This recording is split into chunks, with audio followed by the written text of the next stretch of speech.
Yo! What's going on, gamers? Oh. Dude, the bot finally played some of the Warcraft 3 music. Let's go. Very nice. Very, very nice indeed. What's the raid, by the way, Eddie? Welcome. We're doing Reddit review today, guys. Reddit review of Vivi uninstalling Guild Wars. Dude, you know, for a subreddit that is all about memes, the live stream fail people took that one pretty seriously, huh? Oh, man. Dear, oh dear, oh dear.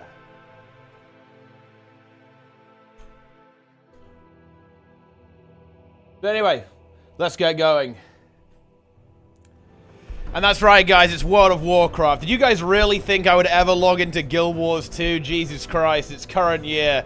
The only relevant MMO is, of course, World of Warcraft, The War Within, WoW Remix, Orc Party, Level 10 Death Knight. Ready to go. Okay, ready to farm some fucking frogs. Let's do this. Okay. Yeah.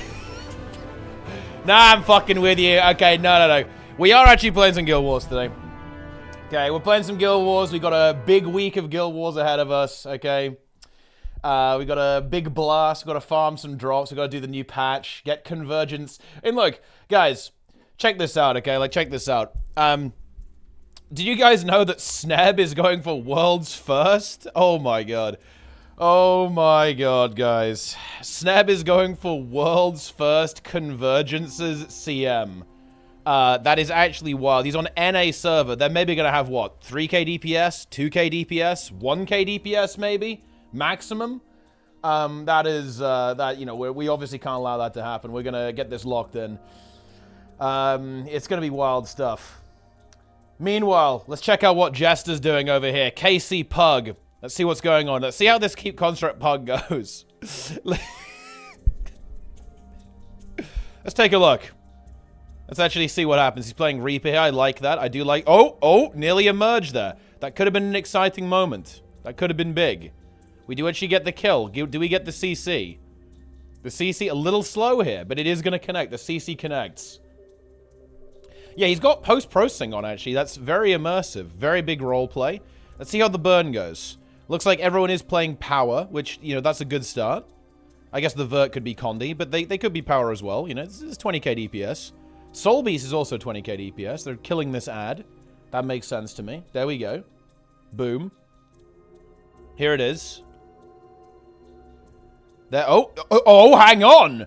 0 orb KC, guys. That's what we like to see. 0 orb KC. Very nice.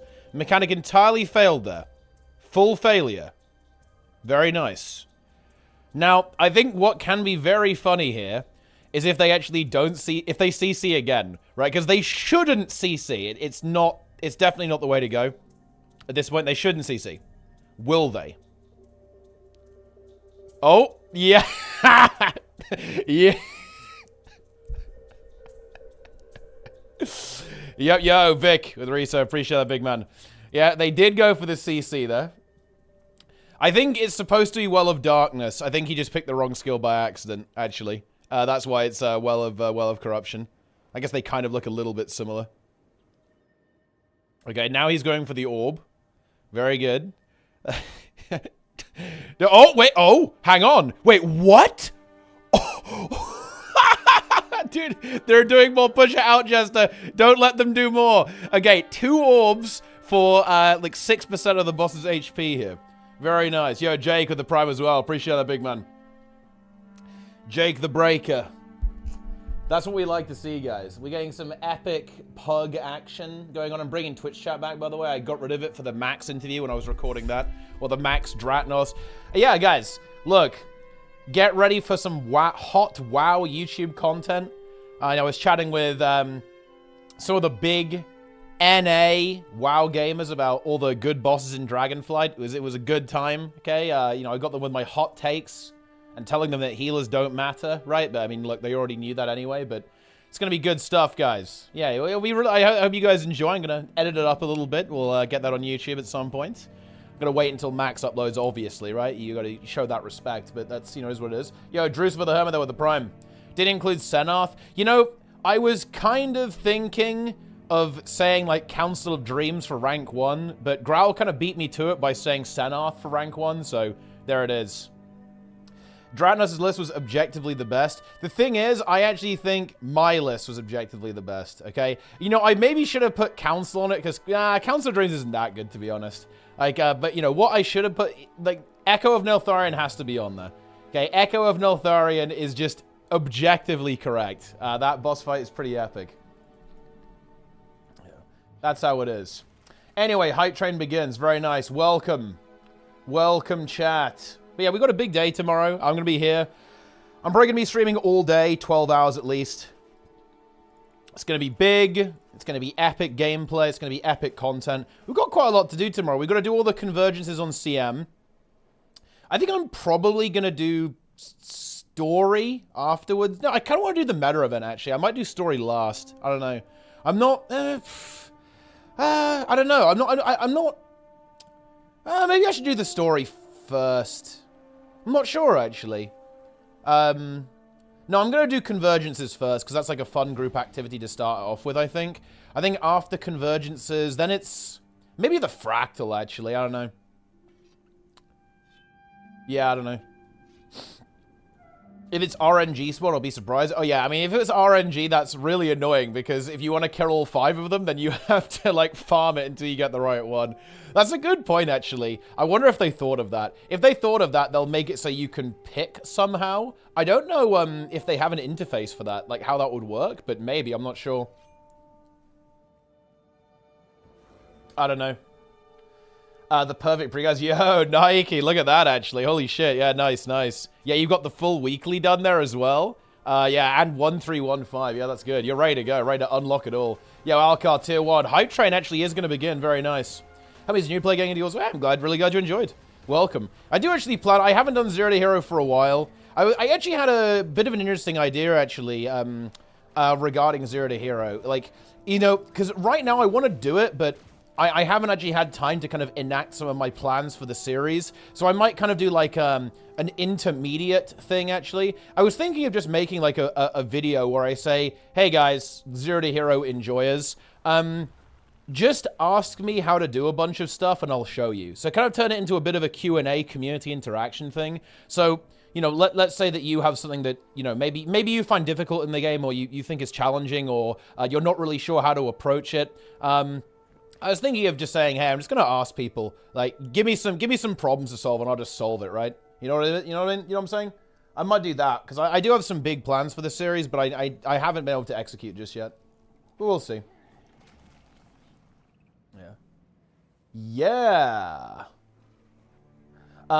You overall the best. You also had Skarn, so I could not vote for you. The thing is, I think Skarn 100% deserves to be there. Like, the only thing that I think is not good about Skarn is actually the camera. The camera getting stuck. But other than that, I actually really like it. Conceptually, I think it's very strong, actually. You have area denial. Individual player movement is really important. Tank movement is really important. Clearing space is also really important. You get pushed back by the tactical. That's also really cool. It's like a little intricate dance. It's actually very solid, I think. I think it's very solid.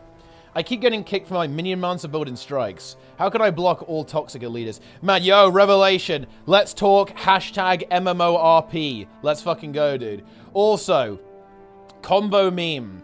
I actually really want to talk to Avenrise. And not to even like flame him. I actually just want to talk to him.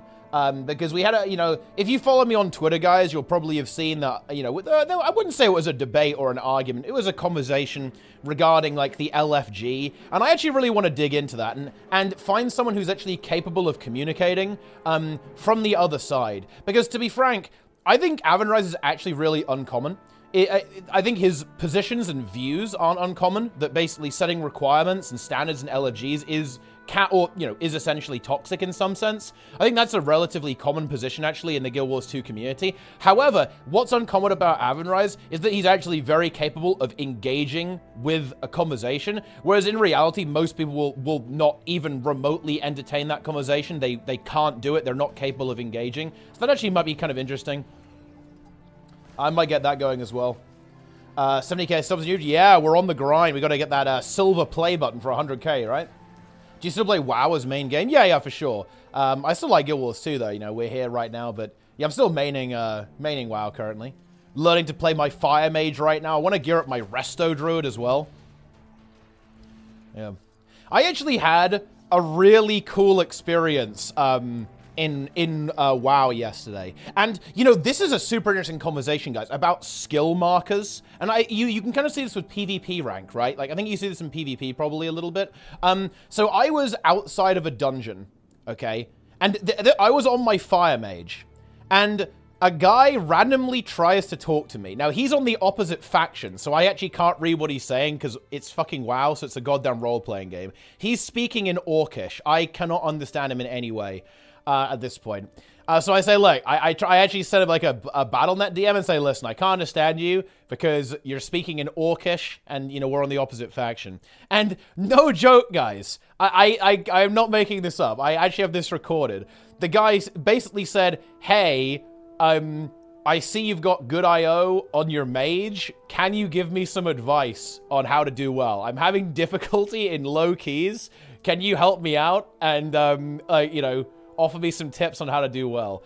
And actually went into this conversation to the point where I basically said, like, yeah, you know, if you record your gameplay, I can take a look at it. And he was like, yeah, sure. Like, I'll whisper you tomorrow. And then he said, listen, you know, I think you're a really nice guy. If you ever need a character boosted, I'll boost you to 70 for free in 3 hours. Like, wow, that's very wholesome, actually. I like it.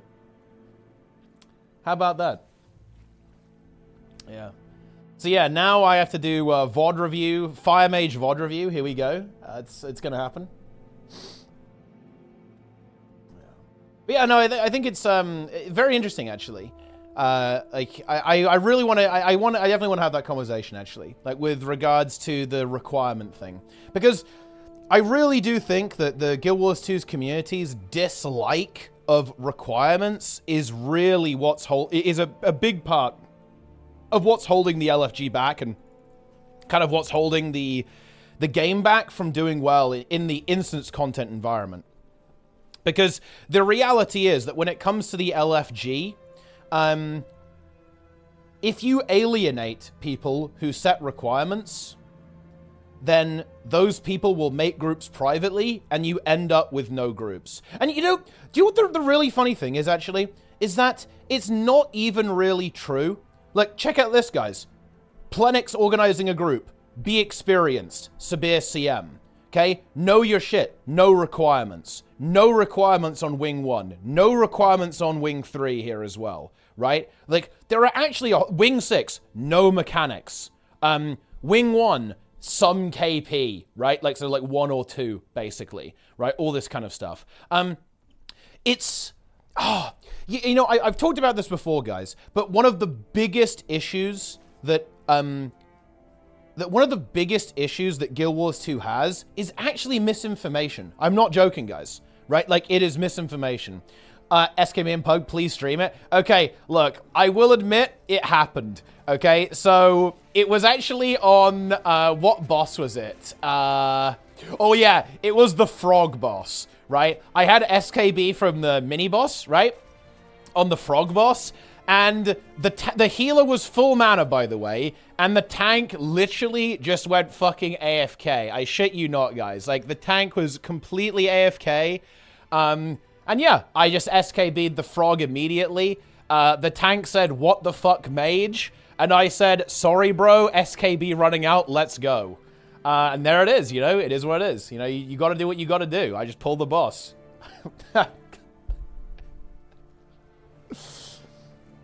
Yeah. So that's how, you know, you got to do it. You got to do what you got to do. How is the EU so stacked? I mean, because, do you know why? Raza, because people actually tolerate requirements here. Like, I think that the very strict no requirements thing is on NA, and that's why NA is dead. Because making a group on NA is just miserable, because you're just going to get a lot of pushback for setting basic requirements and standards. On EU, it's still pretty much tolerated to set groups. You will definitely get flamed, and, you know, you will get pushback for it, but it's pretty accepted. Yo, Roy! Wait, Roy is here to pay my ArenaNet shill wages. I love to see that. Looking forward to the stream on Friday, right? Actually, Roy, I think, regarding the balance patch. That's gonna be fun. Yeah, the Roy paycheck is kicking in. He's hitting Degriddy as well. Very nice. I love Guild Wars 2. Who doesn't? Who doesn't? Is it monthly AT this weekend? It is, actually. Yeah, check that out. It's good timing, actually, because there'll be Twitch drops for this. That would be pretty cool. Got a lot going on. Very good. Very good. 25 gifted subs. Very good. NA-LFG. Well, to be fair, it's a bit early for NA, so you're not really going to have that many groups. But, I mean, yeah, like, it is a little bit quieter over there as well. Couldn't see through that all the AOE exploded in the group. We lived. The Herald says, Reaper, you're really bad. I said, thanks. Wait, what? Jesus. Like, what? Oh, man. Yeah. You love to see that. Oh, yeah, we got Embodiment of Sin, by the way. That happened, I think that was on Saturday. Look at that, guys. We did it. Incredible. Yeah. I like that you escalated that, Jasper. That's pretty based, to be honest.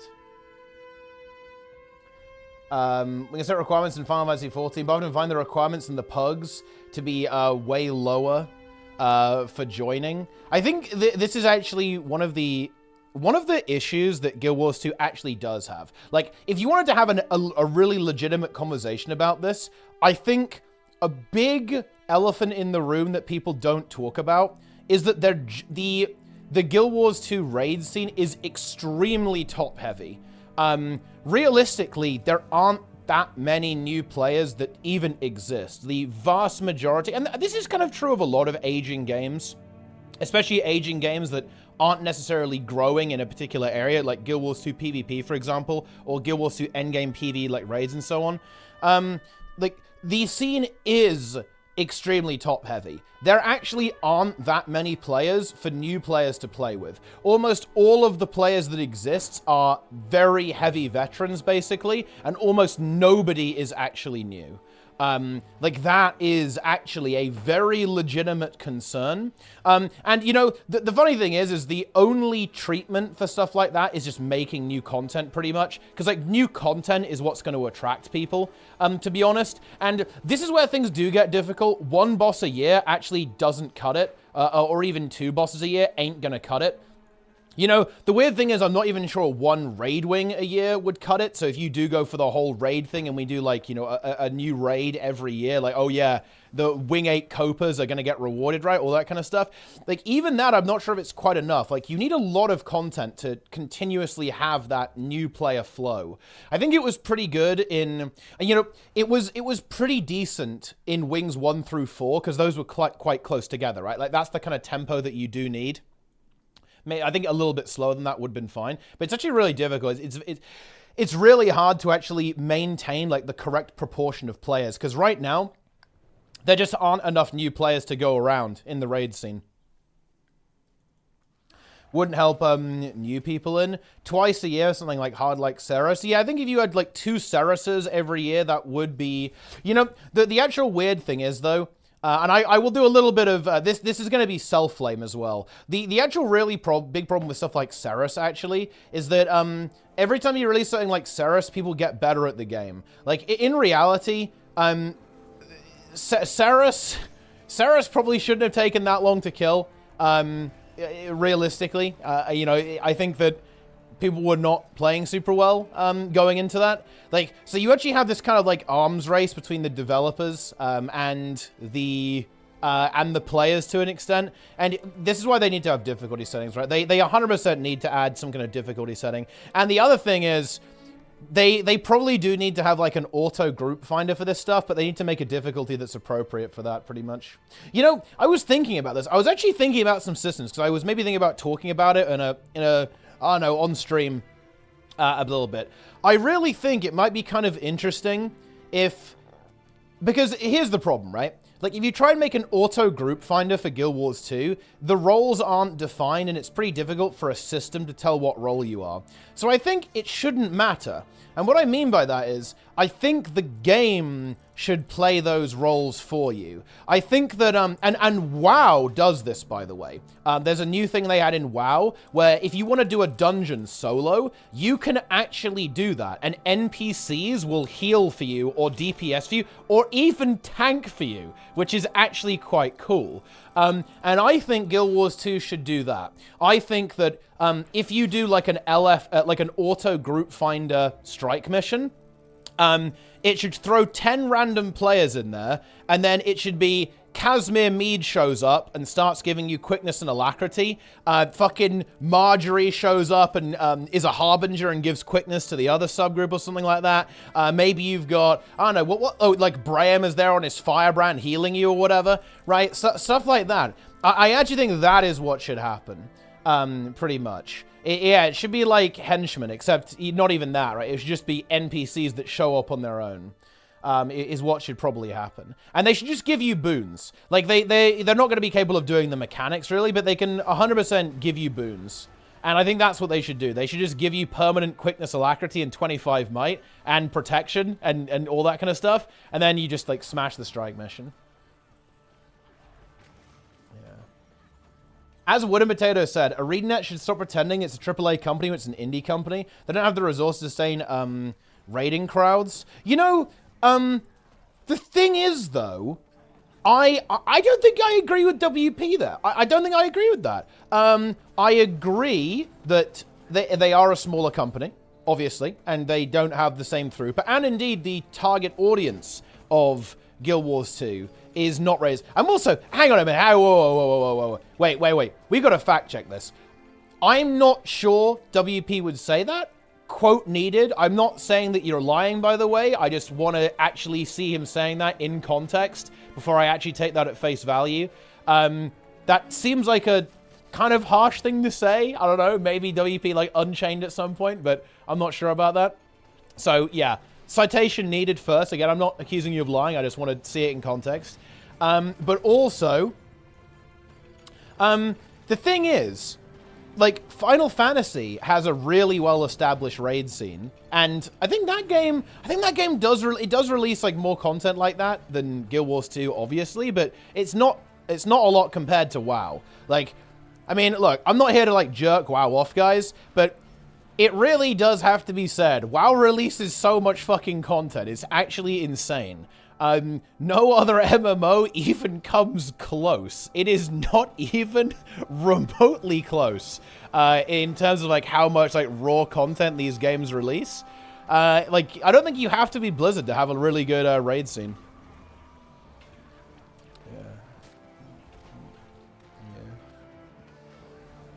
I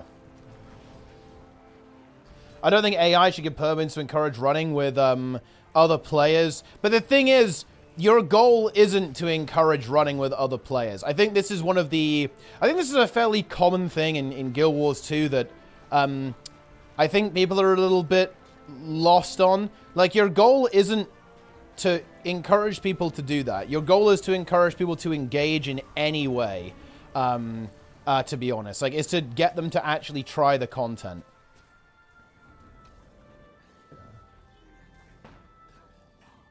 What is Froggate in WoW? Well, I mean, they nerfed like some farm in the Mists of Pandaria remix, and I guess people are sad they can't farm their frogs. They have sub and in-game shop and so many people. That ain't my problem, Dubber. I'm a customer. It's not my problem how a multi-million-dollar company is able to pay for its development costs. Nothing to do with me.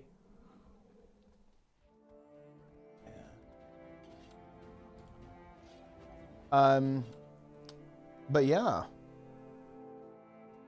Half of the bosses are pretty much the same for the past decade, though. From what I can tell, that is amusingly incorrect.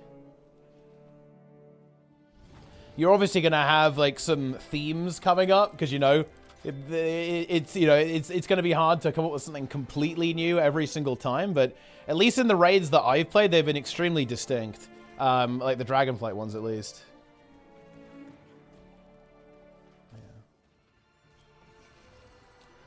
He said that would better manage people's expectations if they say something like that. Yeah, but they're never going to say that, though, obviously. I mean, he's not wrong. But, yeah. And also, the thing is, you know, actually, hang on a minute. I'm going to be a little bit annoying here. No, I actually don't agree with that. ArenaNet is a company that is ArenaNet a little bit scuffed. I would say... yes, kind of. But here's the thing. ArenaNet does release pretty quality stuff, right? Like, World vs. World is very cool. You know, the open world maps are very cool, I would say, right? Like, there's a lot of actual quality here as well. Like, everything is fully voice acted. That's kind of crazy if you think about it, right? I think one thing that you can look at is also the quality of the music. I think the music quality is exceptionally good as well. New alert 600. All right, okay, fair enough. I believe you then. You know, he's provided the citation. I respect it. Let's see. I actually kind of want to hear what he actually said here. Let's see if I can find it. Oh, it's like a live stream. Let's see if we can find it. Yeah. The first half of the raids are filler bosses. I know what you're saying there. You're basically saying not all of them are that hard. But the truth is, that is an incorrect analysis. You're assuming that the purpose of the raid is for ultra hardcore players, but that's wrong. The purpose of all raids in World of Warcraft is casual players. Like, this is where you've gone wrong. They're not all supposed to be hard.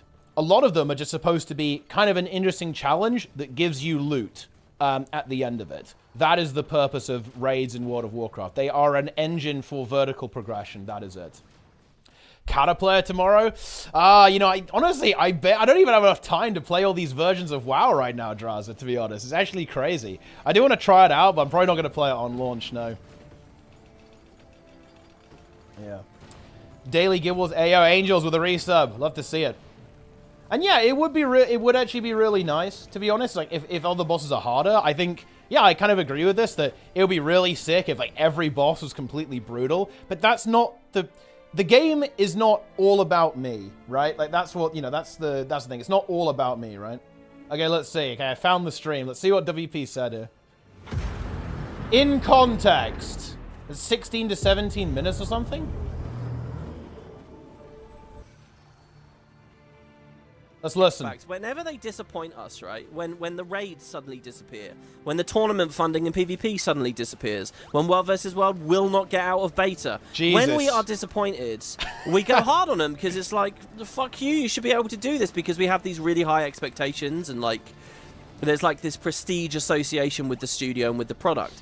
And I think ArenaNet want to encourage that. They want people to see them as big professionals and heavy hitters. They want their product to be taken seriously. But that's a double-edged sword, right? And I think what's actually happened, okay, in the past 5 years, so earlier than that probably, especially since the layoffs at the end of Season 4 and all the leadership changes, I think what's actually happened is ArenaNet's not really that. They're not this massive AAA. They don't have... They want you to see them as a heavyweight, because maybe that shifts boxes or whatever. That instills a bit of trust. But the truth is, as Grouch has finally said publicly, but he's put it so tamely, it's laughable.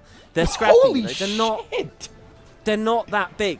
And I think there's an interesting thing about that scrappy quote. I think if the game director was a lot more blunt and literally was very honest, right, and very candid, like you expect from smaller studios, and basically said, look, we don't have the money to compete with FF14 and WoW. You know, for years we were what everyone thought was going to be the WoW killer and all that, and it was wonderful and so on. We're not anymore. Sorry, guys, we're small. If they were really honest and really blunt about being small and about not having that much funding, I think they'd get the community on side again. I think they would win some loyalty back, because I think people would be quicker to say, do you know what? maybe it's time to lower your expectations. That takes like that. The cost is that initial reputational hit, but it's a powerful thing having that real brand loyalty and having a community that's actually in your corner because expectations are different. And I think the best example of that is Path of Exile. I always mess these up. I always think left is up. I don't know why. Look at PoE. PoE is no small studio anymore, and it hasn't been for years. Yeah. But look at how long they've dined out on this like identity of being a small indie that sells supporter packs in, you know, oh, you can support us, and people are like, yeah, I'll support you. You're my favorite indie. You know, you're this, you're that. And it's not really true that they're small anymore. They're like juggernauts in their industry, but they can continue to cultivate this small scene vibe because it's a really good thing in terms of the community. And if you look at like Guild Wars 1's success, any new property to come out, like Guild Wars 1 was, especially as like this countercultural thing to classic MMOs with WoW, they had the community on their side for that reason. Nowadays, people don't see them that way. And again, I think ArenaNet for years have been leery about being honest, how small and scrappy they are. But, you know, if I was them, I wouldn't. Anyway, that's just a bit of a side thought and a bit of a tangent. I was thinking about that quote the other day. And I really do believe that. I think just a little bit more candor. Like, look, we ain't got shit. Sorry. But look, we really fucking tried. Here's an inspect feature. Can you just enjoy it, please? Dude. Can you stop throwing... Stream wooden potatoes is God. Holy shit. Dude, he's like, we haven't got anything. Here's an inspect feature. Oh, what? Throwing your shit at the wall. Can you just do that for a second? Okay. All right, I can do that. You know? Like, I think people will be a little bit more reasonable. Maybe. I don't know. So yeah, anyway, the community's in a bit of turbulence there. I'm sure I'll have a lot more thoughts about Su2 when it comes out. I got to be honest, my enthusiasm for it is an all-time low. But I've been doing a lot of other stuff. So Guild Wars, so I've been in a bit of a weird stint, to be honest. Alright, I'm not going to leech his content even more. Yo, man. Dude, that is an Unchained moment. You know, honestly, he's not wrong. I think. I don't... I mean, realistically, yeah. Like, the writing is on the wall there. Like, Guild Wars 2 is obviously not able to compete with World of Warcraft when it comes to the amount of content delivery. Definitely wasn't expecting it to be that brutal. That is an absolute annihilation, to be honest. But, I mean, goddamn. And yeah, pretty blunt in the way that it's being put there, that's for sure. Pretty harsh stuff. I think he's right, though, yeah. Like, I do think that people look at ArenaNet as a big company. People do look at Guild Wars 2 as a competitor to World of Warcraft, right? Which, to be frank, yeah, not really, no. Not in the way that people think, anyway, for sure.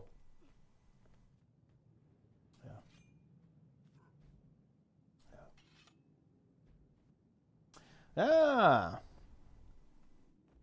But yeah, no, I mean, like, realistically, guys, I do ask Wooden Potatoes on Tea Time once in a while, but he's not interested in coming on, I don't think. He's always very polite and says, oh, no, I can't. But I don't think he really wants to. I think that he's kind of in the chill phase, right? When it comes to content creation. I think he just wants to do his own thing. I'll respect that.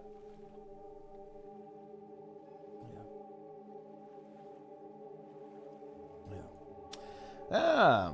No, I think, you know, to actually defend ArenaNet, though, a little bit, I really do think it says a lot about how good Guild Wars 2 is, though, that people even view it that way, right? Like, I think Guild Wars 2 is such a strong product from a systemic and technical standpoint that I think it does actually kind of inflate people's expectations a little bit because of how strong the product is. They think that, well, if they can make this, then why can't they do this? Why can't they do that? I think that's 100% the case. Will you ever see PvP? To be honest, PvP simply doesn't interest me right now. Like, if I was gonna... PvP is fucking dead, okay? Let's just put it like that. Like, the game mode is literally dead. Even Boyce is barely playing at this point. And, like, views the game as dead. It's dead. And to be honest, I'm not really interested in getting involved in anything like that. Yeah. I'm doing good.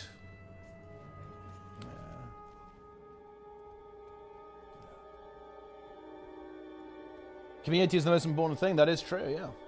Who's the Guild Wars 2 competitor? I actually think that's one of the things of why Guild Wars 2 does so well. I think Guild Wars 2 actually has a really well-defined niche for itself. I don't really think there is a competitor for Guild Wars 2. Not really. I actually think World of Warcraft wants to be. Like, if we look at the way that they're developing their newer expansion, it's got a lot of very Guild Wars 2-esque features. Even a borderline horizontal progression, even, actually, with the way that they're doing warband loot. Basically, what happens in the new WoW expansion, guys, is that when you're grinding on your main account, you have a chance to drop gear that's one level below the content you're doing. So if you're doing Mythic content, you get heroic gear that you can share to all of your accounts, basically. So you can actually gear your ults while playing on your main and share the items that you drop, which is like a very new and radical change, actually, that I think they're taking. That's like an example of that. They're making a lot of stuff like account-wide, right? All that kind of stuff. What's your views on weekly ATs and Tournament Legends? I actually think it's really good. But if you want my brutal opinion, way too late. That should have been in the game 4 or 5 years ago. People say Guild Wars 2 World vs. World is better than ESO World vs. World. Is that true? I've no idea, but honestly, if I had to guess, I'd say, yeah, I think World vs. World is actually Guild Wars 2's best in class product, 100%.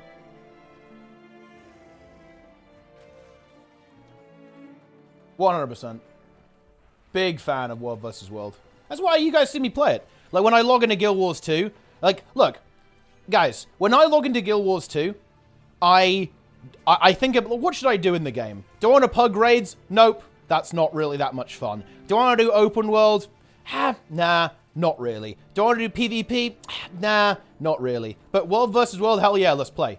100%. Like, yeah, it's definitely the game mode that interests me the most. I would play Guild Wars 2 PvP if I had a team that wanted to win the monthly. And if I'm being completely honest, I'd probably win it once and then not play again.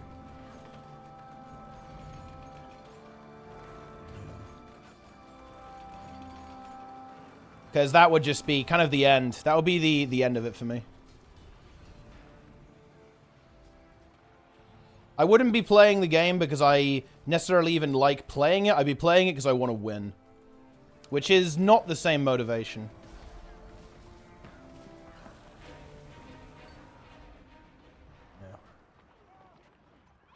The corrupt fuckers that are trying to hunt their lessers into extinction still. The spying with alt accounts need to be stopped by instance alliance groups.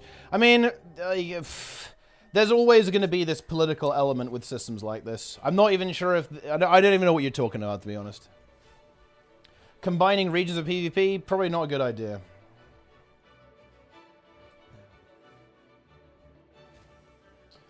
Berated for calling PvP a minigame, because but it depends when you said that, to be honest, Nike, because it didn't have to be. In fact, I think Guild Wars 2 PvP is fascinating. Guild Wars 2 PvP, specifically Conquest, is one of the very few PvP modes in an MMO, in my opinion, that I think could actually be a standalone game. I think, in fact, I think it's a mistake. I think ArenaNet should not have added Conquest to Guild Wars 2. They should have actually made it an entirely separate entity. It almost certainly would have done better, to be honest. Because then you could have cut all the MMO bullshit off it and just made it like a PvP experience instead. I think is what they could have done. There you go!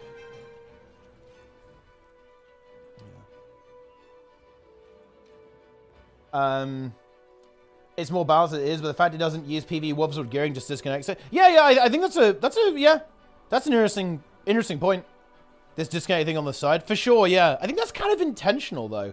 I think Guild Wars 2 is supposed to be like a series of disconnected modes in a way, but I guess you're right in that PvE does take it that step further because you don't even have the gearing thing. Launch a standalone client for it. I mean, it's dead. It's too late now. But yeah.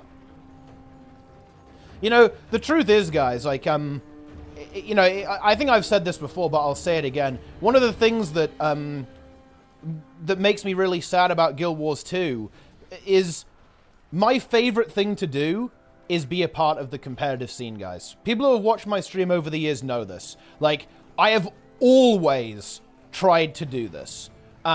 with the first raid tournament, Elitist Raiding in Party 1, all the way back in the day, I ran a tournament called Mystic Builds with random builds. I always do this. This is what I want to do. I want to do it in WoW as well. I really want to get involved in the Race to Worlds First stuff and MDI and TGP. Hell, maybe I'll even learn PvP at some point and get involved there. That's what I like. Competitive MMO, look at WoW. WoW is ultra competitive. I'm not gonna lie, it is uber competitive, and I love it.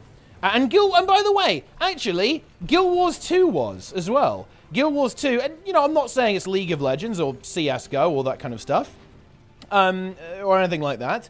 But yeah, Guild Wars 2 was competitive. It absolutely was. Yeah.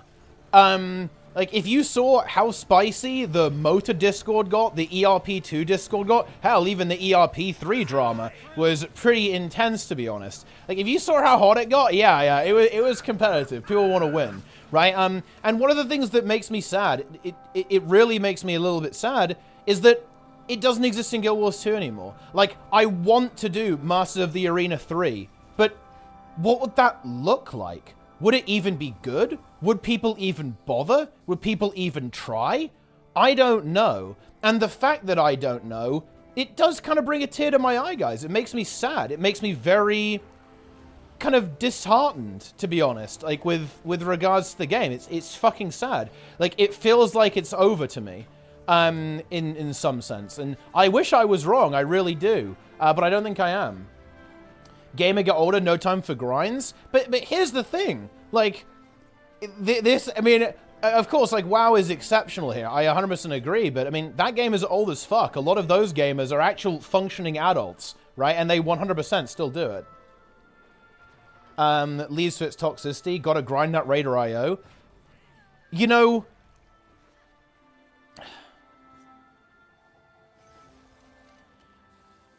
I have had more positive interactions in Mythic Plus than years of playing Fractals. And what I mean by that is I've had people ask me for advice. I've had people add me and say, hey, do you want to play a little bit later? Hey, is your guild looking for anyone? Hey, do you want to come and do this? Like, do you want to come and join our group? Do you want to come and join our Discord? Want to join our social structure? I have had more experiences like that in a year of WoW than a lifetime of Guild Wars 2. And you are right that the competitive nature does make people flame each other. It does. And I do think that people in general, and WoW is absolutely not the, you know, unexceptional here. But yeah, obviously, like, when you have a competitive experience, it does lead to toxicity. People get mad. People are going to flame each other. People are going to, you know, say, fuck you, like, rage quit, all that kind of stuff. And people give up too easy. People 100% give up too easily. 100%. That's completely true. Anyone who plays WoW knows this. Is that people fucking deplete and, like, rage quit over something that really didn't need to deplete the key. It happens. And same in Raid. It absolutely does. But I think it's worth it. I think it's worth it. Yeah. And the amount of genuinely toxic interactions I've had in Mythic Plus over a year of playing, even while being quite bad, by the way, extremely low. Extremely low. Feeling shitty for no reason. I love WoW, of course. I never play M+ without friends. You know, maybe I'm curious. Do you play Healer? Because I've been thinking about this. I feel like Healer has got to be the most cancerous role to pug M+ on, because you have so little control on what actually happens. And also, it's very difficult to tell if it's your fault or not. Because a lot of the time, it's going to be the tank fucking you, or the DPS just not pressing any buttons that fucks you. But then, or, you know, you just fail a stop or a kick and the entire group dies. Or, you know, whatever. But I don't know. Like, I just don't have this experience. Yeah, I don't know. I really don't have this experience in WoW of this, like, extreme toxicity. I think there is something going on here. So tell me if this makes sense to you guys. I think one of the reasons why my experience with Mythic Plus is so positive is because I respect the system and I like the system. So I don't go, why are these people not inviting me because I'm only 1.3k Raider IO on my mage?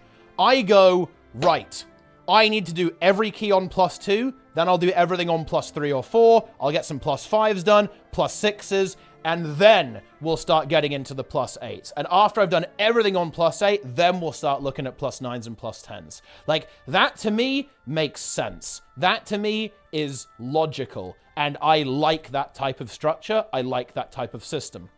And I go, well, I need to be doing as much damage as I can. I need to learn my rotation. I need to learn how to handle all these boss mechanics. And I do. I respect the system, and I like the system. And as a result of that, I really don't run into problems because I like the system, I respect the system, and I participate in the system. I will fully agree, actually. If you don't like M+ as a system, if you don't like the culture, you will have a miserable experience. Absolutely. You will hate every fucking second of it. Like, if you think these people should add me to a +8, I've done a +8 before, why aren't they adding me when I'm like 1k IO below them? If you find that annoying, one, the only people who are going to invite you are basically people of your skill level, right? And also, you know, scuffed groups, basically, you are going to have a very rough time. Okay, 100%. Yeah, you are going to get crushed. Yeah. I actually do want to do that, Hatad. Yeah, I want to kind of do like a pretty epic video essay on like my life in WoW, pretty much. And you know, the thing is actually, is the frustrations that people have in M+ are the same in Guild Wars 2. The reason why people have bad experiences in raids and strikes, I actually don't want to derail too much, guys, and talk about WoW. This is a Guild Wars 2 stream today. I do want to be clear about that. And actually, I should clarify this, guys. This is now an MMO stream. I might be playing Guild Wars 2 or WoW, but I might be talking about either or both in any of those streams. Like, ultimately, guys, this is the Mighty Teapot Show. Maybe one day I'm talking to a casual about raids. Maybe the next, I'm talking with Liquid Maximum about my favorite raid bosses and how tanking is too easy. Like, this is the Teapot Show. So just, I guess, setting the expectations on what's going on here. Don't necessarily look at the game in the background on what we're talking about. It could be either or both. Bro, I'm in. But anyway, that aside, like, the problems that people have in Guild Wars 2 are the same. People go, I can't get into these experienced groups. But wait, the content actually isn't hard. These people should add me. Okay, but here's the thing. That's not how it works. The players set the rules. The players define the culture. If you don't accept that culture and you don't want to engage in that culture, then you will be rejected by that culture and your experience is going to be miserable. You can critique it. You can say that you don't like that. But ultimately, if you don't want to play ball, then people aren't going to want to play with you. And that's kind of the hard reality. I know that that's not what people kind of want to hear, but there's really no other way around it. If you refuse to engage with people socially and kind of play the game, play by the rules, then you will be excluded from play. Leave me be. Yeah. Master was right. Hey, yeah, I'm really glad you enjoyed. It was awesome to actually chat. I've chatted with Max a couple of times before, and it was really cool to actually, you know, meet the big man Dratnos as well, and Growl too, as well. Love to see it. I've seen Growl on a bunch of streams, of course, playing with Dorky as well, right? A stream that I watched a lot of when I was learning how to tank. Yeah. What's your prediction about the new zone in the 5th X pack? I think people are thinking Ascalon. And they've kind of hinted that it's somewhere new but familiar. So I could see that. Yeah. I could see it. I could.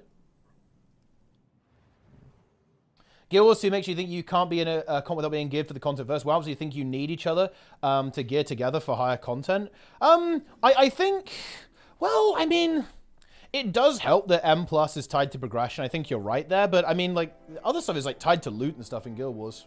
Hey, I'm glad you're really enjoying the content, Michaelo Bandera. Relive Guild Wars 1, boom, easy content. I mean, that would be pretty fun, yeah.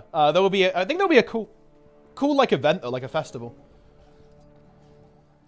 Like, Mythic Raid, I'm 40 now, I like Guild Wars 2 more. I think that's completely fair. Guild Wars 2 is great, it's very chill, yeah. Can you tell us why, in your opinion, Guild Wars 2 is not as big? I think a lot of it is just lack of development consistency. Also marketing, and, So, one, no vertical progression. And I say this as a person who I really dislike vertical prog. I do not like vertical prog at all. If I could, I would only play on the tournament server in WoW, and I would have them add a tournament server for anyone going for Worlds First. That would be my dream version of Warcraft, and I would never play on live ever, outside of like maybe playing like the roleplay story if I cared about that. So that's my perspective. But here's the reality. People like vertical progression, and not having that made the game feel very weird on launch. 2, there wasn't a lot of endgame on launch. 3, they didn't bother to add raids. 4, weird nomenclature. Fractals should have just been called dungeons. They took ages to add raids. Okay, all this kind of stuff. And also, direction. First, it was Living World. Then it was like, no, slightly different Living World. Then it was like, actually, you know how we said we aren't going to do expansions? Yeah, I guess we better had do expansions. Then it was, okay, we're going to do hardcore stuff in Heart of Thorns. Then it was, ooh, no, scrap that. Let's make uber casual stuff. Okay, so with HOT, they pissed off casual players. With Path of Fire, they alienated the hardcore base they'd brought up. Then they went radio silent and did a bunch of random shit, almost killed the game, then they brought it back again. Do you get the picture? Guild Wars 2's development history is an actual horror story. It's the type of thing you tell your little baby developers while you're tucking them in that if they don't eat their vegetables, this will happen to their game. It is genuine nightmarish.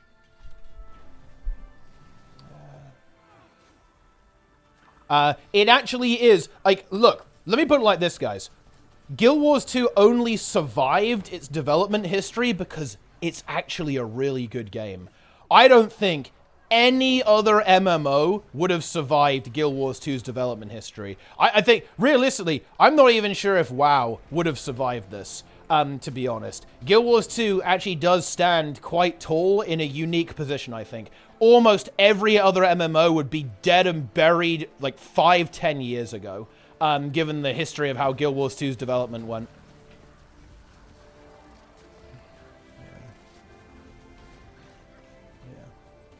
Yeah, and also bad marketing as well. Like, who is, you know, it's weird. Guild Wars 2 has very weird marketing, to be honest. And the other thing is, actually, is that it had some really conflicting stuff. Like, Guild Wars 2 actually has, like, really good competitive architecture, but it's not aimed at competitive players. And a lot of the players they aim the game at, which is basically anti-competitive players, they actually feel a little bit alienated by how designed the game is around competition. Which, by the way, people even try and rewrite history on this. People say Guild Wars 2 was never a hardcore game. Lies! Wrong. We all know this. They wanted to come out of the gate with a PvP hardcore esports MMO. This was 100% a design goal they had. Hell, they even added raids in Heart of Thorns and made the open world a lot more challenging, right? Like, yeah, 100%. They had aspirations of making this a hardcore PvP and ultimately world versus world game as well, with a bit of PvE on the side. They absolutely did. Like, that's obviously changed now, but again, like, people always try and rewrite history and say that it was never this way. It absolutely was. And you still see that confusion. You still see that confusion in players now. People go, does this game have any endgame? Does this game have, like, any, like, hardcore content? Does it have that? People are still confused about Guild Wars 2, and they were very confused about it on launch. It was first on large guild content, more like Eve or something? Yeah, I mean... Well, I mean, to be fair, it is about, like, large-scale content. It kind of is that. can't really come back now without now progressing again. With Guild Wars 2, I came back after a year break and back to without worrying. Gotta love it. You know,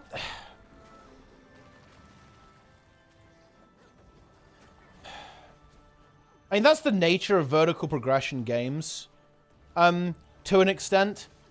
But the thing is, that is also inaccurate. And I know what you mean, but I'm going to spell it out for you to actually be very clear about what you're saying. You cannot participate at maybe the level you want to immediately.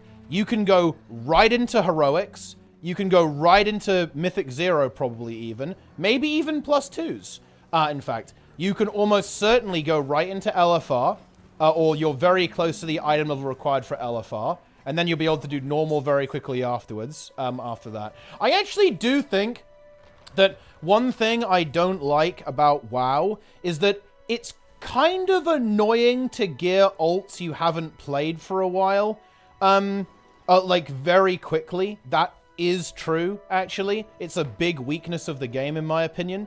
But I think that's more like an ult perspective rather than on your main. Yeah. Hop into a strike after reinstalling. Yeah, but hey, whoa, whoa, whoa, whoa. It's very important to contextualize this because I agree that I prefer how Guild Wars 2 is. I do. But here's the thing.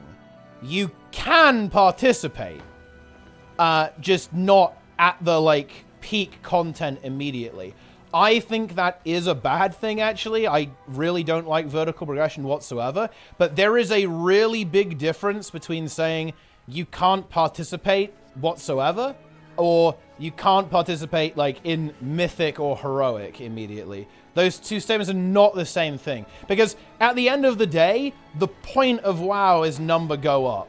Right? And again, I'm not a number go up enjoyer, but that's the point of the game. You are participating. Like if you're in the number go up system, then you're participating. And it's not my cup of tea, and it's obviously, you know, not everyone's cup of tea, but that's not the same thing. WoW has a lot of bad content. The new expansion trailer gave me is to cure Anduin's anxiety. I guess the War Within trailer is not quite as epic, but that's more of a teaser. They'll have another full cinematic launch trailer as well. And actually, that is very much justified, actually. I know the lore of Shadowlands a little bit. He basically got Arthas in a way. He basically got mind controlled to do some pretty terrible things and murder a lot of people. But the thing is that it actually changed. He was, the thing about it that fucked him up is that he was aware while that was going on, and he was kind of like enjoying it in a sense, right? Like it kind of warped him rather than like, you know, he's completely unconscious. It like warped him in a sense with awareness. So it's pretty justified why he'd be a little bit traumatized by that situation, to be honest. So, I mean, I get it. Yeah. But yeah. But the vibes of the Dragonflight cinematic, yeah, you know, I think this is actually something where I actually I do feel a little bit weird about this. I kind of like the Dragonflight story because it's very goofy. I think World of Warcraft is really good when it's a little bit silly and doesn't take us so seriously. But I can definitely understand that people want a bit more of like a hard-hitting, high-impact lore experience too. So I respect that. How do you feel about constructive criticism? Big fan. Love to see it.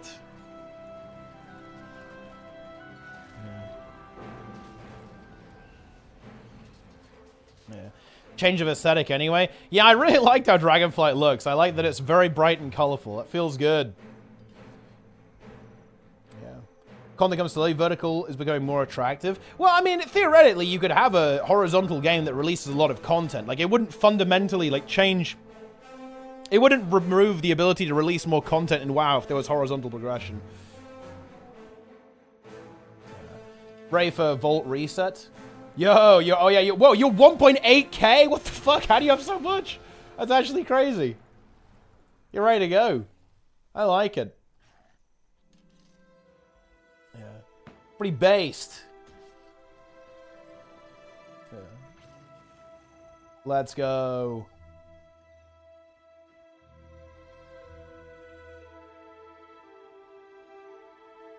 Yeah, like to go and probably someone existing our steering wheel. Wait. Go into it through. Biggest issue: how deep the game is without guide rails. It's also a big strength. Well, the thing is, look. Okay, listen up, YouTube chatter. 404 Denison. Don't worry about it. Don't worry about it. If you're feeling lost, honestly, embrace that experience. Like, that is fun. That is cool, right? Like, being immersed in a new environment. That's what playing an MMO is all about. I think that the lack of guide rails actually makes the experience all the more thrilling, I think. That would be my advice. I would say don't overanalyze every decision you're making. Don't worry about it. Like, if you make a mistake, that's okay. You know, you just try again. MMOs are supposed to be like this. They're big and expansive and, you know, mysterious. Very exciting.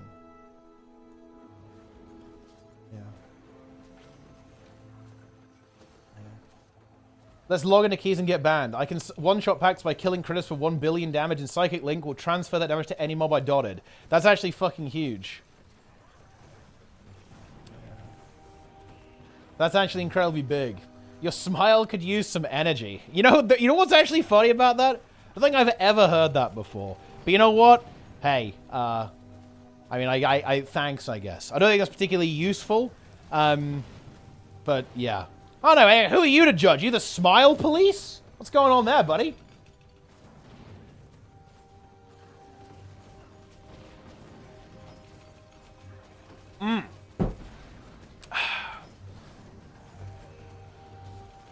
Let's go. What's the big patch tomorrow? It's the Midnight King.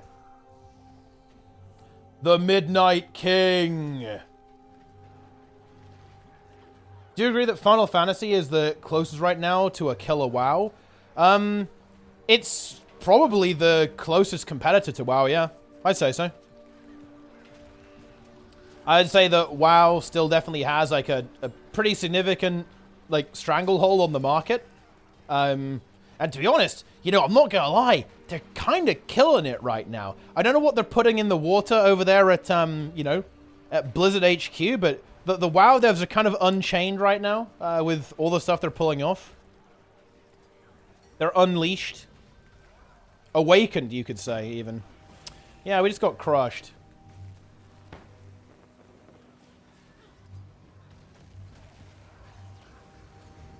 Frog water. Frag. Ever played Necro? What class do you play? Mesmer, maybe, or something, I don't know. But, I mean, I don't really... I wouldn't say I main Necro, I just default to it. I'll play anything. Play whatever's overpowered.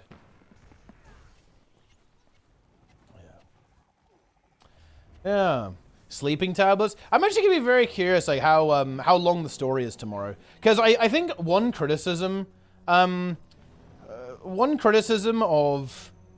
the story has been that it's been very short. I hope it's a bit more of a, you know, bit more meaty. You guys know what I'm saying?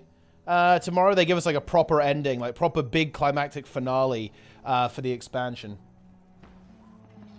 Yeah. May you find peace is your facial expression which suggests otherwise. For a moment I stand corrected. Well, I mean...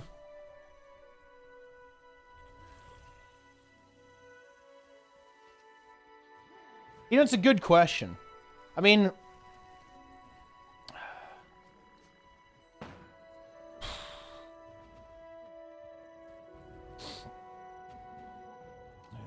M+ is inspired by fractals. I mean, I think some people say it was like rifts in Diablo or some bullshit, right?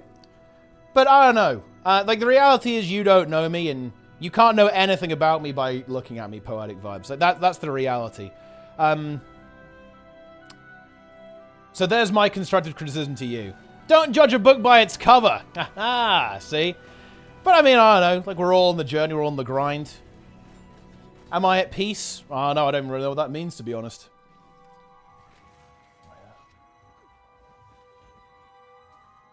Do you think WoW copies Guild Wars 2 on some stuff? Of course, yeah.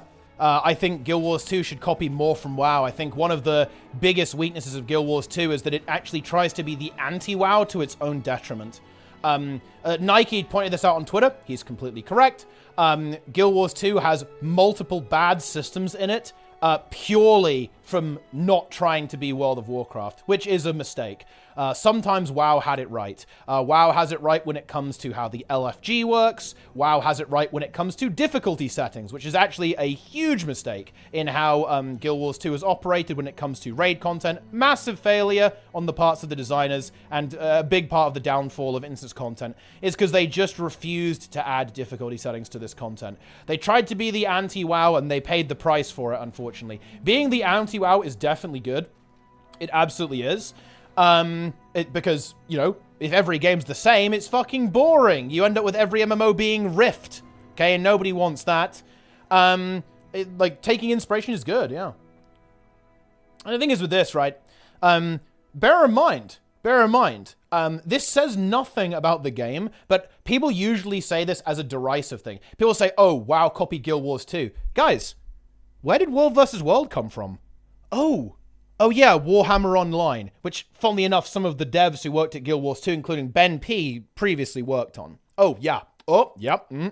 Okay? Like, these things are not fundamentally original. Like, when it comes to art and creativity, it's all going to be, you take the best part of that, and you put your spin on it, and you make a new thing. Like, that is the nature of this.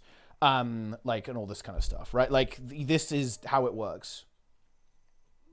It's absolutely, it's possible Guilds to replicate WoW without repercussions. Of course, yeah.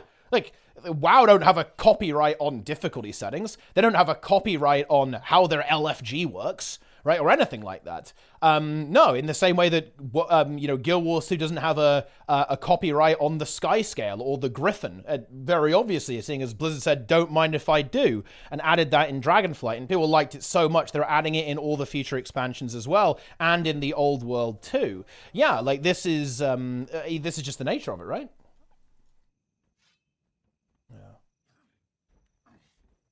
Yeah. But yeah.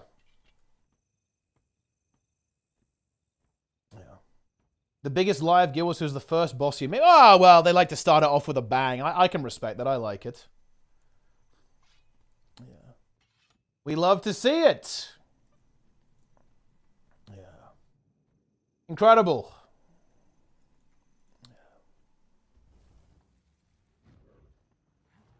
Guild Wars 2 LFG is the lazy implementation of an LFG. I mean, look, the thing is with the LFG is I really think that making it application so you apply to join a group rather than you immediately join, I think is the way to go. I don't. All my art is entirely unique and distinct, and there's no inspiration whatsoever. Please listen to my 12 total music mixtape on SoundCloud. Yeah, nice. I like that. It's good. Carrying supply, Guild Wars 2 is a Strand-type game. My god, I can't believe I didn't see it until now. That's unbelievable. It actually is a Strand-type game. You know, I really have to get off my ass and actually start leading World vs. World again, man. Like, maybe it's just the servers I'm on, but all the action is so fucking low energy, man. What happened to World vs. World? It used to be so high energy, but now it feels so low energy. You guys know what I'm saying? It just does not feel high energy whatsoever. Let's debate depleting 17 Alderman versus 16 Brackenhide. Well, I mean, yeah, that was rough. I mean, that totem, man, that totem on Brackenhide is pretty intense. Definitely wasn't good. Although it was a 17 Brackenhide as well, right? Ain't it good at inventing new stuff but not refining enough? Was Blizzard copy but refine their mechanics to perfection? I actually think that is... I think given how novel a lot of the encounter design is in World of Warcraft, I think that's actually very unfair, to be honest. That's pretty unfair, to be honest. World of Warcraft is definitely just the case if it ain't broke, don't fix it, to be perfectly honest with you, but I think that's a little unfair. Yeah. Share some history about WoW back in mid-2000s. I mean, dude, I was there on my Tauren Hunter, like hunting Kodos. Okay, that was my gameplay. And that's the reality. Yeah. Yeah. Is Generation Z destroying MMO gaming in the millennial era? I think people fail to realize this. If you want to know what actually quote unquote killed MMOs, it's actually just technology, really. Like the big thing that's changed when it comes to MMOs, and you can see this with how WoW Classic played out. Like, so people were expecting WoW Classic to drop, and then it's gonna bring back old school MMOs. But the reality is no. It didn't. It didn't play out that way whatsoever. Why? Simple. Technology. The internet. One thing that was very interesting about MMOs is that MMOs were basically social media. Like, before you had stuff like Discord and before things like Facebook and Twitter were as ubiquitous as they are now, your MMO was your social experience, you know? Like, oh yeah, maybe you call people up on fucking Xfire, right? And Ventrilo, right? And that's how you got into your raid. But ultimately, the conduit was the MMO. Like, stuff like Wowhead, I mean, that didn't even exist, right? It was Thoughtbot, which I realize has a, that's a kind of a funny name considering, how modern language has developed, but that was what it was called. Like, the WoW wiki was Thoughtbot, okay, back in the day. But it was nowhere near as ubiquitous as it was now. If you wanted to find information, the best way to do it was to actually talk to people. The trouble is that MMOs have fundamentally changed with the way that we engage with them because of modern technology. And also because of how good we are at games. I think something doesn't get talked about. The video game community is extremely good at video games now. And I mean really fucking good. When a game comes out, it will be scrutinized under a microscope and solved within seconds. And this happens to basically every game that exists, every piece of new content that comes out. It will be solved instantaneously. But yeah. Hi, Chancellor, if you ask a question, they tell you to Google it instead of wasting their time. Yes, I mean, maybe, but also there's a reason for that. It's because a lot of the time that's kind of the right answer, to be honest. Like, so I can understand what, I can understand what's going on there. Yeah. If Arena was able to add or change one thing with the next expansion, what should it be? I don't know, really. I'm not sure if there's probably competitive infrastructure for world versus world. I think that's the actual right answer. In fact, that's almost certainly the right answer, I think. Enjoy.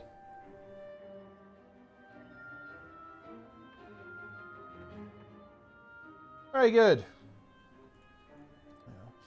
Remove the War Claw. I'm not sure about that one. Everyone's on Final Fantasy because you can dress up a Catgirl in 2B's outfit. I mean, that's ultimately what MMOs are. They're just Kuma simulators these days. Kuma simulators, guys. Any Kumas? Isn't that what they're doing in a month? Nah, not competitive, no. They're changing worlds, but they're not... There's no, like, reason to win. I kind of hoping that it fix Rev Scepter. I mean, there's nothing really wrong with Rev Scepter. That's the issue. Will make it impossible to have reserves for specific roles? Yes. Well, no, it's not... You could have reserve roles, Bunny, but the problem is that there's no way to systemically determine them. Like, for example, does having this trait necessarily mean that I give quickness? Maybe. What if I don't have any boon duration? I guess it's funny on Herald, you don't even need any boon duration, but... Is that good enough? Maybe. But what about gear? What if I've got healing gear? Does that make you a healer? Not necessarily. What about Celestial? The issue with reserve roles is that it's very difficult to systemically determine them. And also, before you say, but yeah, most people know what they're doing. Yes. But here's the thing. And this is really important. Really important. When you add a system that's like an auto group finder, here's what happens. You open the floodgates. So, for example, has anyone here done the public freezy? If you join public freezy. Do you know what happens, guys? I'll tell you what happens. You get in groups with people doing 700 DPS. Like, realistically, just having to join an LFG automatically selects for basically top 10% players at worst. Right? And if you had a button that puts you in a group based on your role, you will all of a sudden be inviting real Guild Wars 2 players. Everyone here, guys, these aren't real Guild Wars 2 players. These are self-selected top 10%, probably more like top 5%, realistically, players in these groups. And here too. If you have an actual auto-grouper, you will have Frogman Frenzy, okay? It will be like insanity, right? It's gonna be like fucking wild shit. Yeah. Yeah. Tadpole infestation, exactly. Improves events when you give them a few tips. Well, yeah, obviously. But the thing is, but what if there's no one to give them the tips, right? What if it's like, you know, 10 tadpoles? It's gonna be rough. Have I played Mott Remix? No, if I have time, I might give it a try though. But I'm a little busy right now. Can you hear some of ZBS when you're playing healer, for example? Oh yeah, you can. But the thing is, you can sign up as either, but your role in the group, it shows what role you are in the group. It will automatically change based on your specialization. Although you can do some funky stuff and like change your role manually in raid, I think. But it's going to be pretty obvious because, like, it's going to say, oh, yeah, you're playing protection. You're playing ret or whatever. Yeah. So you're not really going to be able to fool people. Private is probably 50% faster. Of course, yeah, because that, you know, the private ones are, like, self-selecting for much better players.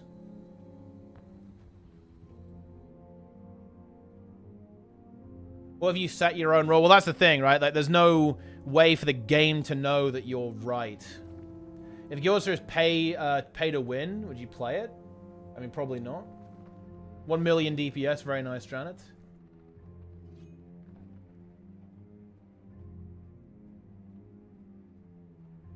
Very good. Most of them did all they're doing? Yeah, pretty much.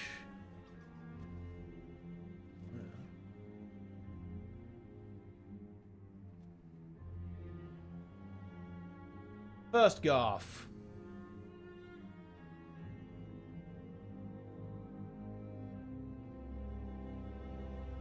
Garth.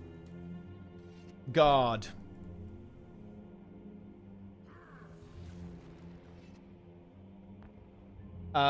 Is it impossible to lower than 1K? Now, guys, I tell the story every time. People don't believe me. I wish I recorded it.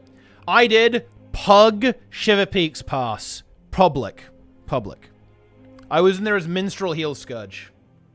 9 frogmen. We died to the Enrage. Shiver Peaks Pass. I've seen it happen. I've seen it happen, chat. I have.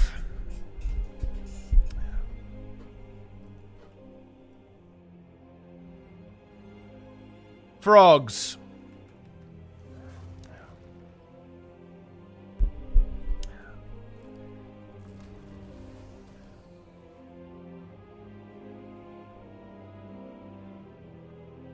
Look.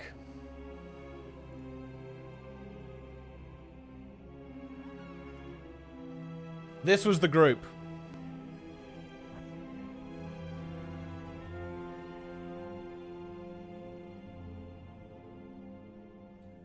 Beautiful. Yeah, I did see that actually, Garishima. Yeah, it's pretty interesting. Yeah. Frog. Hashtag Zaza Frog. Correct, yes. It is indeed. You know, I need to do a podcast with Revelation, man. I need to do a podcast with Revelation 1992. Go into big detail about the internet cafe situation. That's what needs to be done. Let's talk hashtag MMORPG. Norpog or a public? Yeah, it was in the public instance. It was the public instance. Zaza.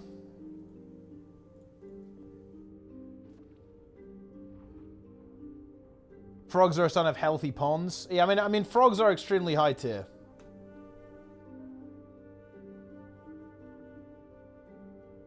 Look at this, guys. Frog. What a lovely specimen, though.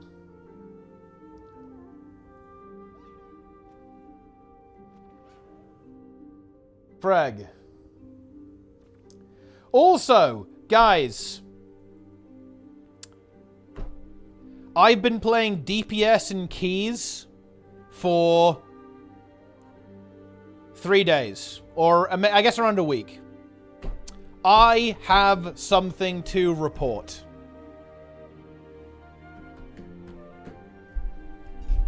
Here we go. Ready? Tank players are the worst players in the game. Oh, it was invulnerable. Unlucky. But there it is. That's the report.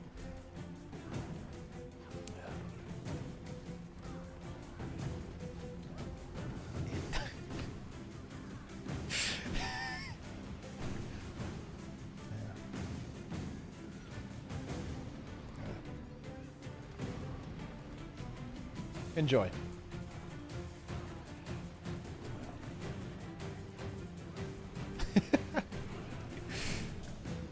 It's also not even close. It's not even remotely close either. The amount of times I see the tank just run in and essentially immediately deplete the key. It hasn't actually happened that often, but it's happened enough. Okay, it's happened enough that I can make that determination.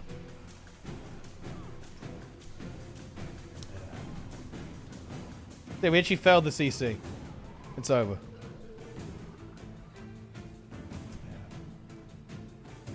Nice.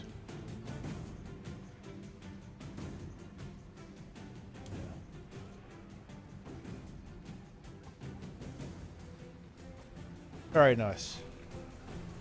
I wish the healer quit on that 10 Azure Bolt. Well, I mean, you know, I guess you got your wish.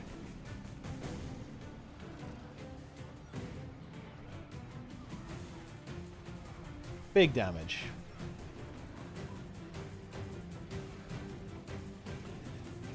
Guess they dumb to roll down. Well, no, it's not about it's difficult. I think tanking in Mythic Plus is pretty hard. Tanking in Raid is kind of piss. But in M Plus, it's pretty difficult. It's just that people aren't very good at it. Okay, it's that's how it is.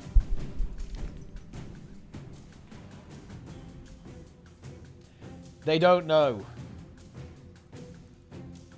And also, okay, Vengeance Demon Hunter should never be good, okay? Because they just run in and feed, okay? Like shouldn't be allowed to be good. The only tank that is allowed to be good is Bear, and it should be God comp forever, guys. Bear tank should be meta for all time. It's the only way.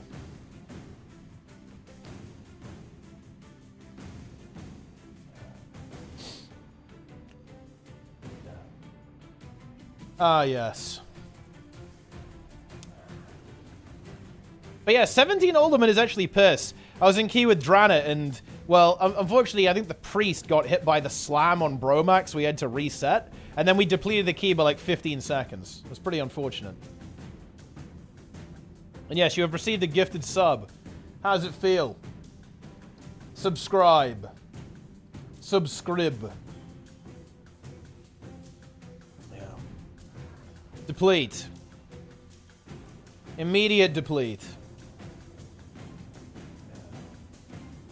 These subs, take them.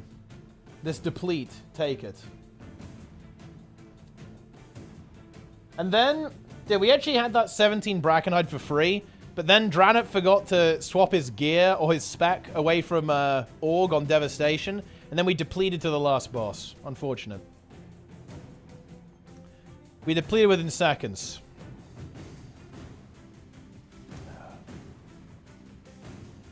Immediate deplete.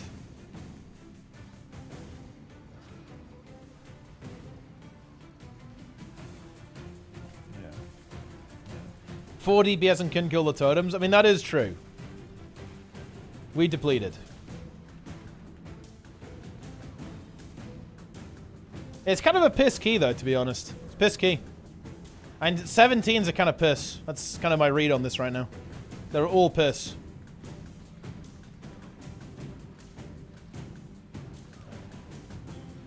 Me auto attack.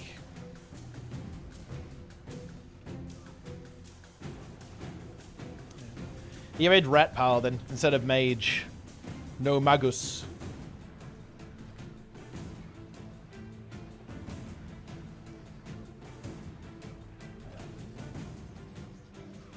Rare got one-shot by Fortified 21 Braconite first boss charge earlier today. It actually hits really fucking hard, yeah. On Tyrannical, that's going to be really rough.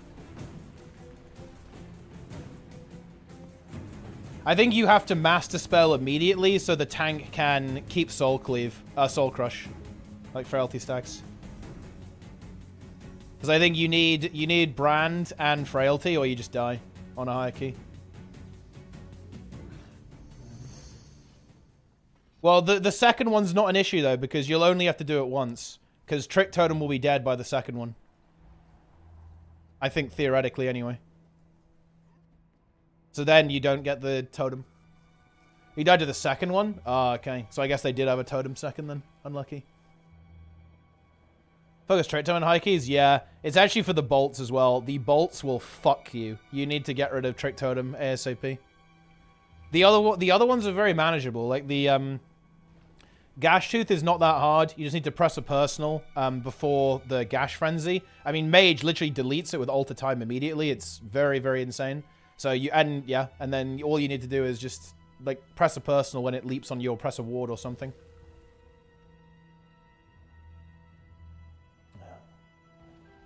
Incredible. World of Dogcraft. Ah, Jester in the chat. You know what's crazy? Is that we have to re-clear Embodiment of Sin for Eggs. Log in, Eggs. It's time. Log in.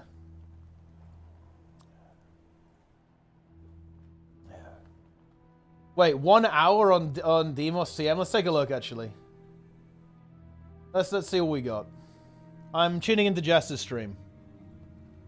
Let's see this deplete.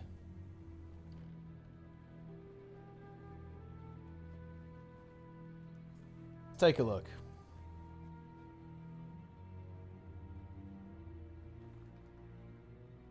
Are you ready?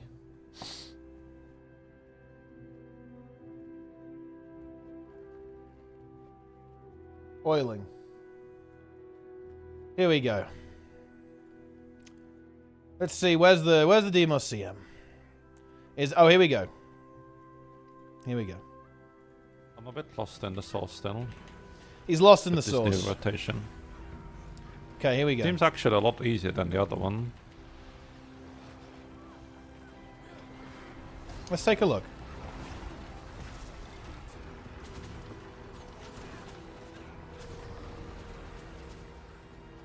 Here we go.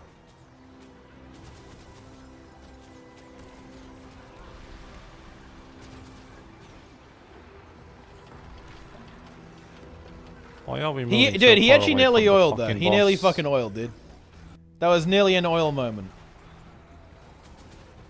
Oh, they do this tank strat? Yeah. Dude, I really don't like this tank. Dude, pugs do this shit. They always do this dog mess tank strat where you don't go around the middle. It's so bad, actually. It's because they're scared of the hand kiter dying, but the hand kiter would only die if you do the good tank strat if the hand kiter is bad. Or, like, you know, just doesn't move for some reason.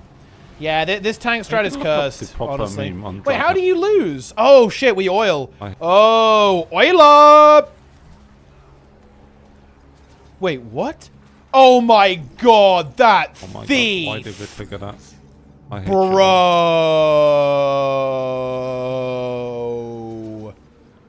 He stole Oh my god, why did we trigger that? I hate you all. Oh my god. And it's yeah. Well, I mean, I guess it's recoverable from this position. This is doable. But I assume we oil again. Like, this is fine.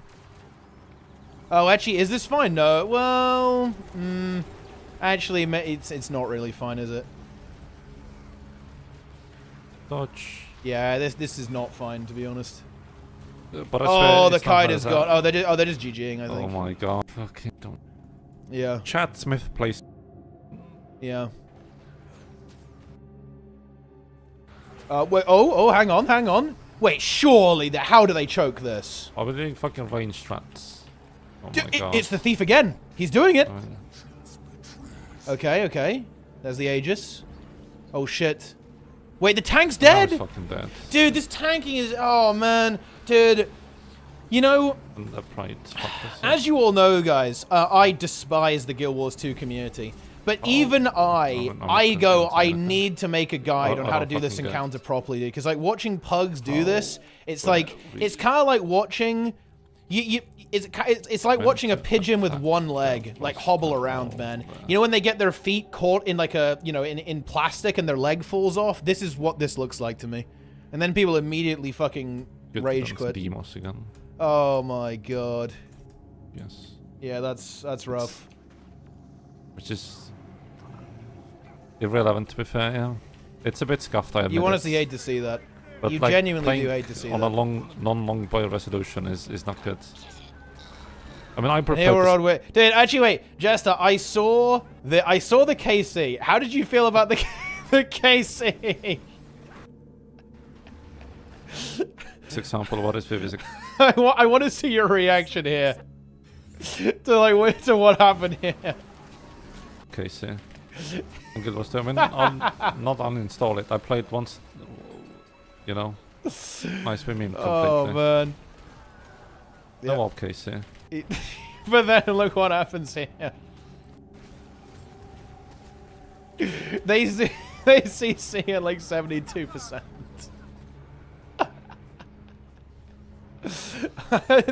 And then the guy cons aren't even that bad, right? Look, he now starts pushing like 2 orbs. Like watch this. He tries to push another orb after this. Look. Oh, I just need the one, right?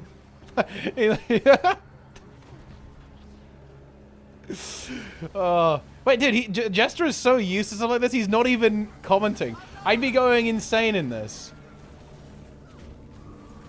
Wait, how... Cons are very cheap now as well. How is he not saying this is lunatic? This is a lunatic tier pug here. Man, it's so crazy that you just do 2 orbs these days for KC. Fuck up. Fight's such a meme. Power creep is crazy.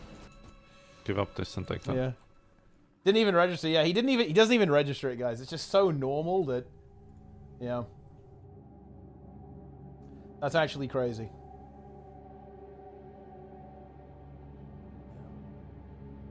Insane. Although, Jester.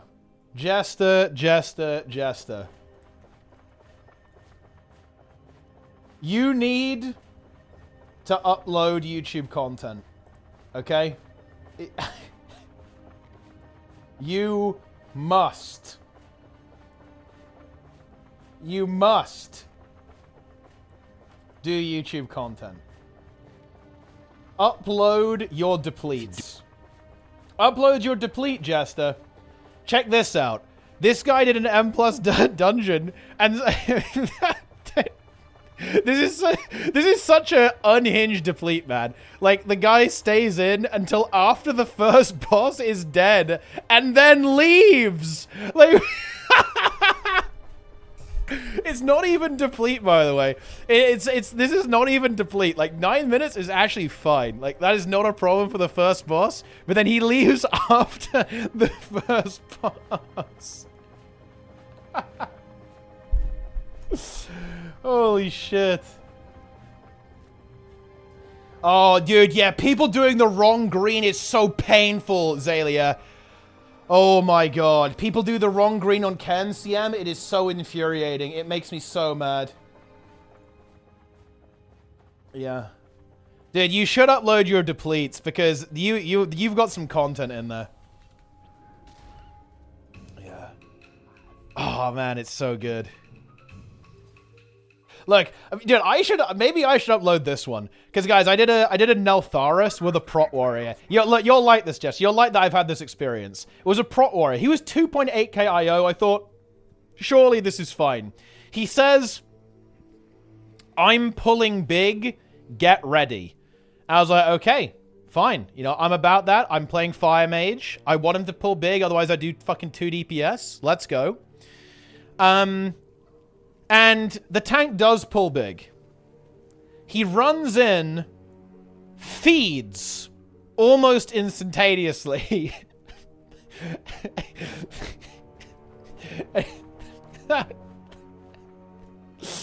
And then it is what it is, you know? Like, we just go, you know, we go through the half the dungeon until there's no hope left, because the tank continuously depletes. It is what it is. Watching hobbling one-legged pigeons on stream. And yeah, that's pretty much what it is, like watching Guild Wars 2 pugs sometimes. Like, there's just... it doesn't feel good. It just feels bad, to be honest. I'm sad about it. I hate to see it. I actually hate to see it. I'm doing chat Garant. Is Twitch chat bigger than it used to be? I think it's the same size on the stream. Maybe it's bigger on your end though? I'm not sure. Maybe they changed the style. With the chalk's routine disrupted, this is the perfect time I have chill groups and lots of mean ones. I mean, look, it happens. The wrong green. People go to the small one instead of the big one. It's actual lunatic behavior. What exactly will we be defending them from? Chalk and more. Chalk. We all know something. Right, can I join a chalk group, guys? I have a feeling it'll make an appearance. Divide and conquer. Dude, how are there so few chalk groups? Hello? Well, I'm making my own then. Let's go. Dude, what the hell? Nobody's doing chalk. Chalk attack. There we go. Boom. Let's do it. Yeah. Guild Wars 2 is dead. True. Yeah, I'm on EU. Dude, no one's joining my chat group. What the fuck? I guess they see 1 out of 5 and go, it's over. Maybe I have to say meta, actually. Meta Chuck Attack. Frog Lane. Big froggers only. There we go. That'll do it. And it starts in 3 minutes. Maybe everyone's already in maps. I guess I'm too late.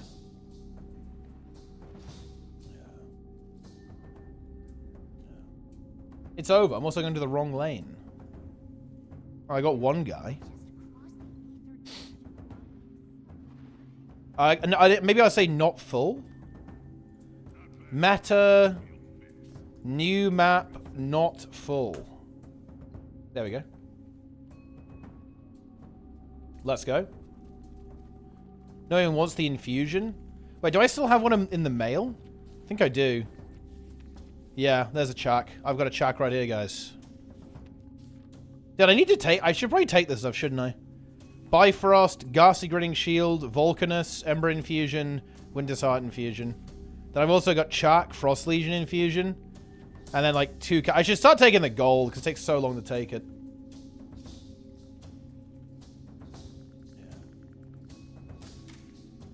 Yeah. Let's see what we got here. How your average peepo plays. I think people look at their screen with their feet sometimes. Right? I think that's what happens. I'm not joining the other dog shit map. I think people look at their screen with their feet sometimes. And yeah, that's accurate. But trust me, don't worry about that, guys. I think that about World of Warcraft too. Especially tanks now. All I can say is that you guys who play WoW with me, you are fucking blessed, okay, to have me tanking your keys, okay? No wonder people actually thank me for tanking. You know, they say, wow, what a good experience this key was after I'm done.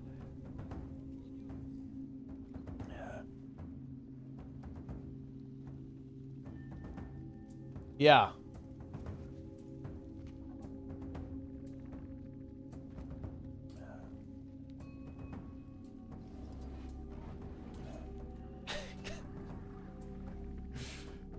You know, maybe I should show you guys Vivi's tanking in a +10. I've got that on file. I've got that on record.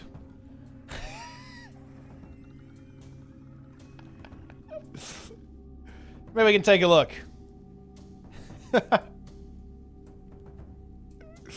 Depleting immediately.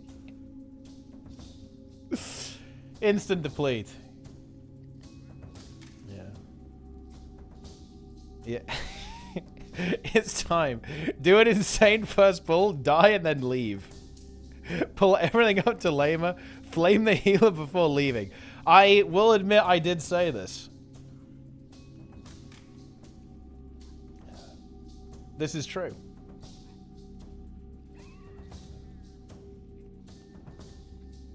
Yes. Here we go.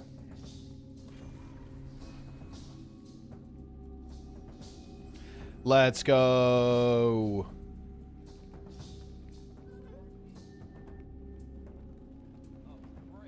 Oh, I should go get the mushrooms. Let's get these mushrooms. But anyway, guys, I am going to be getting a squad tomorrow for convergences. We're going convergences CM on launch. We're going to do all 5 of them. What do you guys think the comp is? Okay, right. This is what we're doing. This is what we're doing, chat. We are doing Convergence CM. In fact, I'm going to do a Convergence after this. And we're going to get the squad together.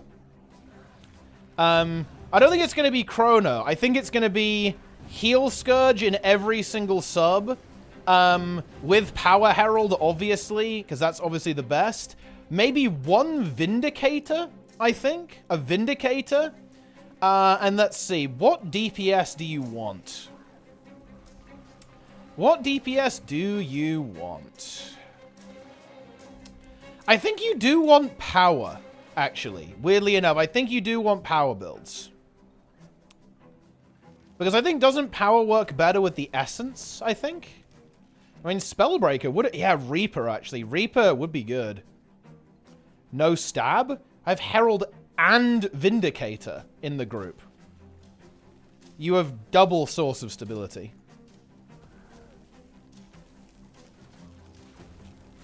Because you basically don't really have much of an opportunity cost to taking Jalis on Vindy. Maybe Reaper is the way, honestly. Because Reaper is just very tanky, does Giga DPS as well, actually. Get some Condi to deal with the Cryptus that like to move. Wait, why do you need Condi? Do they take, like, more damage from Condis or something, or what? Why do you need Condi for that?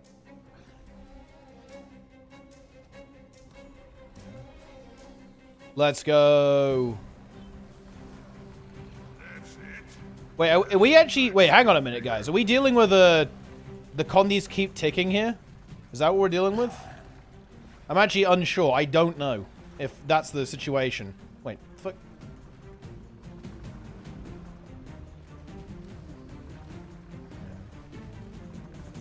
Because if that is the case... Okay, we'll kind of skip ahead in the conversation. If you're saying, well... Power builds don't work against moving enemies. Well, yeah, neither do Condi builds either. Not inherently, anyway. The Condis keep ticking, but that's only because the power builds already did their damage. There is no such thing as a Condi boss. Condis are not favored against moving enemies. In fact, because of Torment, they're actually disfavored against moving enemies, of course. Which is kind of interesting when you think about it, isn't it? Will they overtune or undertuned? You know what? I'm actually going to throw ArenaNet a bone here. I think, if anything, they'll overtune the Convergence CM. Because that's what they did with Ceres, and it worked out really well. So you know what? I'll give ArenaNet some credit here. I think they're actually going to overcook it a bit. And I hope they do. I'll actually be a little bit disappointed if they don't. Yeah. So I'm hoping for a little overcook.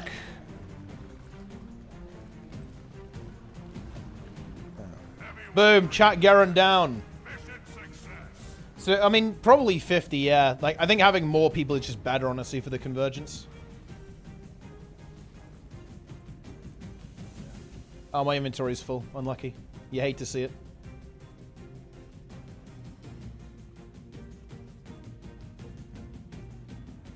Good. Daily reminder from Mela. What do we got here? Over 95% of the Guild Wars 2 PvE scene doesn't understand why a boss would even be a Condi or power and doesn't know what conditions in the game even do. This also includes people doing training runs and teaching people wrong information about encounters and low-key forcing them to like either specific builds, making them feel bad with playing builds that aren't good as specific boss because it's X not Y. Even if you're one of those people, go read again, stop spraying misinformation. I heard the scene for years, stop it. Actually quite based. Visions of the Past CM or DRM CM? Well, I mean, I'm not gonna lie, if that's the case, then it's gonna be complete dog shit. I really hope it isn't that.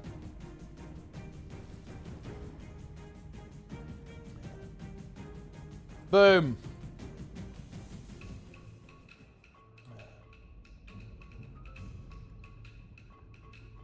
Yes.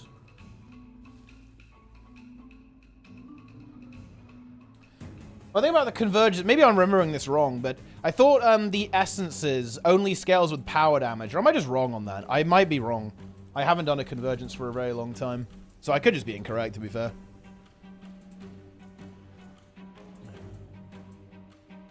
So I think you do on power builds.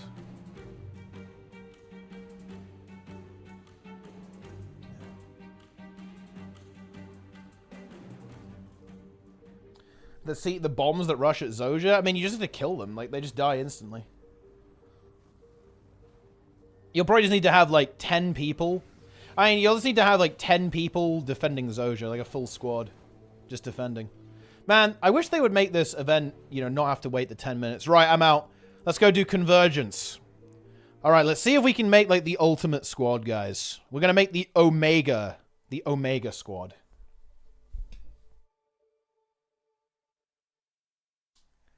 It's time. I think you'll want the CC. I mean, you don't know anything. We'll find out. But I mean, yeah, you don't know anything. Here we go. Let's do this.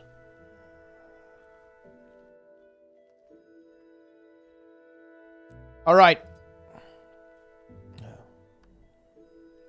Get in here, guys.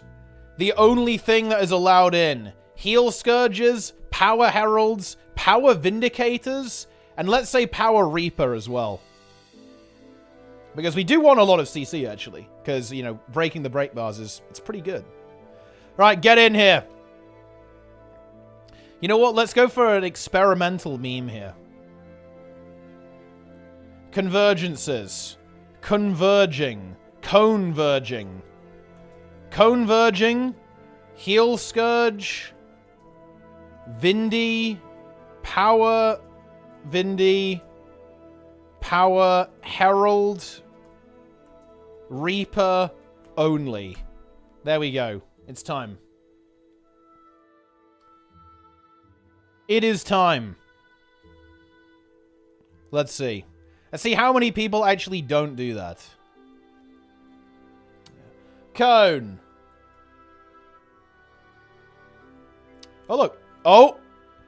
Crotomancer. That's illegal. You better relog, bro. Reaper reporting for duty. Very nice. Look at all this, guys. Look at these Reapers. We love to see it. Cone.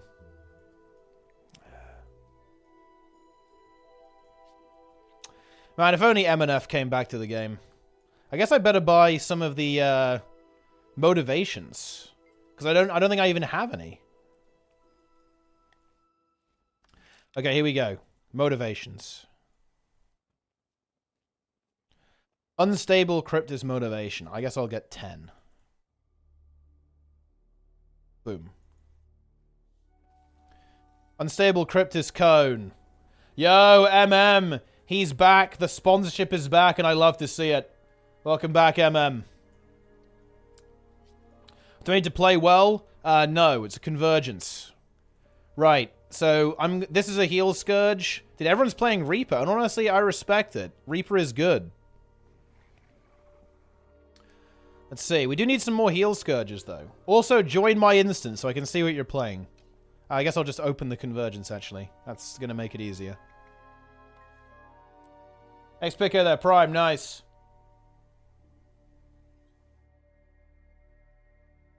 It's time.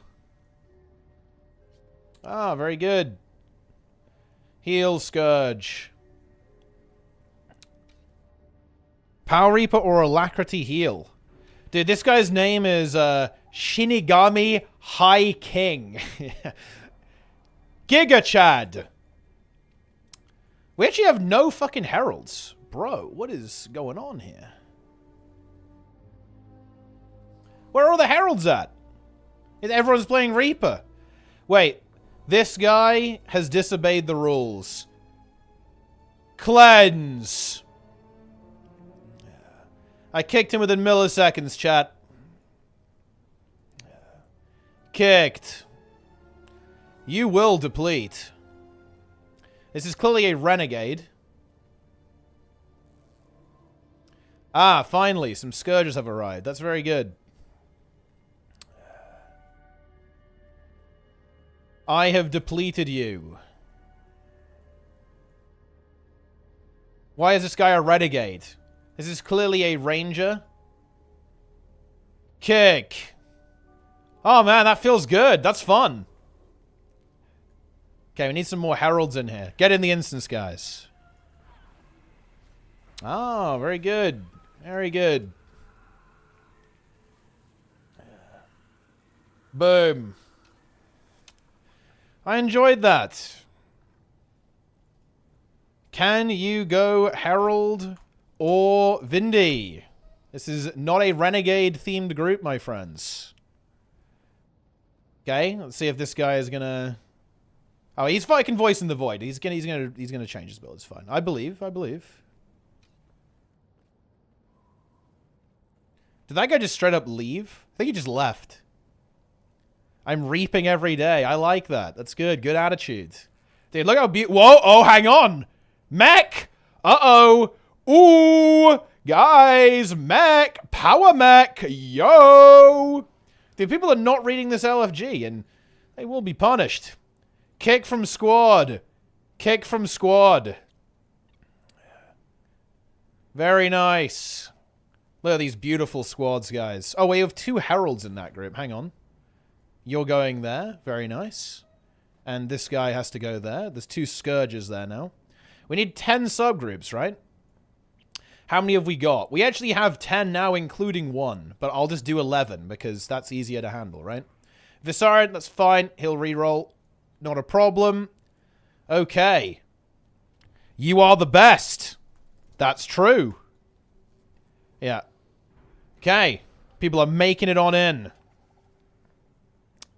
Okay. How are things looking? This subgroup is done. This one is done. This guy went Vindy. That's actually fine. We just need to... Oh! Guys, it's the same guy! Ooh! Hello, friend! This is... Reaper, Vindicator, Herald, Scourge only group. You, if you can play one of those, you can stay. Let's see if he relogs. Ah, sec then. The people don't even bother reading the goddamn LFG. Seriously, man. That's unreal. Okay, here we go. Oh, look at this. Okay, so I think we're actually good on Heralds now. Yeah, Heralds are good. Oh, wait, no, we need one here. It's you. You've been chosen. Dude, look at this. This is beautiful. Oh, look at it, guys. Look at this comp. Yo, let's go. Ha ha ha ha. Very nice. Very nice. NA will not be like this. Sneb, this isn't even my actual squad. This is a pug. I want to be clear. This is a random fucking pug group that I've put together on EU server. This is my reality. This is what life is like on EU, Snub. Enjoy this. Another Reaper. Very good. Yeah, we're lacking in Vindicators. That's unsurprising to me, honestly. It's probably the less common build here, actually, I would say. Except Visarian's going for Necromancer. This guy's going on Necromancer. Very good. Yeah. Please align the same classes. You actually can't because it's automatically moving me because I'm the tag, but it should be aligned for everyone else. Whoa! Yo, Teapot is better than Snab. Shout out to Dex here. This guy knows what's up. Snab's got no hope. Full? We might be cleansing people because I need Vindy's Linker. I don't know if you can play that. But, well, yeah, you probably can. Yeah. Let's go. Because we actually need 3 Oh, this guy went Vindy. Now we need a Herald, though. Okay, I'm going to put you there, then. So we need a Herald for this one. And then we actually don't need any more Reapers. We need a Herald and 2 Vindicators. But actually, to be fair, I'm going to say we'll do a triple Reaper squad because this guy who's joining, he didn't read the LFG, and he said you can play one of those things, and he actually did reroll. I fucking respect that. We'll do a no Vindicator squad. I actually respect that. That is fine. But we do need a Herald now. So we're not going to do that. I respect it. Visarian's going Herald. Oh, that means if someone can join and play Vindicator, we actually do have nearly the perfect setup then in that case. All right. Okay. Now, right, listen up. You lot are probably on the stream. Vindies, it's Jalis Shiro, please. And Heralds, I kind of want to say Jalis as well, actually. I kind of want to say Jalis as well. Because I think CC is going to be the enemy on the CM, and also the elite skill is also really good. The elite skill is very strong. Right, we need a Vindicator. Oh, this guy can Vindicator as well. So, wait, hang on a minute. What are you? What are you playing? You're a Reaper. I mean, I'll just put it in the LFG. Hang on a minute. I mean, someone can join from the chat. Okay, Linker joined. Yeah, if Linker's going to do another Reaper, that's fine. We can have 2 triple Reaper squads. That's not an issue. Right, listen up, everyone. This is very, very important, okay? So, number 1, get Essence and hold it unless you're defending the base, okay? The reason for this is you get like a 50% damage mod or some crazy shit like that. And you do insane DPS. Yeah, you have lower health, but we're going to have like infinite barrier. It's fine. It doesn't matter. So hold your essence, especially in the final boss fight. Only deposit essence if Zojja starts dying. We want all the DPS. Obviously, people here on the central island, you have to, use the essence to heal Zojja, so that's another thing entirely. Heal Scourges, let's see. What are Heal Scourges running here? It's going to be, I guess, Signet of Undeath, Spectral, and Serpent Siphon is probably the way to go. I would say. Yeah, I wonder if you could actually drop Signet of Undeath and run something else instead. I feel like that's not that useful, to be honest. Let's see, what else could you use? Maybe just Trail of Anguish, actually, for even more stability, potentially. But yeah, something like that. Oh, this guy's playing like the hybrid build. Honestly, I actually kind of like that. I think running Celestial Scourge might actually be superior here because we probably don't actually need, that much support really. Like you probably can just do this. I think I'm going to do that as well. Here we go. Let's get the Celestial setup here as well. I do quite like that. Oh, I think I've only got a pretty bad... I've got a scuffed setup, though. Because this is my Serra setup that only has Pistol Torch. It really should have Scepter there as well, but... fuck it, who cares? I'll just run this. With Mercy Relic, though, because that Relic is OP.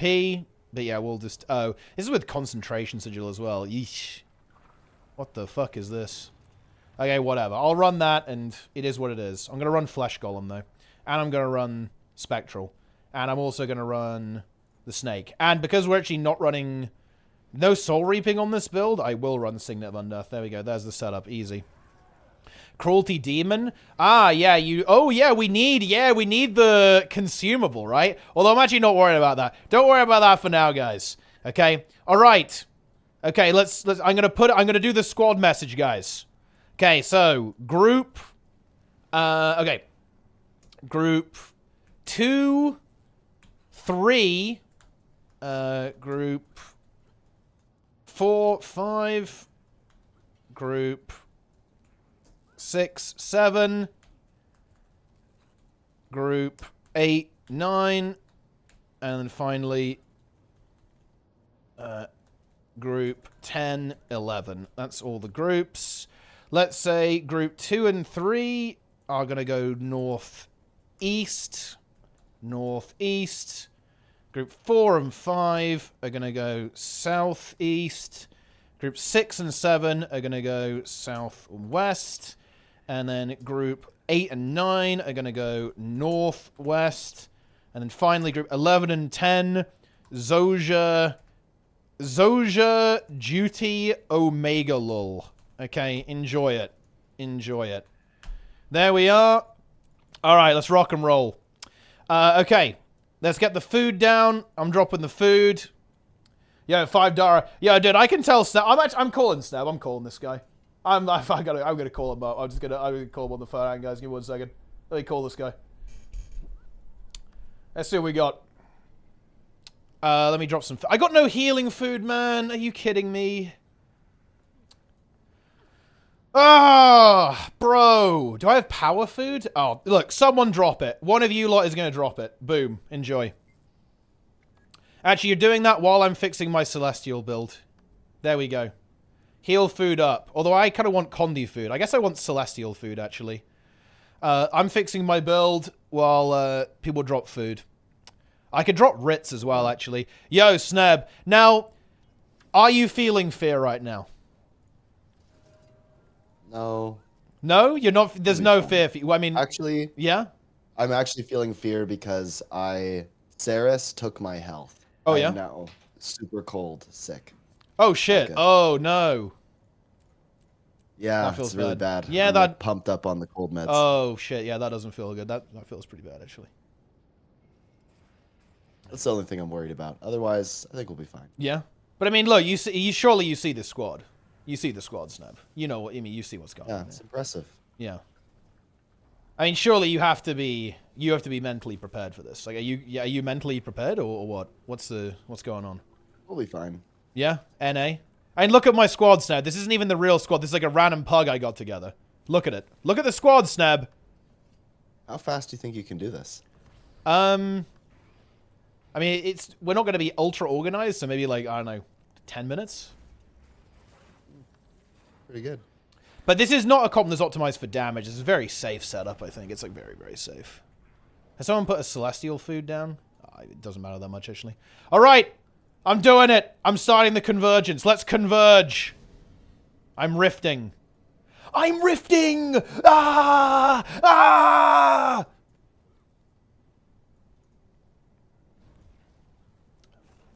I mean, look at this. Do you think your squad's going to look like this tomorrow, Sneb, on NA server?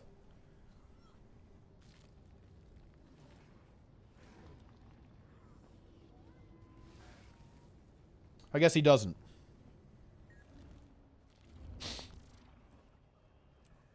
Portaled in as soon as we lost track of your astral fluctuation.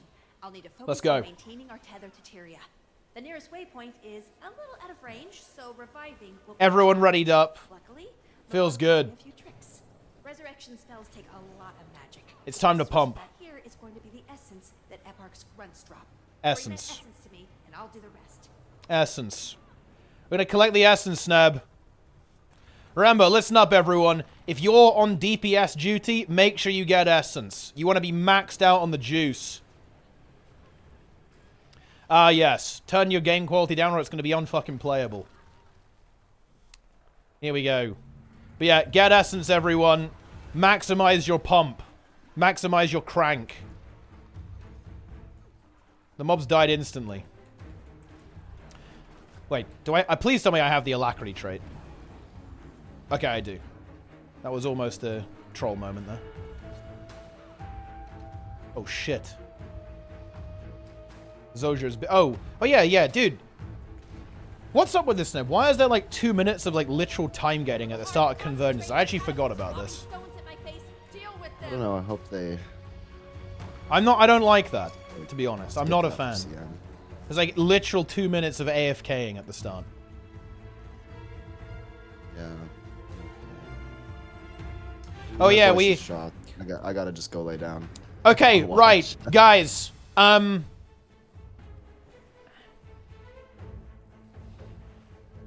We need to do a thing here. Guys, even groups. If your group is an even number, come and kill the champion that spawns on the west. If your group is an odd number, get the one that's on the east. And if your group is a multiple of 3, get the one that's kind of on the north. Boom, there you go. Maths for you as well. And the multiple of 3 actually supersedes the odd number. Okay? That's the most important one. If 2 things apply, the most important one is the multiple of 3 one. And that should divide us into 3 groups. Filled it with essence. Boom. I actually forgot where I'm supposed to go. Fuck. Ah, no, let's go. I'm staying over here. It doesn't matter. Wait, why is it immune? I hate it when ArenaNet does this shit when the mob is, like, immune when it spawns. I really wish they wouldn't do that.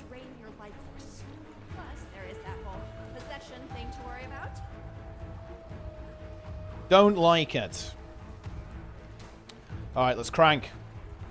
Oh, I don't have Blood is Power. That's probably a mistake. It's fine. Who needs it? Pompa!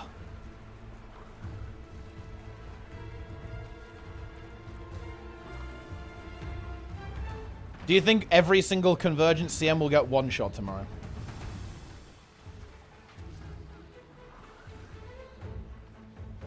Remember, guys, collect your essence, by the way. It gives you Giga DPS. And we must all be Giga DPS.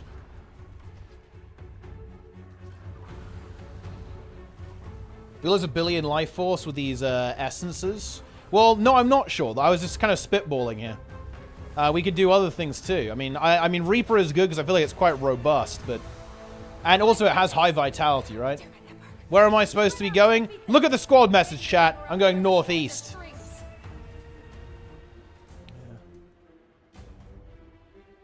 The Convergence leaderboards. I mean, yeah, I'm going to guess that is a thing. Right, I'm going for this one first. Let's go. CC it.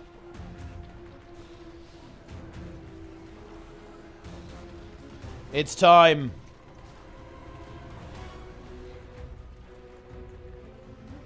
So what comp are you going for? What classes are you gonna go for? Wait, dude, Sneb, he left the call. Sneb literally left the call. Never mind. It's over. It's actually over.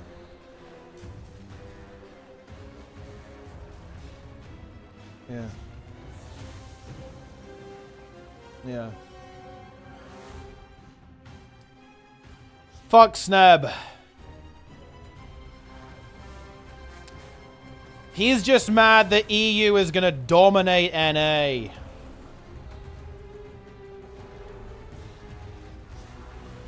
Let's go.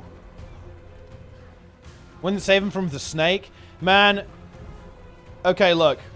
Someone asked me a while ago, actually, what would be one thing that would save Guild Wars 2? And I'll tell you. Bix the Snake reinstalling the game. Am I right, guys? Seriously. Okay, guys. Let's actually talk about this. Who here would reinstall Guild Wars 2 if Bix the Snake reinstalled Guild Wars 2? And actually was into the game and making content full-time? Yeah. I don't know about you, but that would honestly make it maybe the best game ever made. Quite possibly. Only if you do meme debate 2.0. No, we bring back the debate. Of course we bring back the debate. Are you kidding me? Like, we do the full debate. We do an even bigger one. We add even more people. Make it make even less sense. Dude, look at this. 50k DPS from that Vindy, man. I told you, Vindy's fucking broken. Maybe we just stack Vindicators.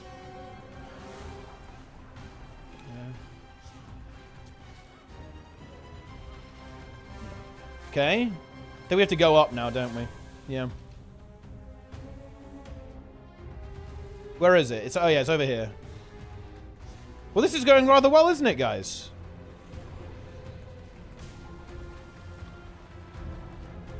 Okay. The Zojia team is doing fine. And remember, guys, when we get to the boss, only deposit essence when Zojia's getting a bit low. We actually want to hold our essence for as long as we possibly can. As long as possible. Okay, so we got to get the general now. Did it spawn down there? Where's the general? Ah, it's over here. Here we go. Ooh, it's one of these. Okay, we have to CC it quickly. There we are. I cannot carry any more essence. Well, I mean, that's okay. Look at the DPS. So this is what I'm talking about. Boom. Okay. High General is down. Alright, we need to go help the other ones now. I guess we'll just go to this. I mean, we're quite near this one. Let's just go here then, I guess. Okay, another High General is down. They're still on the champions, but they're probably getting towards the end of this one. It's over here. Oh, it's up. Can I go on this mushroom? Oh. That's not quite what I was looking for.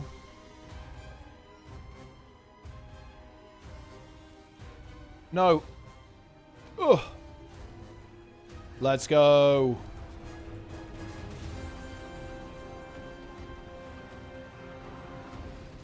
Boom. There it is. The general's up.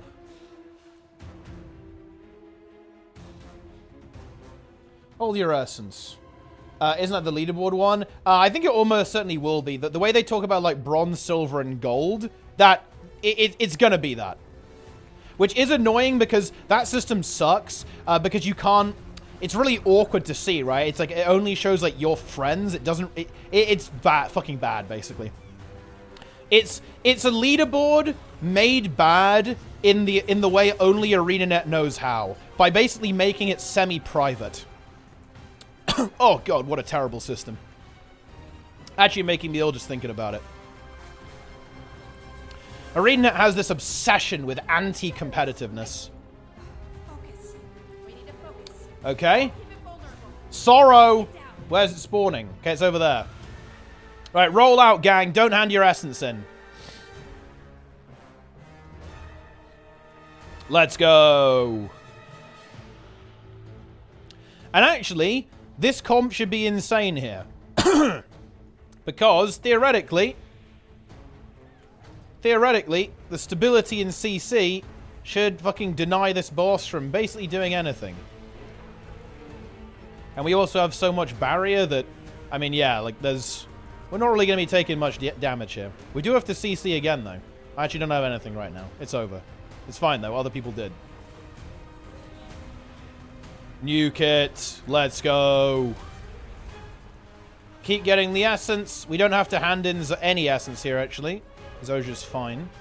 Oh, yeah. You can manually heal Zojia as well, can't you? That is something to keep in mind. So we actually might want a couple of, like, actual green number pumpers. What's the biggest green number pumper in the game? It's actually Heal Herald. So there's actually a universe where we might eventually want some Heal Heralds. Oh, you can't do it anymore when the boss spawns? Ah, okay. Well, never mind then. Beautiful seeing the CC. I mean, yeah, the CC's doing alright, isn't it? Dr. 27 billion year resub. Let's go. Heal Blade Sworn. Oh yeah, I mean, yeah, honestly, Druid would be good. I miss heal at Druid. I mean, Druid is one of the best healers in the game right now. You don't need to miss it. In fact, it's, in some sense, the best healer in the game. Oh wow, we actually failed the CC. I think we were slightly too slow getting here. I guess we actually trolled by some of us got here earlier, right? And because some of us got here earlier, the bar started ramping before everyone could get here to actually CC it. That's interesting. Something to maybe keep in mind.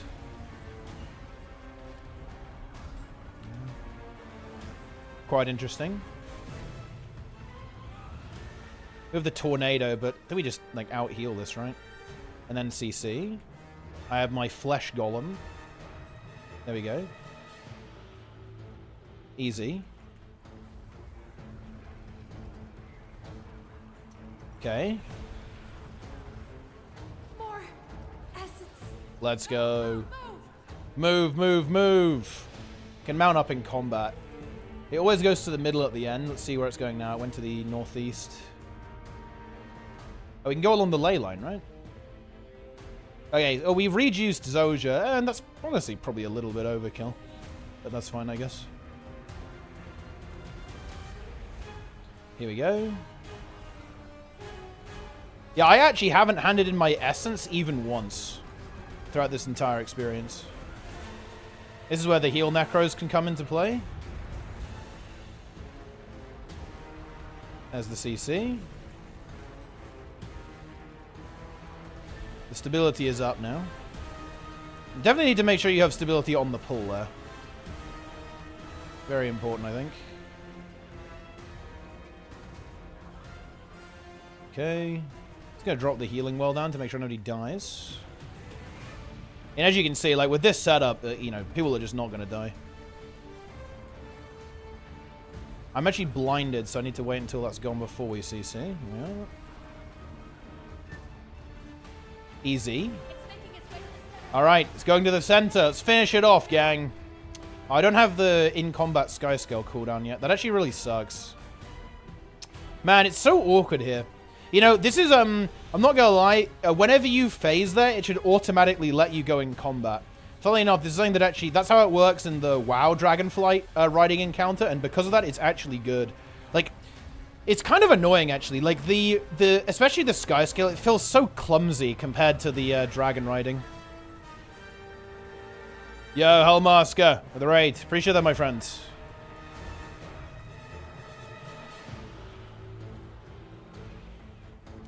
Let's go.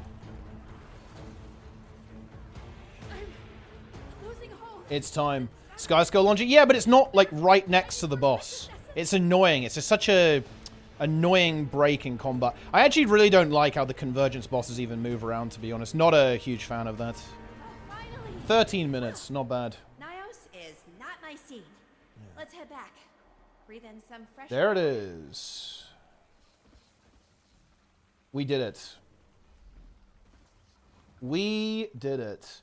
How heal lack is for, do they change it again? I mean, okay, just to be clear, Local Granny, heal lack Druid has been meta in every single version it's had, including where it got reworked. It was still meta. 70k DPS. I mean, yeah, Reaper is good. I'm just saying, it's good. They should have given up a merged Sky Skull with Griffin mechanics. Yeah, that was actually a very good idea by World of Warcraft, to be honest. Like, the dragon riding... dragon riding is good. 1328. I mean, I guess not bad. I think I've done quicker than that, but this is a pretty safe comp, and obviously we didn't have like full tryhards. We're a little bit slow in the first part. There it is. We did it. Yeah, I mean, I kind of want to try a couple of DPS specs here, maybe. Try some DPS specs out.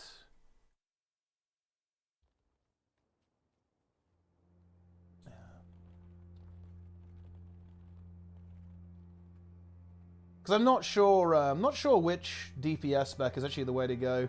I think it is power, because again, I'm not sure if the essence thing affects Condis.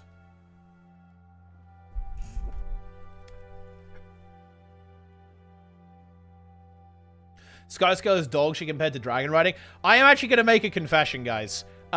I came back to Guild Wars. I was playing Guild Wars 2 yesterday, going around an open world, and I was thinking, bro, this is so much less fun to use than dragon riding. I will actually confess.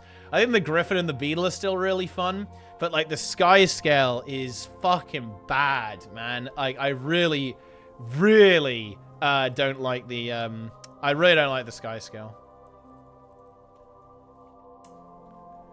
Dragon riding is much better. No healing Reapers with Vampiric Presence is amazing healing. It's not. You know, they sacrifice a lot of damage to do that. Fly through rings on the Griffin at high speed were cool. Yeah, that's exactly what WoW has, basically, with Tindral Sage Swift. Very good.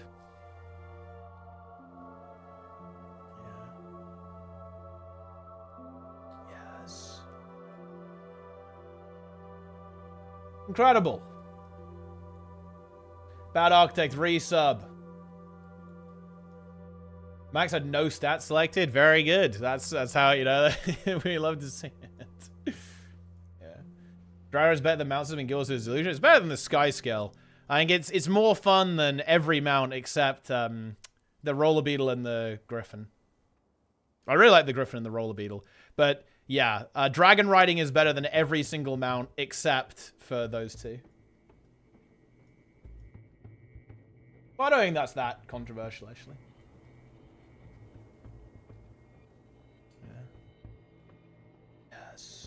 Griffin phase, dude. Griffin phase will be fucking hype, okay?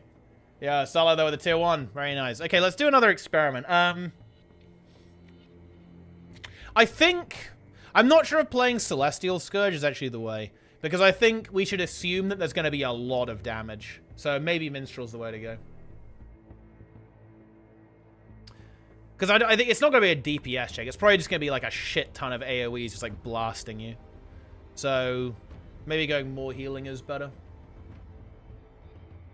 It's obviously going to be Power Herald. Like, Power Herald is kind of a no-brainer in terms of the support you pick for quickness.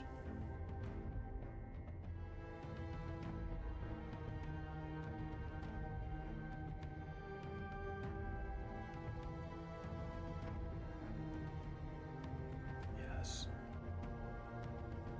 Dragon riding and Scuzz and Grove mashed together with no downsides. Boring. I mean, it's fucking fun. you just zoom all over the place. Fucking epic. Yeah. I wouldn't say it's boring at all. Balance patch 2? No, I think that's later. There's the preview on Friday, though. Knockbacks? Yeah, that's why I want to have the Vindicator in every sub as well. I want to have the Vindicator and the Herald both with Chalice. So that when you're in the final confrontation, you have just, like, 25 stacks of stability permanently, pretty much. That's the goal. Alright, I'm going in again. Let's get in there.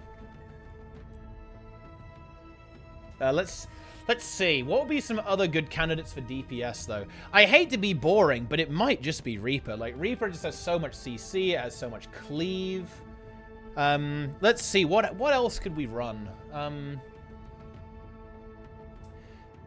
I mean, honestly, Spellbreaker would be a pretty interesting idea because it has its own self-generating stability. It's very tanky. You run defense, so you heal yourself as well. Yeah, Scrapper. Actually, Scrapper is a good call. Scrapper could be really interesting. Although you have very low vitality because you're going to lose all your health because of the essence. So you're going to be down to like 10k health or something. Which is not ideal, but you will have permanent barrier, won't you? You'll have like, you'll be maxed out on barrier.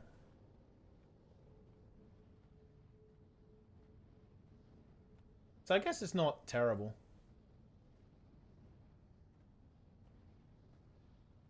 Lost my entire try. 50 stacks only had like 11k life force. Yeah, that's definitely an annoying thing about Reaper, yeah.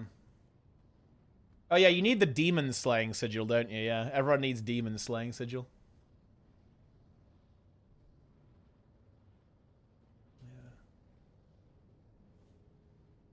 Portals for champions. Realistically, that is what you want to do, but it's not going to be. It's not going to be that organized tomorrow. Quickness Untamed have less damage than the Heralds. There's less utility. It's just you don't have stability on that build. It's actually funny. A lot of Quickness Untamed defenders say the only thing Herald has that Untamed doesn't is stability, which is actually hilarious considering that is like one of the most important boons in the game. So yeah, it is what it is. It is what it is. Yo, Lauren with the raid. Embodiment of Sin, leader. Luaran.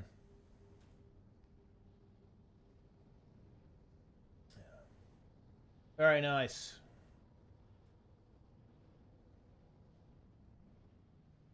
Oh wait, does this still work? Does the wait, does this thing Crone has still work? Like the rifle, the consumable? Oh, I wonder if it does. That's kind of interesting. Man, do you just stack Vindicators? I guess the problem with having infinite Vindies is that you don't have CC. But you still have the Heralds. But I feel like you kind of want the DPS classes to have CC as well.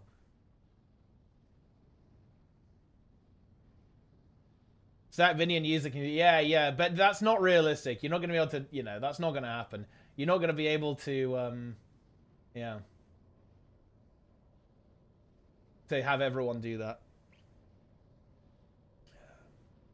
Scrapper? Yeah, okay, right. Alright, okay, I'm going to expand the LFG. Here we go. Here we go, guys. I'm doing another LFG. Converging. Power Vindy, Power Herald, Reaper. Let's do Scrappers as well. Power Scrappers. Power Scrappers. Let's see. Let me think. I don't think you can do Way Station here. Pretty sure you can't.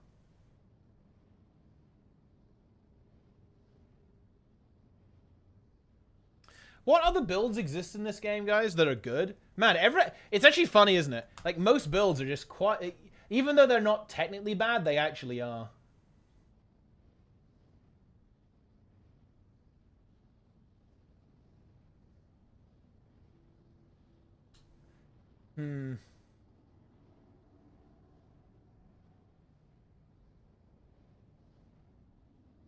Yo, Knuckles, resub. I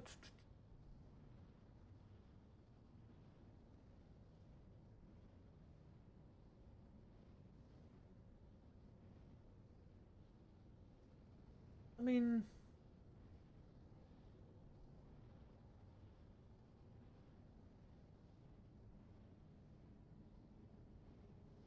I'm pretty sure just stacking heal Scourges is the way to go. It's such a disgusting build, to be honest. I was going to say this. Power Scrapper.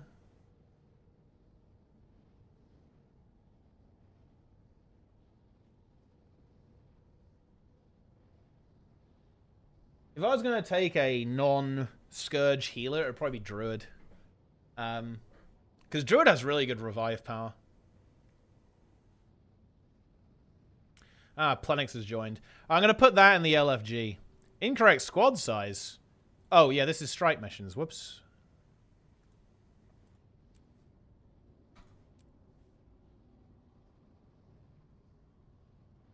All right, there we go.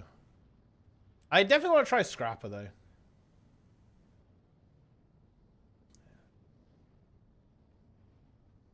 Well, I mean, Chrono doesn't really do anything here, guys. Because we're not going to be doing portals.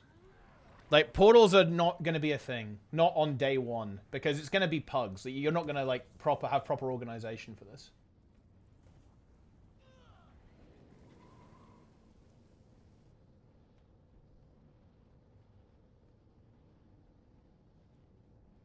Yeah, but nobody cares about portals. That's not going to be relevant.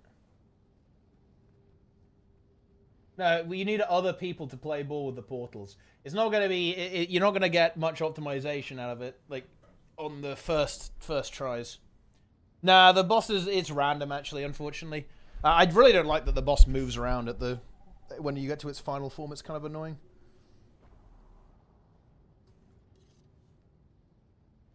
Okay. The extra life has arrived. This time with stats. I mean, that's a good start. Look at this guy. Logged out. I will remove the offline players.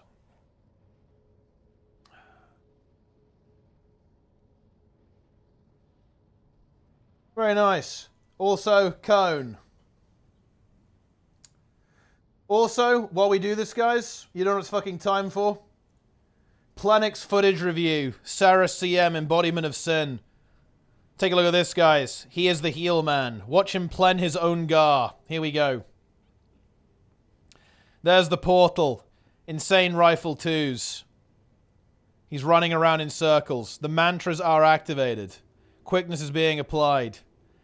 Here are the greens. Go in the greens. Look at that, guys. We're in the green circles. The mantra is reactivated.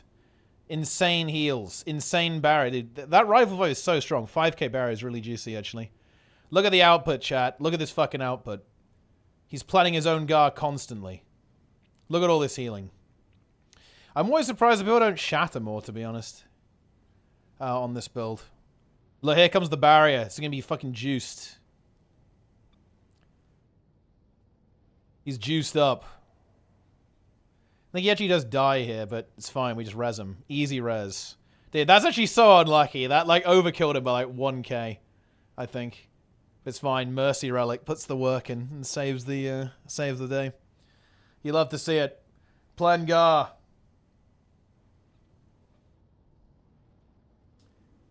There it is. Yeah, I'll see you around. Try to see you. It's fine that it moves. Well, it's like scuffed fucking downtime, to be honest. I watched my VOD back. It was so bad, lost 5%. That 10% goes over. It's like a minute. Yeah, it's like a minute of the fight. Not uploading a POV. Yeah, no, I'll get around to it. We'll get around to it.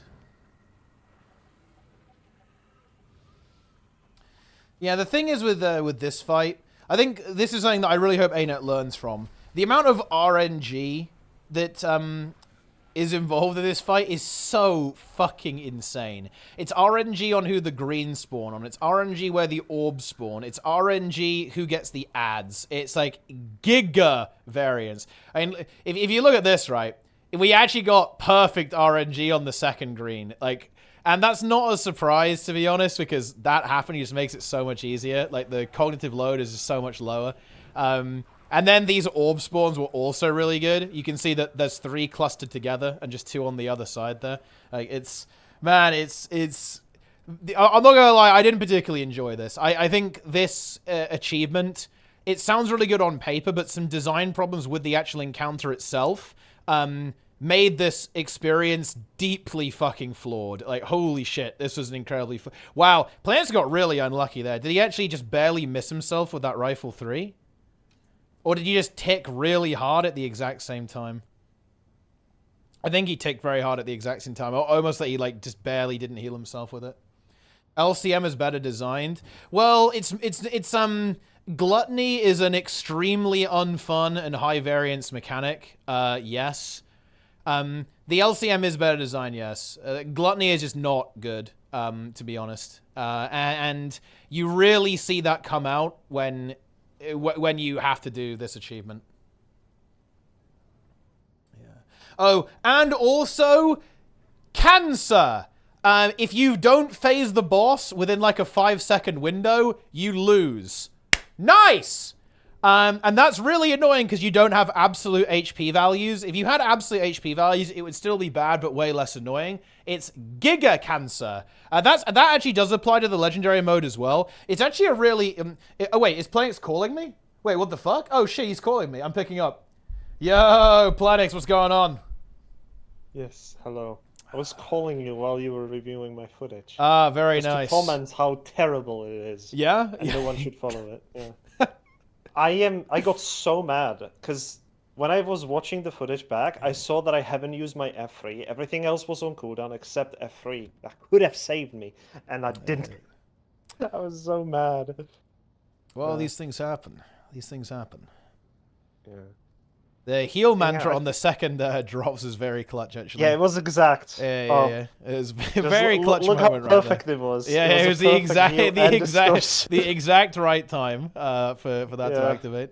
Took a gamble. Yeah, and it paid off. I think you got hit for 13k when you died. Like you actually died to 1k of damage on the final slam there. Yeah, but, so the F3 shadow would have saved me then, because that's 1k. It's fine. The Mercy Relic paid off. The instant revive was pretty good. But yeah.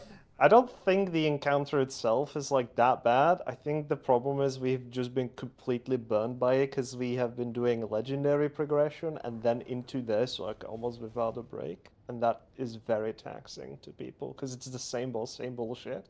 Different strategies all the time just to get the same kind of result at the end to just get the kill.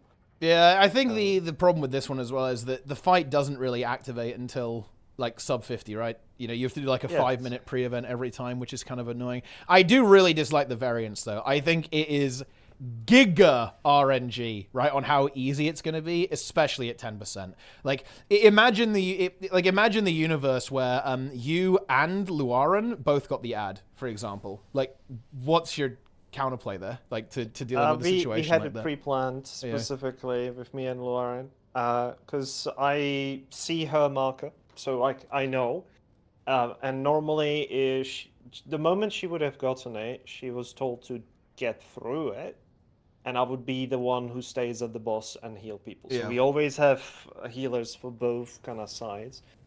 And we were particularly not shattering much when we were around the middle because the auto attacks from rifle heal for quite a lot from clones. Yes. So you don't need to shatter as much. We did shatter eventually just to top up on the healing just in case. But when we are here right now outside, the clones don't heal at all. Yeah, so it only hits around like the boss, right? That's the issue. Yeah. So we try to get the stacks here, and then I mostly try to just not shatter throughout this phase. So you will see me that I'm not shattering at all right now because there's still people and you can see the green ticks at the people there. Oh, I'm so proud of that heal. Oh my god. It was clutch, yeah, it was a clutch moment. I'm still angry that I didn't continue to split my 5 though. Yeah, I mean, I guess that would have saved me for sure. I guess what you could also do, right, is you could just continue and split one of the hits, right? Like if you delayed CS a little bit, you could have just continued and split the hit as well. Yeah, and then I was use just that too as a heal. scared to get hit by the wall. Yeah, the beam. May have been too close. Yeah. Yes. It's big. It is very, very big. Yeah, I think that the other thing about like stuff like embodiment of sin is that, to be honest, like I think something that actually fucked us really hard is that I don't think people were ready to multi-class that much, right? I think there was a really big adaptation phase on playing different builds for us that was pretty brutal, to be honest. And also, you know, like a lot of people were not very motivated as well, so that was a challenge to kind of make that work as well, which just wasn't ideal. I also feel like the fact that we went with all scourges at the end for embodiment is really funny. Like we went back from like, okay, maybe like trying a special version of a virtuoso build that now became the meta build actually on pretty much everywhere else as well, to even play Condi Herald, which was not so often. And yeah, now we got the only thing that we got that was new was a heal chrono, really, right? Yeah. We were not used to. I was kind of joking about it when they were like making the reworks. On my alt account, I made a character named I'm a Healer now, I think, with the name, and it was a chrono. Never really got to level it out because it wasn't good until Xeris kind of came along. I think I'm going to level it up now. Oh, look at the destroying of the orbs. Orbs. Could have killed more there. Yes, you had 7 stacks then. So you had quite a decent chunk then. That's maybe like, well, that's about what you want, right? Like 7 to 9. Yeah, that's what I want, right? Yeah, I wasn't really trying to... I think I got pretty consistent. I was like really try-harding the orbs to make sure I always got around 8, like pretty much every single time. That was always my goal. I think people got good at the orbs in the end. Like I think a lot of people, like the Trailblazer Scourges were all around like 12 stacks and stuff like that on the orbs. Yeah, Chrono's throughput, though, is pretty good. Man, it's actually really funny, though. Did we actually get perfect greens twice in a row? We did, didn't we? Yeah, we absolutely did. Yeah.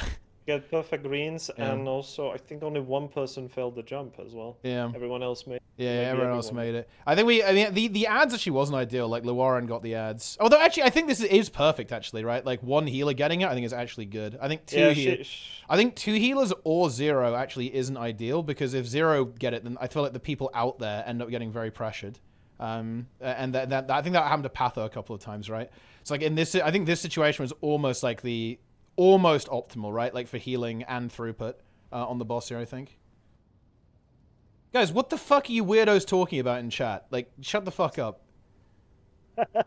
If you guys are watching, look, okay, I actually have really bad news for you, because, like, you people, okay, also keep joining the squad. Also, give me some fucking scrappers. Bring me some spell breakers as well, guys. I want to get some fucking spell breakers in here. And yeah, you can also play shit like Heal Chrono as well. I'll allow that. But anyway, look. Oh. Listen up. Okay. I want to point something out to you guys. You aren't going to like this. Lion Meows.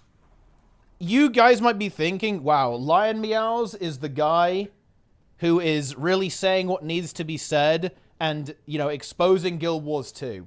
But I have extremely bad news for you. You guys are the mark. You are the joke. All of these videos are an experiment, a test on the human species. This is a comedy and satire channel. Yes, guys, he's making fun of you. You are the joke.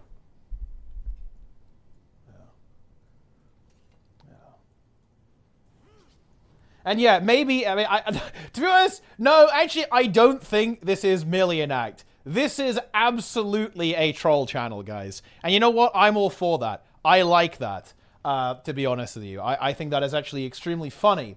But make no mistake. And what's even better is he's probably going to find that clip and use it in one of his videos, which I also like. But that's not the point.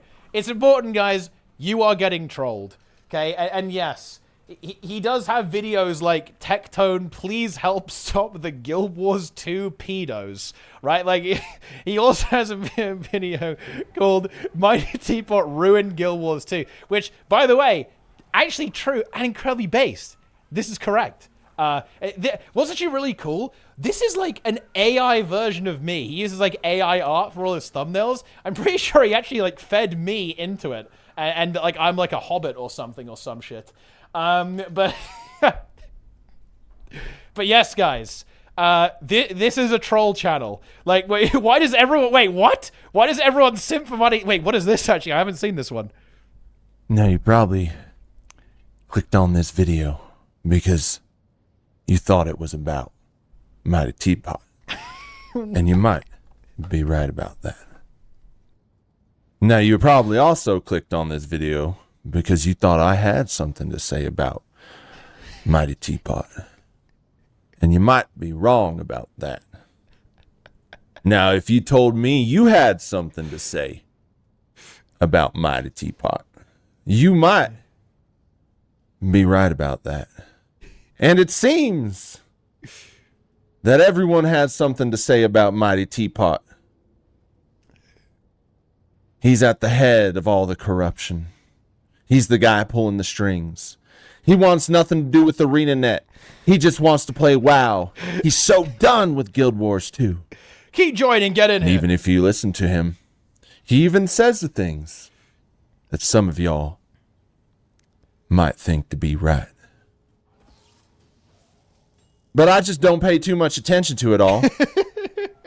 I'm just trying to have fun.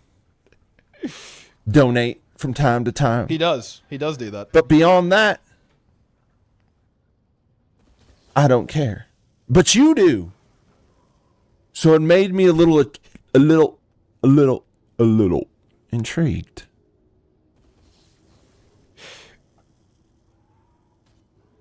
Join the Why squad, does guys. Come everyone and do a simp for convergence. Mighty Teapot? That's a good Because question. whether you love him or you hate him,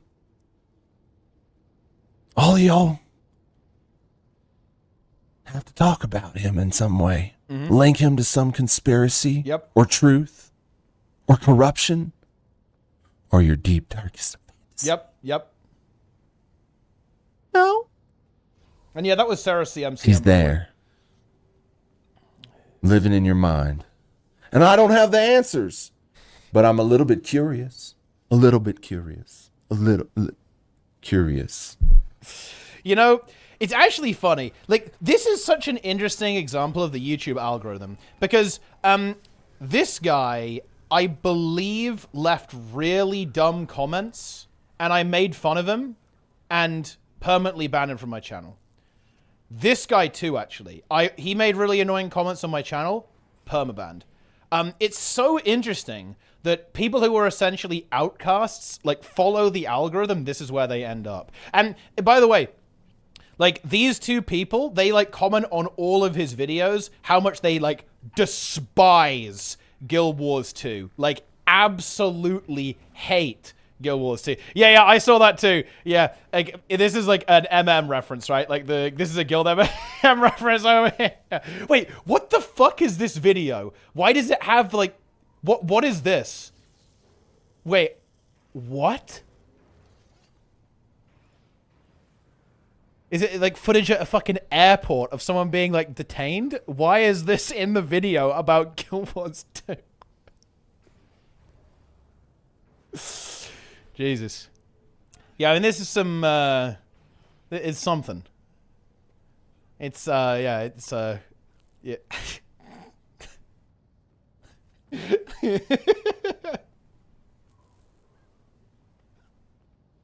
Men don't play Guild Wars 2. Only simps. Newer ArenaNet partners are terrible choices and won't help Guild Wars 2 grow. My warning to the Guild Wars 2 community, let the fun begin. Wait, what? Is this like a furry convention in the background? It's like, Jesus. This is fucking unhinged. The most disgusting monsters of Guild Wars 2. The Guild Wars 2 community is mentally ill. Okay. Content. Guild Wars 2 is a giant hub for furries.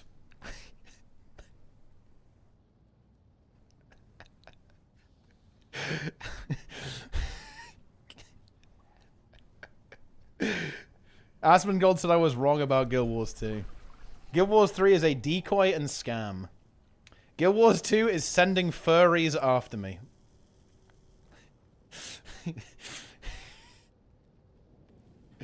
Unhinged creator. Reaction to Darren's Guild Wars 2.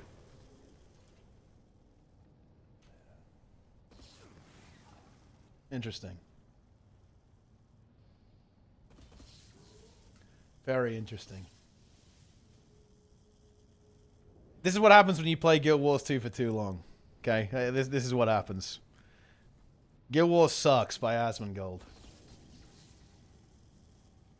But yeah, to be clear, guys, if you get, like, too caught up in this, like, bear in mind, this is a satire channel. It is a troll channel. Alright, get in here. Come on, let's go. Let's converge. Let's converge, guys. I want to converge. Man, I'm kind of hungry, actually. I need food, but in real life. Let's go. I'm just going to assume that everyone here is playing Heal Scourge. It's probably a safe assumption.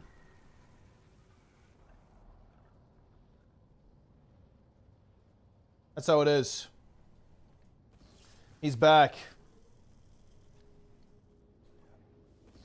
I was remember like 4 hours just my arms are sore. Yeah, that's big actually. Yeah, swimming is good shit. Oh, yes. Vindicators. Dogicator.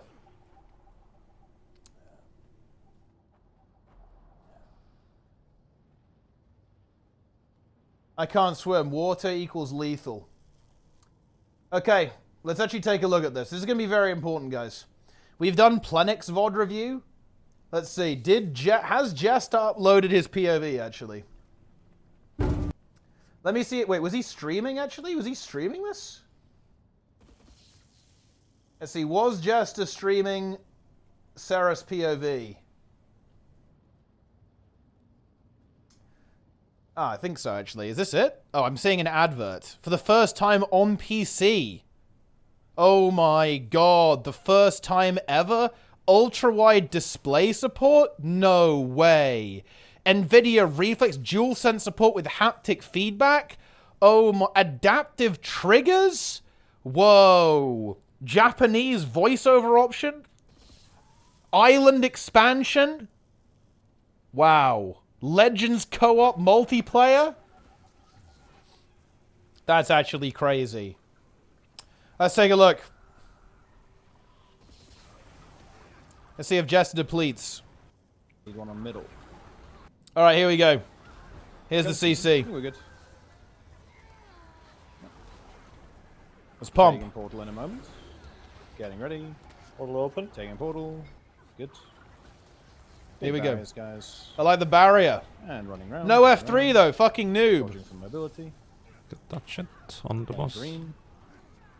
It is... Boom. Yes, 2 middle, need 1 right. Yeah, we're good. Here we go. Big heals now, guys. Cranking those heals. Man, it's so easy to live on the Collect Trailblazer, man. You're CPCs. actual unkillable. Hold Look at your this heal shit. skill. CPC goes down. What's on the other side? Doglands is also outside. down. Look how much healing you get from And Doglands. fanning out, fanning out. There's the heal. Very nice. Running forwards, running forwards. Big heals, guys, big heals. Jumping the big Oh, he got Position beamed. now. He got Big beamed. heals. Cranking. Beamer! Guys. Give it all. We're good on greens. Heal, stack. Blast everything. Use your heal skills. Rezzing, rezzing. Wow, CPC he didn't res Planix. What the fuck? Cranking now, guys. Collecting, collecting, Did collecting. you guys see that? He didn't res Planix. Fuck the ads. Fuck the ads. Yeah. Hey, there it is. Cranking now, guys. Collecting, collecting, collecting. Nice. Fuck the ads. Kala, fuck the Malix. ads. Hey. Nice. My Temazet was really clean. Yeah, I got all of my damage off, I think, pretty well. And I got my barrier right, barrier application, healing application correct. I think I had nearly 100% transfusion uptime. And still had it for if someone was going to go downstate. CBC down. Cranking, guys. Pumping it all. That's how it is. But there it is. Do you change shirts ever?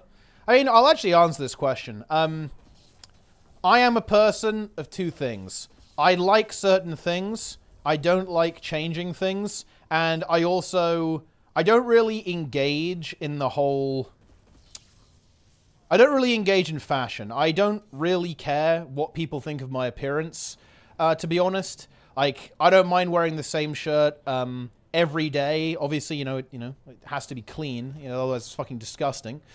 But I don't really mess around with it. I don't really play that game.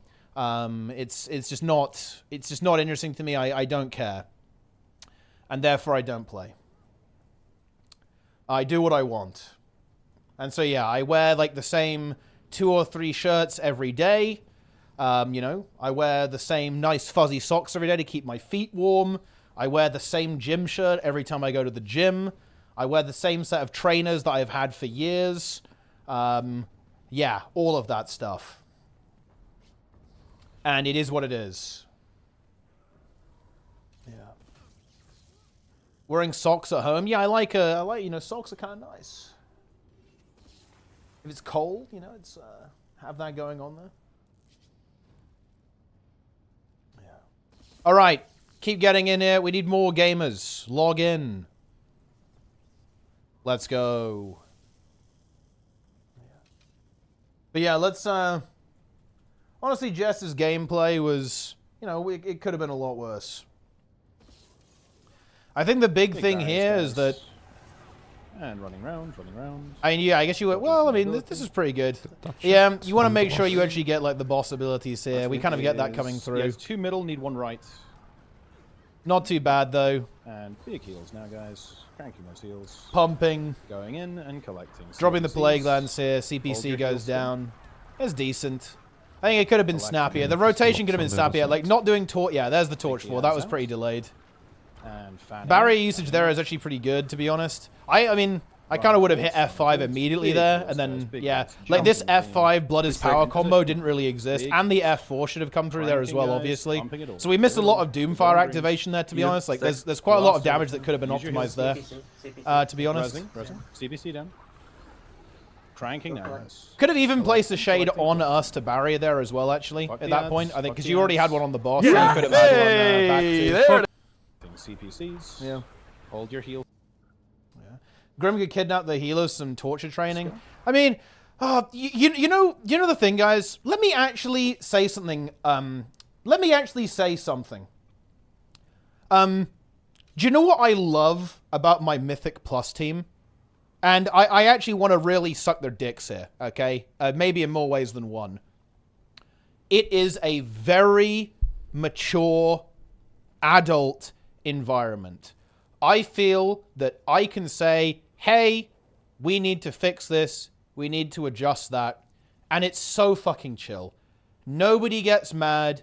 Nobody is like fucking raging out or flaming. There's no like friction, okay, whatsoever. It's just like, oh, this is good. And I know that they would tell me if I need to do something better. I can tell them if I think they need to do something better. We come up with a problem. We solve the problem. We move on.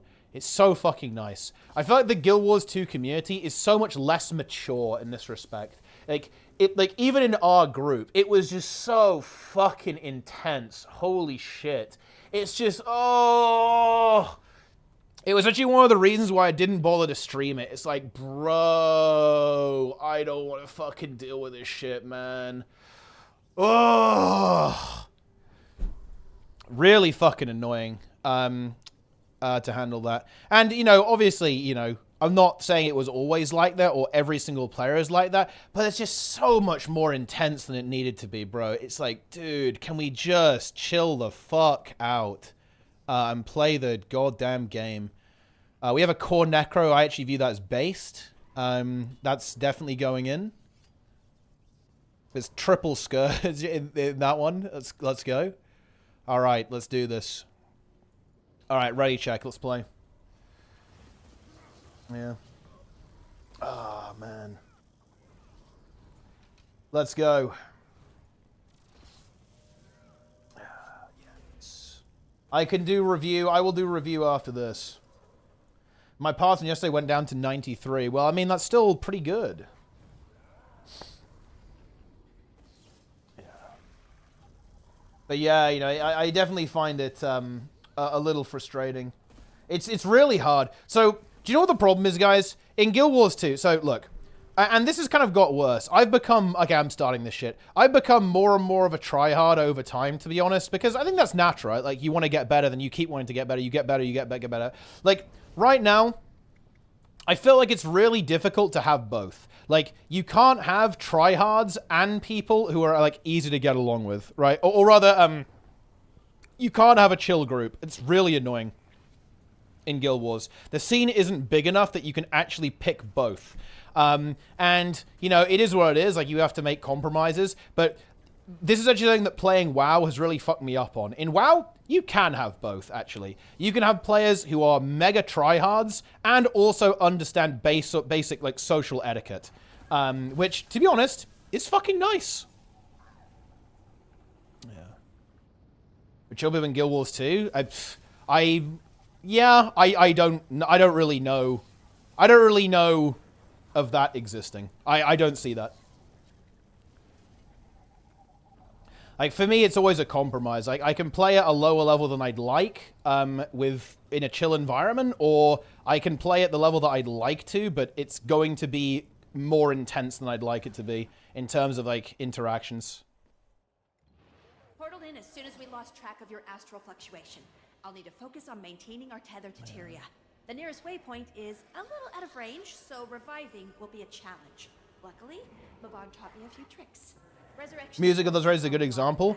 They are not tryhard, Kurai. With respect, that is not a tryhard guild. And that's why, by the way, Lara doesn't play tryhard with that guild. Like, she plays with other squads, like for Legendary. And Lara is a bit of a secret tryhard. Oh, yeah, she is. She's like, I'm such a happy, funny player. She's a sweaty nerd, deep down, okay? Yeah. Yeah.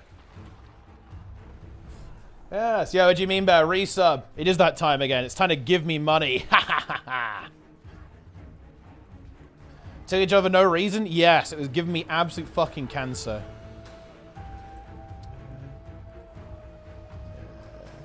Let me clear. Yeah, it's true. Same as Emmy, actually. Emmy is also, you know, very comfy, cozy gamer. Sweaty tryhard as well. Love to see it.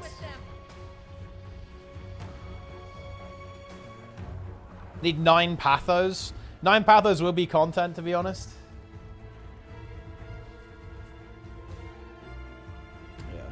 But yeah, there's one thing that I did find quite frustrating, actually. And this was during Ceres progression in general, like not even embodiment of Sim, but the regular one. I felt like I was not only... And this is part of being a leader. I understand that. Like, some of this is going to be inevitable. I'm not saying this should never happen. But I felt like a really big part of, like, the stress that I was experiencing during Ceres Legendary progression was actually that I had to manage other people's emotions at the same time. And I'm not saying anyone in particular. I actually mean everyone in the group a little bit. That was fucking cancer, right? And I actually say it's really hard to have a conversation like this because I'm basically being critical of my own team, and that never feels good, in my opinion, because it sounds like I'm throwing them under the bus. But I also feel like it's important to actually communicate about this because I found it deeply frustrating, actually. Like, having to actually make sure that people didn't fucking hate each other, making sure that people weren't fucking flaming each other out. We could actually talk about issues and solve them. It was so fucking annoying. Holy shit. And, you know, I put on my fucking smiley face. I didn't complain even once. Okay? I guess I've ruined that now by complaining now, but it is what it is. The demonic essence in those high cryptids. Take them down, and I can throw that power back in their face. It is what it is. Even be able to cast some additional protections. Be careful, though. Demonic essence will drain your life force. Flame of the tank and believe in the stars, mate. It's time. Thing to worry about? Giga annoying girls will need to go 18 hours of key to please. I actually completely agree with that. I think doing M+ progression has actually, it's flattened my emotions so much, actually. I think playing WoW helped me do Ceres so much. Because if you lose emotional control in WoW, it's over for you. You can't, that's non-viable. It just doesn't work. You can't do that. And I think that was actually really useful. Like, it definitely developed me as a player for sure. A lot. Yeah. Always flowers, atmospheres, and liquids group. In Echo, maybe not, but actually, no. I don't agree with that. Like, they actually stream liquid streams with comms. They're actually very chill. Like, like, they're very, very chill, actually. Liquid in particular, they are very chill, actually. Echo is definitely a bit more intense, 100%. But actually, it's still very chill, to be honest. Other time people had, I suppose we'll give specific examples. I can give like a generic specific example if that makes any sense. So an issue that would come up a lot is that someone would make a mistake and someone would point that mistake out in an incredibly abrasive way.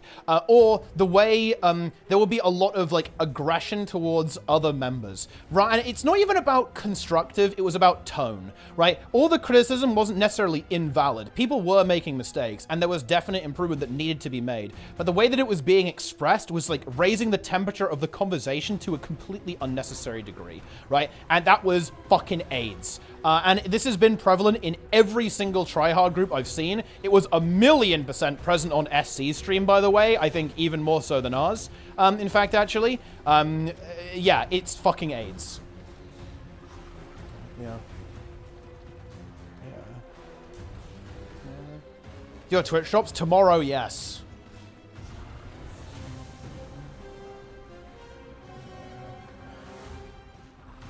Yeah. How do you get a title with purple, not white text? You have to do the legendary challenge mode for Ceres. There's like a really juiced up version of the fight, the strike mission.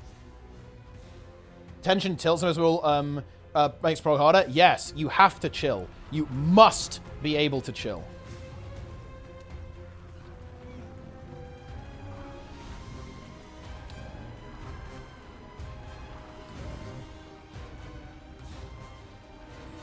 Here we go. Oop.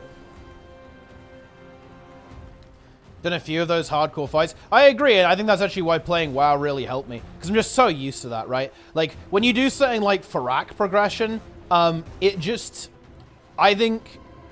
it's very useful for emotional control. I'm not saying that every WoW guild is like this. I've definitely seen some like really bad environments in WoW raiding as well. But I think if you actually take it in stride, there's a lot you can learn from that kind of thing. Same with like ultimate progression in Final Fantasy, right? Like when you're in this situation and it's an incredibly intense encounter and a single mistake is going to fuck the entire group, and like when you know that you're going to make mistakes and that other people are going to make mistakes, you can really use that as a way to like grow your emotional depth as a person. Sark was way worse, the holes not being on Moon. Yeah, that was annoying, but, you know, you just got to deal with it, right? It was also very close to the end. With players can learn from mistakes. No, I want to be a little bit clear here, Kurai. I am not saying that people are getting upset when mistakes were called out. I actually don't think any one of... I know this because I was the leader of my progression group. I was trying to point out mistakes with, you know, as often as I possibly could. The difference is that when I did it, I would, you know, do it properly. Like, okay, what went wrong there? How do we fix it? Like, is there anything we can do to make this easier? Like, maybe we'll take a look at the footage and look at ability usage, right? And like, we can come up with some strategies. Like, this is what we've got to do. Like, as opposed to, what the fuck is this? Okay, you know, what are you doing? This is dog shit.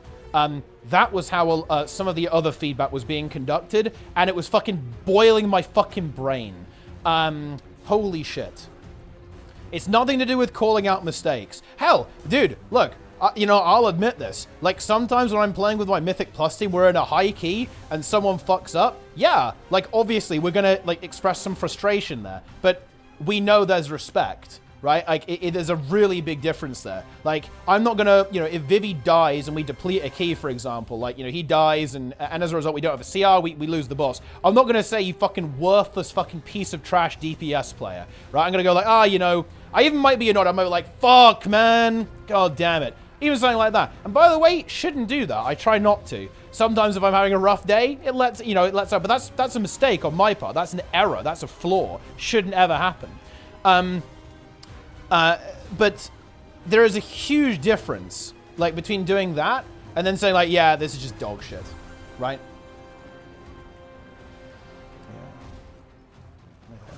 Goes to the one just where it dies, the cheat death at a pivotal moment in the Keystone. Yeah, I'm not gonna lie, that was not my favorite moment, when Mice fucking gripped me into the worm and killed me right before end boss, yeah.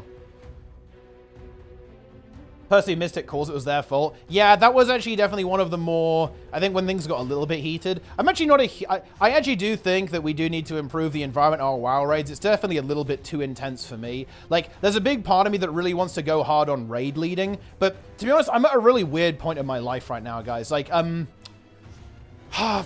don't know. This is a me problem, to be honest, guys. I'm just going to be a little bit introspective and kind of call myself out here. You know, it's like, I really want to, like, go mega hard on raid leading and organizing, but to be honest, I don't have, like, the energy to do that right now. I'm working on a lot of things. I really want to work on my physical health and physical fitness currently. It's like, that's where a lot of my energy is going. To be honest with you, like, that's where the energy is going. I don't really want to be wrangling people, to be honest, like, for, you know, like 12 hours a week. That's not really where I want to be. It's about a team-focused environment. I actually agree with that. I don't know. I need to think about how to actually do this. To be honest with you, I think one of the issues that we have, X, is that we just have raid loggers. Like, and I think this is probably very common in WoW, is that you don't really have a guild. You have, I think I think you can tell with who talks, right? And like who interacts in Discord and stuff like that. Like the more social players. You need to have like a guild of like much more social players. You need to have the M+ pugging going down. You need to have people not raid logging. You need to have people who play alts, like, and actually play the game, right?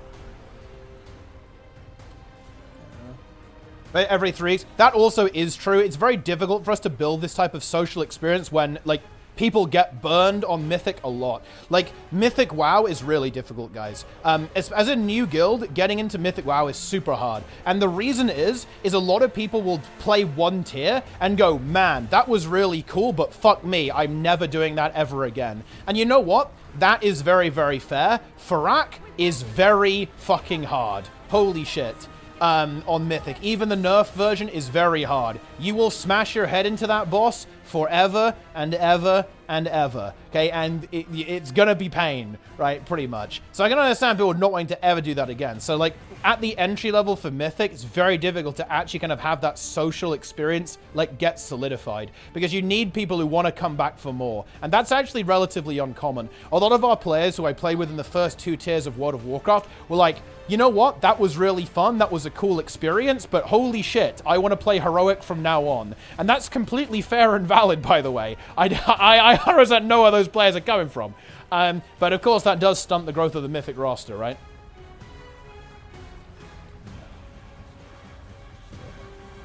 You broke to Rashog? Dude, you broke to Resto Shaman. You know, you picked the wrong class, bro.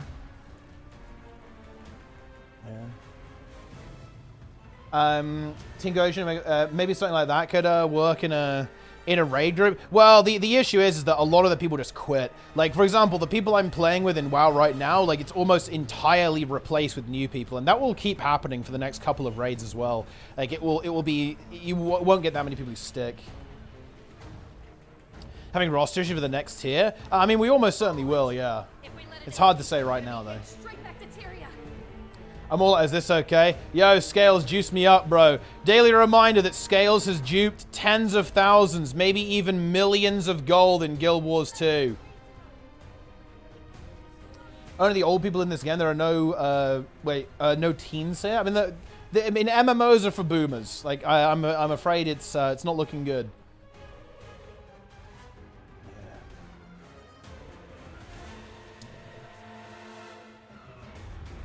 But yeah, do you have players in mind that can be leaders and you sort of help Overwatch?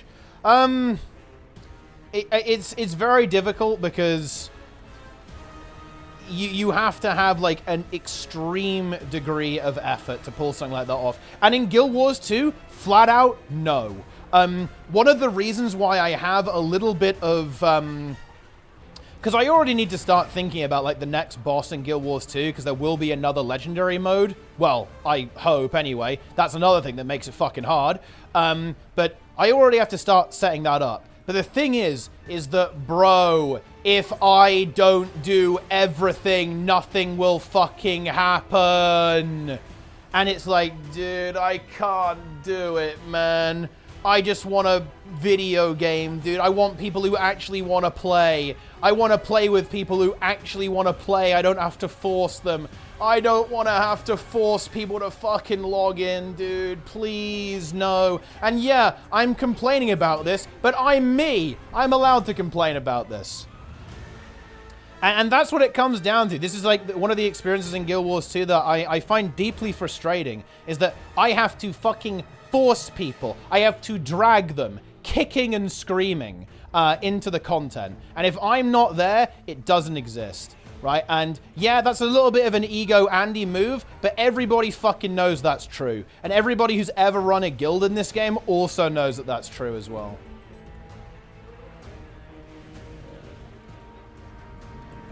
Because, you look, guys, I'm going to tell you the fucking reality, okay? Right? Here's the goddamn reality. We're fucking bad, okay? Like, there's no other way of putting it, to be honest. And to be honest, I don't like that. It's very annoying to me. I really want people to get better, so we can actually, like, properly try hard progression. But it's a lot of effort, okay? It's a lot of effort. My toes might be tingling. Weekly convergence. That was 14. That was pretty good. Clawing at our feet. Let's head back home. Ah.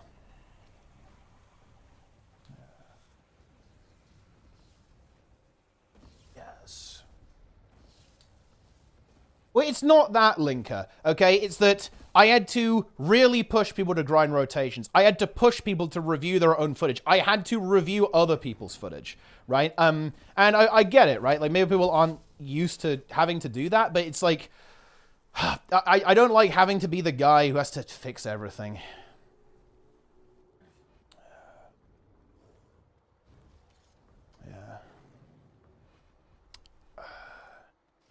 Dude, I got the... Look, I have the Sarek's back piece. Commit to it, T-Bot. Stop slacking. Dude, I don't get fucking paid enough, man.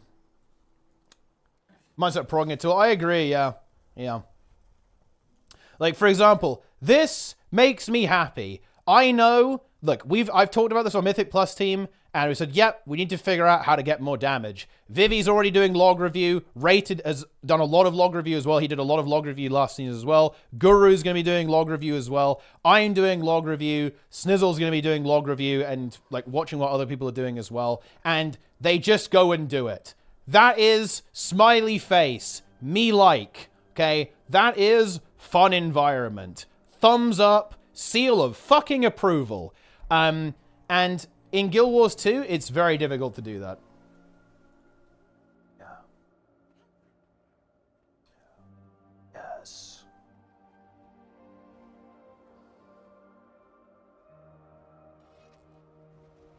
Exactly. Wicked thumbs up. Feels good.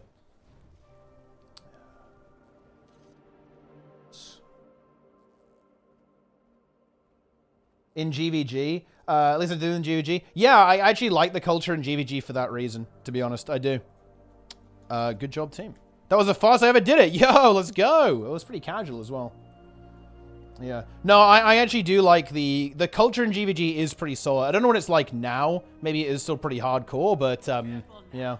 To be honest, the truth is, guys, I'm not a huge fan of GVG as a game mode. If I liked it more, it's probably what I would do as a main game mode. I definitely prefer open field actually to GVG.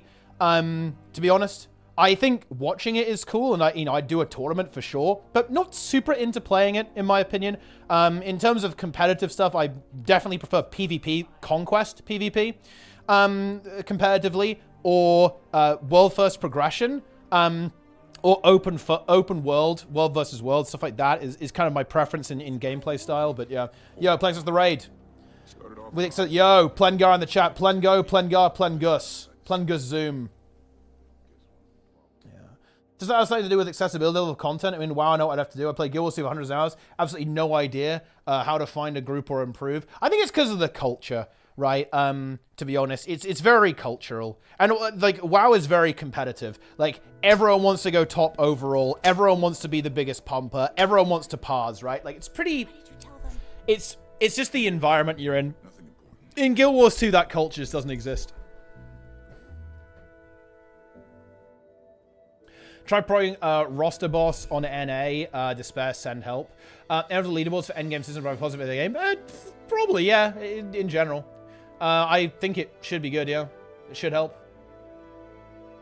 And yeah, the other thing on this is that, guys, I'm me, and I find this cancerous, right? I'm me, and I have an easier time than basically anyone else in the game with getting a group together. And even I really fucking hate it, doing it. And I wish it was different.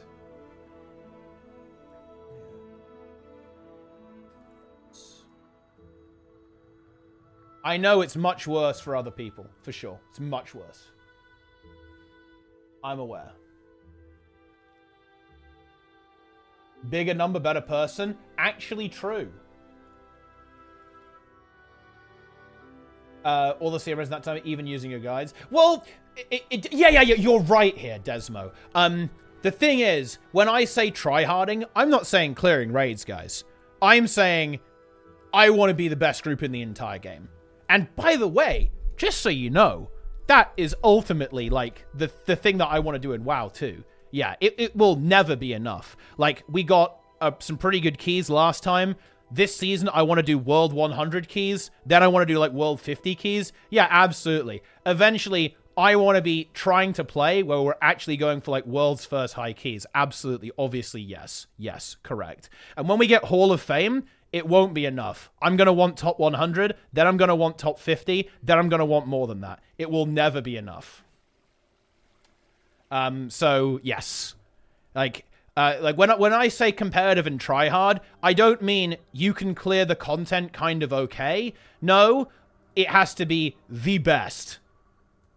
And this is not something new, by the way, guys. This has been how I've always been. When I do sport, I want to win. It's never enough. I win the county championship, then I want to win the regional, then I want to win national. It just goes up and up and up. It's infinite. That's just the way that I engage with all activities.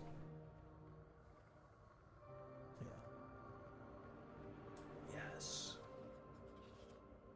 Very good.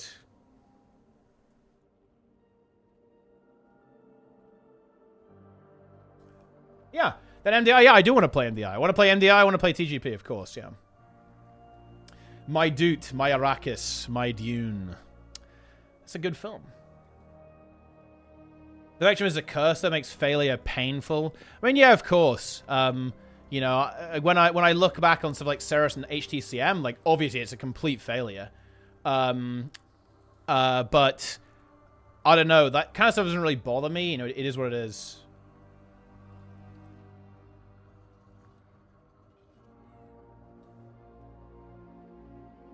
Dude, I've got 300 bonus points here. Oh, wait, hang on. These are going to go away, though. I have to spend 300 points. What should I get? I get the... Should I get the build thing? I already got the build thing.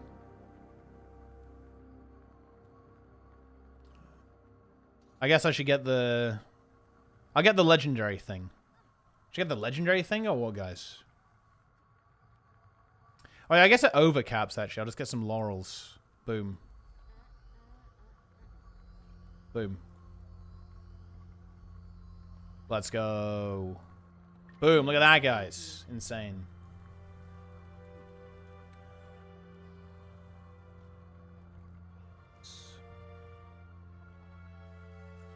It was really exciting to watch. It is, yeah. Stuff like that is like hard to make happen these days.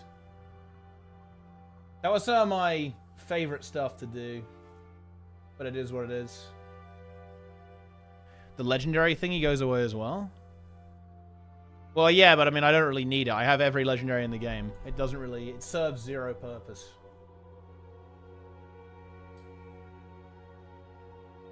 Okay, I'm doing Linker 10% VOD review now. Let's go. Alright, let's do this. Here we go. Oh, cancel Signet of Spite. Oh, man. You fucking hate to see it. It's fine, though. Not a big deal. I guess the second blood... That's pretty good, yeah. Getting the second blood is power in there is nice. Yeah. Let's go.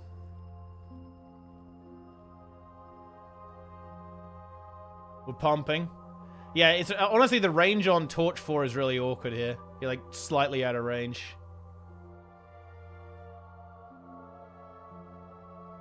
Yep. Yeah, gets the ad. Yeah, we go into the Epi here as well, I think. Yeah, Spite and then Epi. Yep. To be honest, I almost feel like, it doesn't really matter. You only get 8 stacks. There's, like, no universe where you ever die here. But I almost feel like Epiing earlier is the way to go, though, if you had more stacks. So you have them while you're out, right? Like, 'cause I feel like that's the danger zone here. It's actually very clean, though, actually. What about the hardest strikes and maybe even the new Convergence CM with a few people as possible? Well, it's not the issue. It's like very difficult to actually like convince people to want to like get better at the game. Like I don't like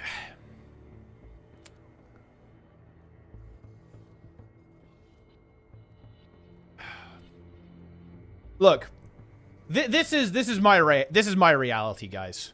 Okay. Let me describe to you my fantasy, okay? If I had my way, what we would be doing right now, we would have a group of 10 people grinding gameplay mechanics for the next 6 months before the next legendary CM or next strike CM or whatever the fuck, like whatever, okay? That is my ultimate fantasy.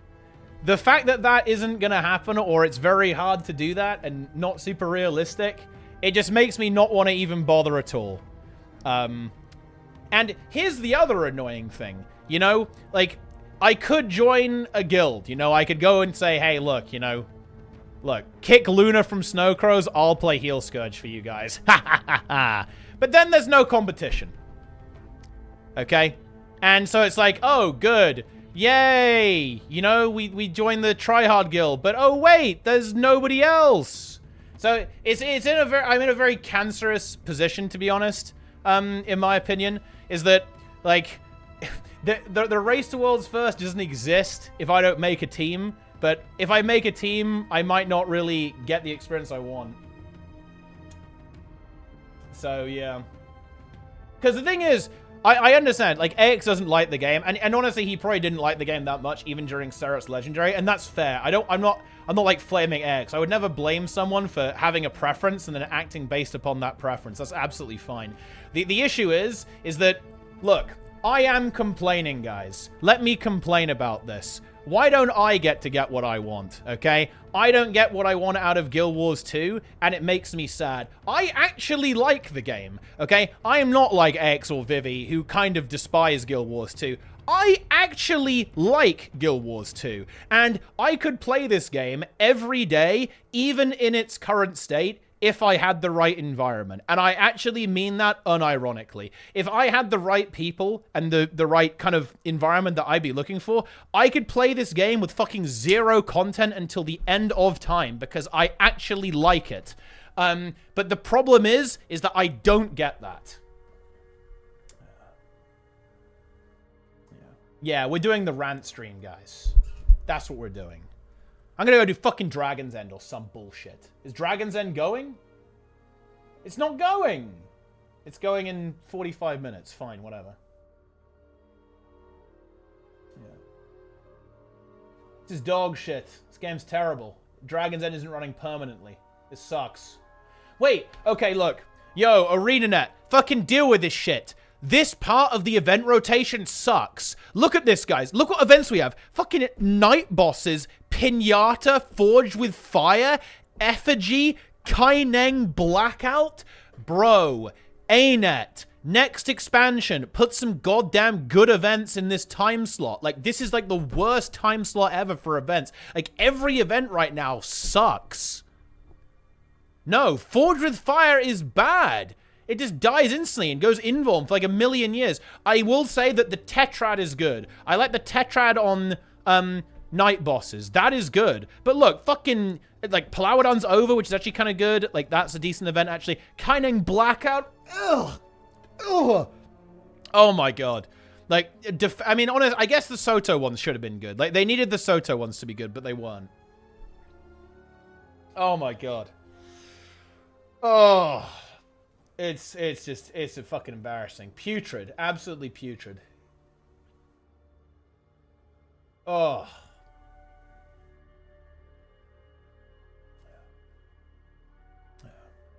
I cancelled my Plague on Scars at 5% for better healing. Yeah, I do think that was a very good call to do that. I think that actually really helped.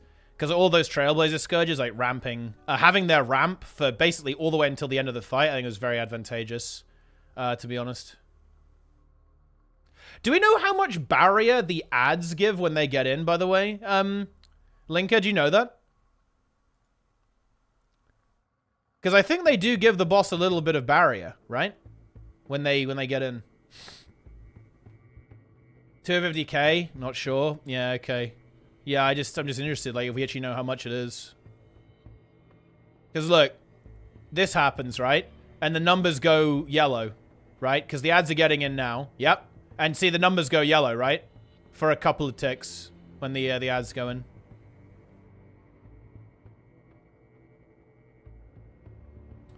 Yup.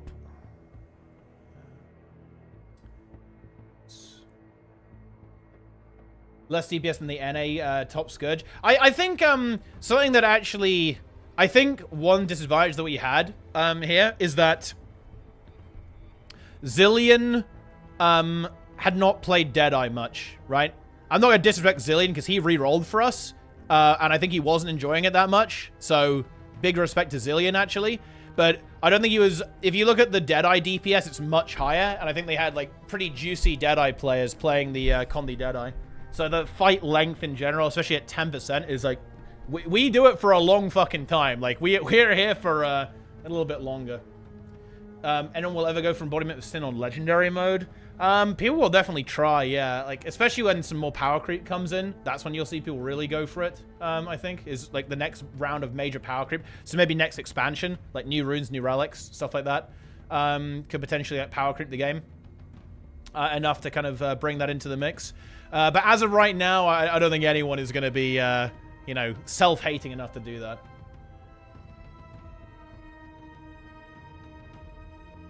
Isn't Crowder much earlier for sure it's big? Well, the thing is you just get the burst off, right? Because you're in melee. If you look at 10%, like at the start, you get a lot of value here, right? Like the boss just does nothing for a couple of seconds. Like, yeah, when you do this, you fuck all, right? Because you need to be in melee. So right now the Deadeye is useless, and you're just running around. And the only reason you even take the Deadeye is for the Immob, really, right? Like, you just take another Scourge otherwise. Because you can spread the orbs out more, right? Then you go back, and Deadeye's still not doing that much. And Deadeye, like, gets to activate here. And in Instinct Relics, I mean, they'll probably try and make some cool ones, yeah. I'd be disappointed if they didn't, right? I assume they would. How hard do you think the Convergence will be? That's a really good question, honestly, Logan. I actually don't know. I have a feeling they might overtune them rather than undertune them and then nerf them later, which I think would be correct. So I will actually tentatively say I'm kind of expecting them to be pretty difficult. Or very hard for most people, right? Like, you know, probably like, you know, people who fail Dragon's End will not do them. I think having Conduit with Portal instead of Deadeye, Druid for a moment instead of second Chrono would work fine too. I think the issue you're going to run into is how does your Virtuoso live? You'd have to... I guess they'd be like the Deadeye, right? You just they wouldn't get any stacks, basically. So you'd just say don't get any stacks, and then have the Druid immobilize the ads instead. I mean, yeah, you could do that. That would work. Do I get a 10% review? Okay, I'll 10% review you. 3. Yo, Wicked Frogs! Yo! I like this. Okay, let's have a look. Is this legendary or this is just regular CM, huh? I'm not gonna lie, immediate 0 out of 10. You guys are, you know, you're not doing the big dick green strat, you're doing fucking double beam strat, so therefore you guys are cowards. But let's take a look, actually. Okay, here we go. We're porting out Porter! Well, what the fuck is this placement? Hello? Frogs. Freg. Also, fucking Bigwigs. Bigwigs is enabled. Yo! Okay, let's pump. Honestly, I was never a fan of the sword on Necro. Although I guess, actually, because you're not doing a Mob strat, I guess the dagger isn't really that valuable. But I actually thought the... Oh, yeah, I guess you have dagger on the offset as well, huh?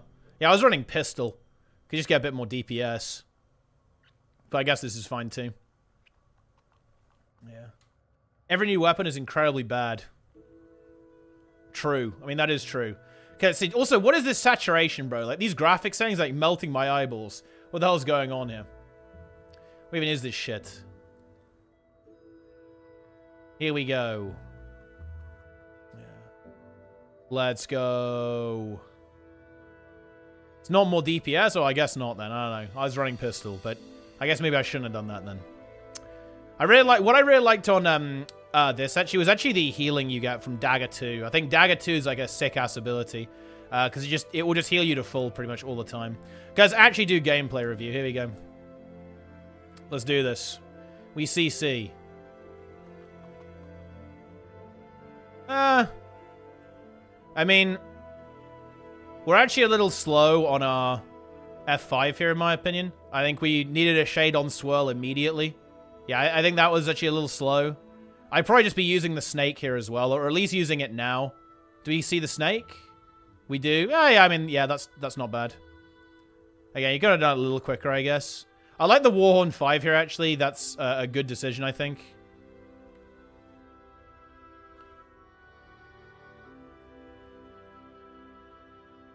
I kind of want to see a double shade here, at least, into the F3. Yeah, we do. That was on time, by the way. You can do that order because it activates after the shade. I actually like going for that orb there. and then going for the ad. Taking that late is really good, I think. That's very good. And actually, do we place a shade here first? Yeah, I think, yeah. This was good. And then the transfuse kind of saved the day here. I like the forward shade. And this is honestly pretty good. You probably use the snake a little bit more. And then, yeah, the big unload here as well. At this point, just spam transfusion. Like, could have hit F4 there. Would that have actually saved people if you'd done that? Actually, maybe. People are just getting one shot, though, aren't they? Yeah, and they just got straight one shot. Could you have saved them with barrier? I think you actually probably could have done.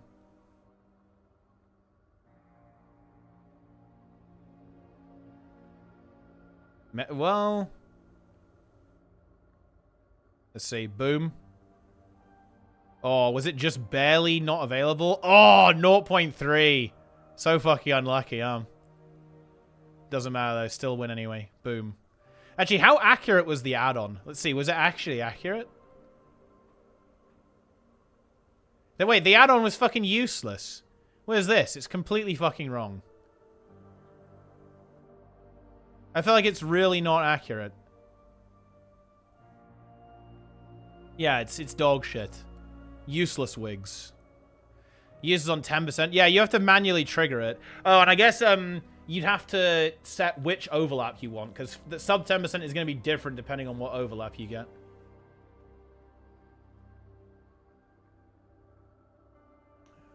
Oh, this is pretty decent. Wasn't bad.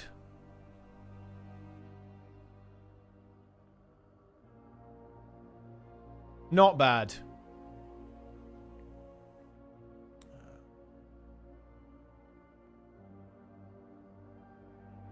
Boom. Saris.avi. Pause review? Wait, okay, wait. Okay, I'll review Vivi's gameplay now as well. Okay. Sarah CM Embodiment of Sin, Condi Scourge POV. Let's go.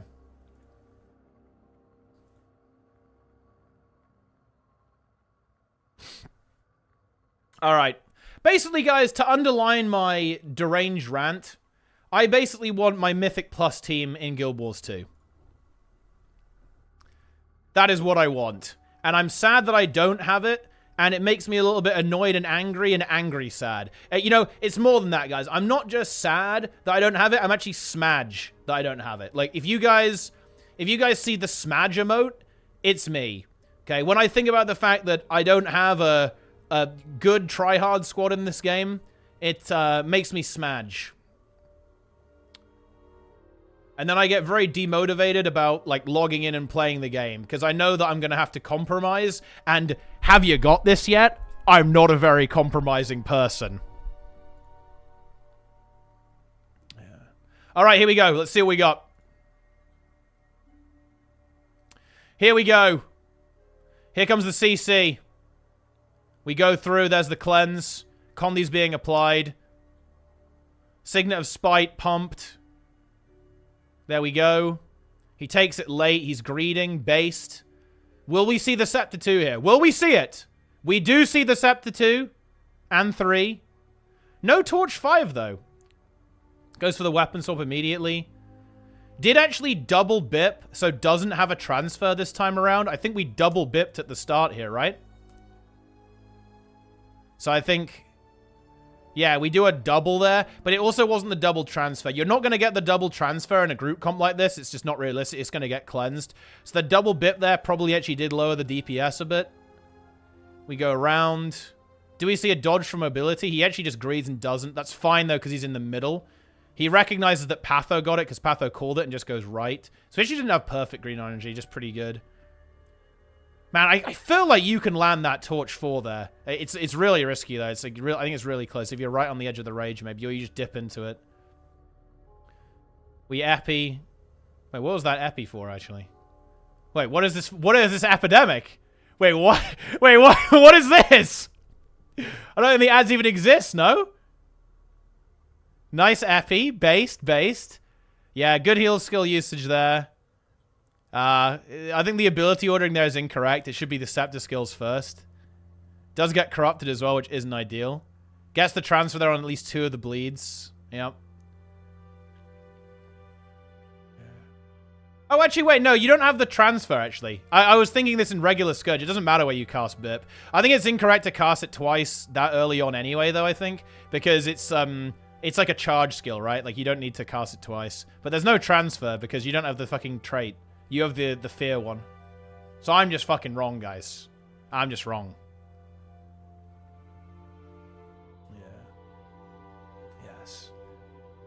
If you work on the pools, well, it targets them, but it doesn't do any damage to them.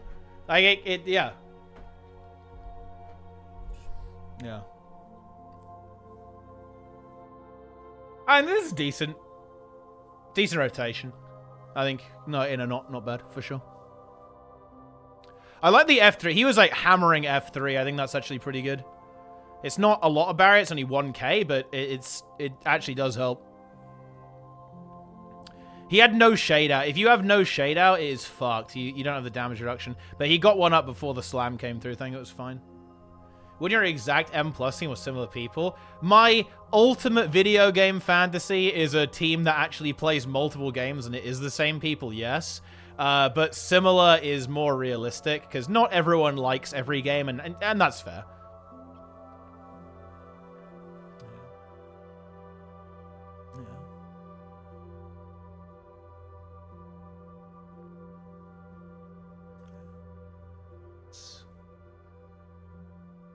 Great. I'm not going to do Delta, right? Oh, don't worry. I already did that, Jester. You can DM me, though, and you can tell me if it is what I think it is. Would you rate in Final Fantasy 14? Maybe. I'm definitely, like, very invested in like, WoW, and I don't want to, like, split my attention even more, to be honest, but I don't see why not.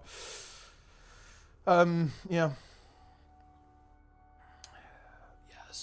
I think the only thing that would annoy me is... Actually, I don't know how this works in Final Fantasy. I wouldn't want to do, like, the story shit. I would just want to do the raids. Right? And yeah, we kill with this, Coppersbury. Yeah, we kill with this.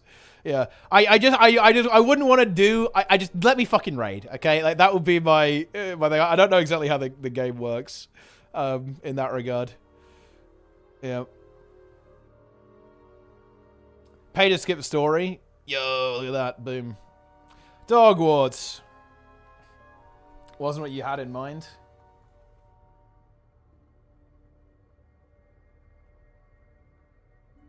Oh, well, I mean, yeah, no, that wasn't what I expected. Like, I mean, I don't know, that's whatever, I think.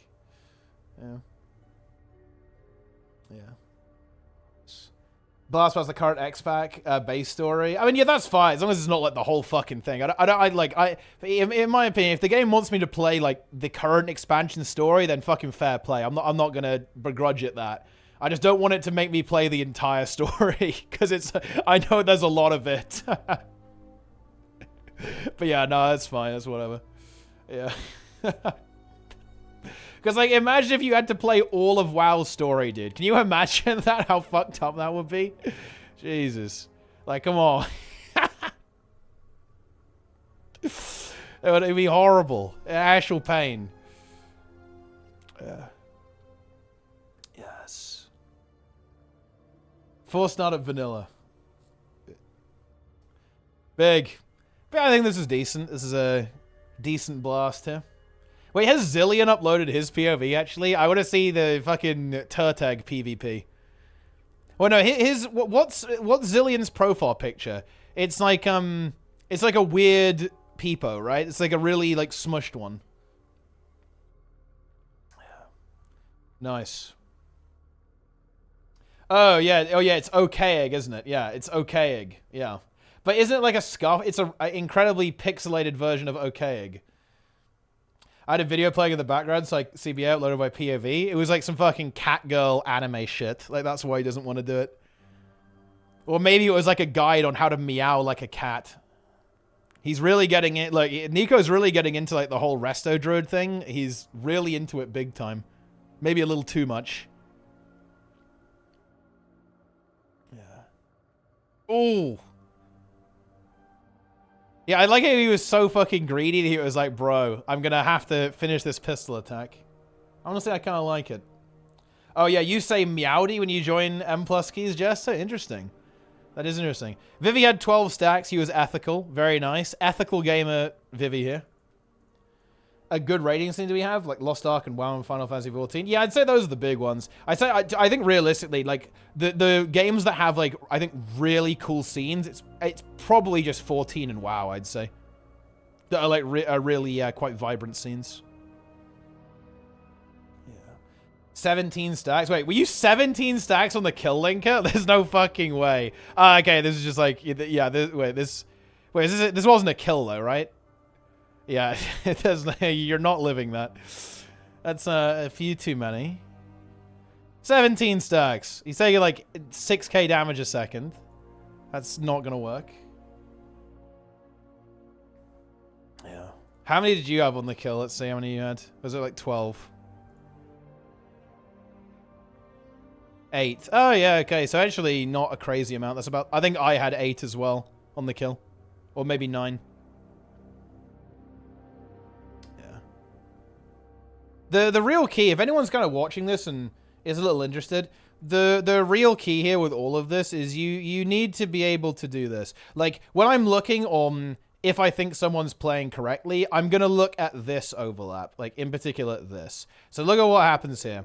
What you'll notice here is that abilities are being used while moving. As soon as we're in range, we immediately Scepter 3 and Scepter 2. I actually think he did fuck up there by not having a shade. He had no shade there for one of the hits, and that meant it kind of delayed his shroud, I think. So I think he probably needed to place a shade a little bit earlier here. But yeah. Yeah, I think his shade runs out right as shroud comes up. So I guess you need to do a yeah, that fucking sucks. That's actually a big feels bad, actually. Because that delays this, like, sequence a lot. Yeah, he needed an F1, right? Like, yeah. He needed an F1, like, a little bit later, so he had it up after that. He pressed F1, but no quickness? Oh, shit. Yeah, so he got fucked. He just barely dropped quickness then, I guess. That's unfortunate. Oh, yeah, it runs out here. Ooh! Oh! Ah! Yeah, that's actually so unfortunate. Unlucky, buddy. Fucking outplayed. Also, dude, he has plague glands on the U key. This is actual psychopath gameplay. What the fuck? That is actual psycho gameplay. Like, am I crazy here, guys? That's actually psycho. Using U is not base. I have U for like fucking Warlock Gate, right? Like that's my U key. Maybe he's got massive hands. He's got huge hands. Wait, what is this epi, by the way, bro? Oh, dude, Vivi is so exposed. He like he epis twice onto full invuln targets. That's Giga Chad move. Dude, he thinks this is too easy. He's like trolling. He's actually trolling. He actually like skips 2 casts to cast epi twice on invuln targets. Yeah.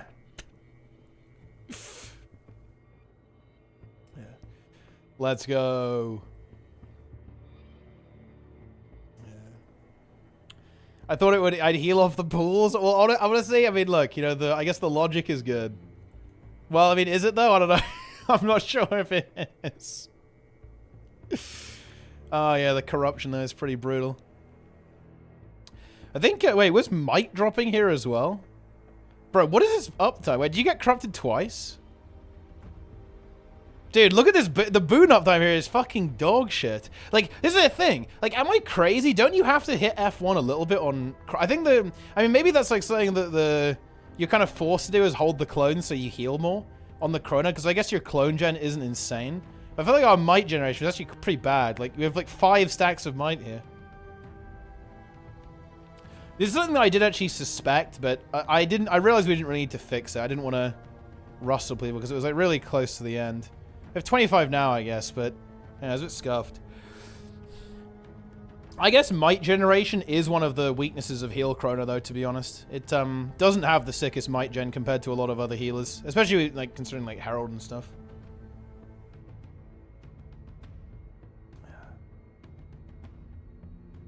Let's have a look. Let's see how dog mess the boon uptime is. I mean, that's pretty fucking bad. Well, oh, yep, look. Me and Plenix putting in the work. Patho and Luaran fucking 2 might. Look at that. No wonder Vivi's DPS was dog shit. He had, like, actually 0 might uptime.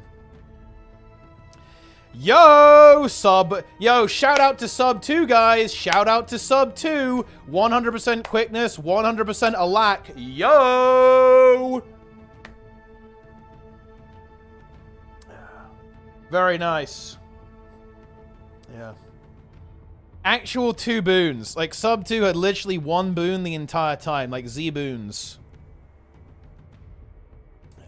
Only Jess, I think Jester got corrupted. I think that's what happened here. That's why his uptime is lower. Like, he's got the lowest uptime. Everyone except Jester made the jump, I think, in this one. So that's why. Yeah. Yeah, the last wall, so it's a bit lower. Oh, man, everything's good, though.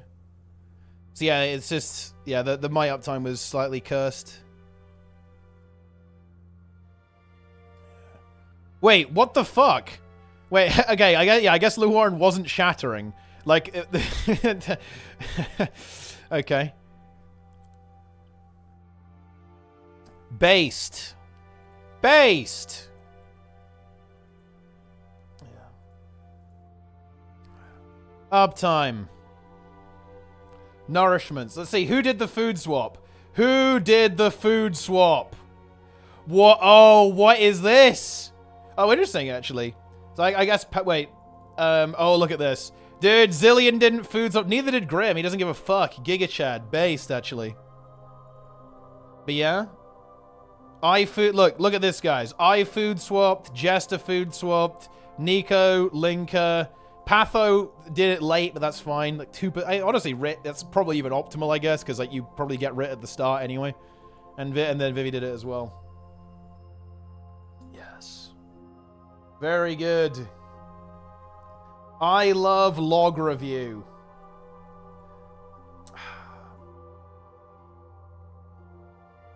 Selling this title? People are selling Embodiment of Sin? They've got to be doing piloting then. That's a little bit naughty. That's a little bit cheeky. Or, oh, wait. Oh, I have heard actually a thing. I will not say it on stream actually because it is technically a bit of an exploit, but I have heard of a way to do it. Even legendary actually, but yeah, we're not gonna get into that, obviously. Yeah. So yeah. Oh no, I know legendary is being sold, but it's either piloting or they're doing a thing, and I think they're I mean I don't know, maybe they would risk piloting. I don't know. I don't know how much people care about their accounts.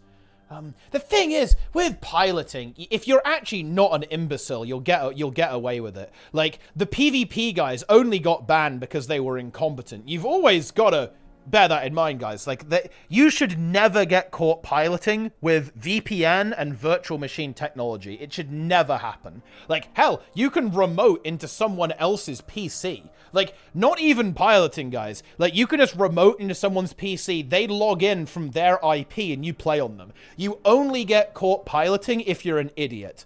That's the reality. It's very annoying to deal with from a dev perspective.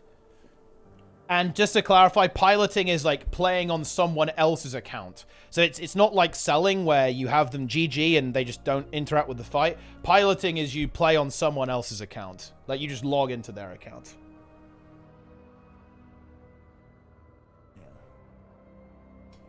But yeah. Incredible. Dragon's End is soon. Yo, let's go, actually. Yeah, like, you're right, actually. I said I was going to do Dragon's End. And yeah, I do want to do Dragon's End. What should I play? I'm gonna play, let's play Hero Record, res people. Let's go. I will res. I'm gonna play Minstrel Scourge and just res people the entire time. As everyone feeds constantly. Let's do it. Feed. This trait is actually really sick, by the way. Vital Persistence is a sick-ass trait. It makes you, like, God mode on Scourge. Boom. There we go. Pilot sales? Oh, I think a lot of people still do pilot sales, to be honest. Pilots.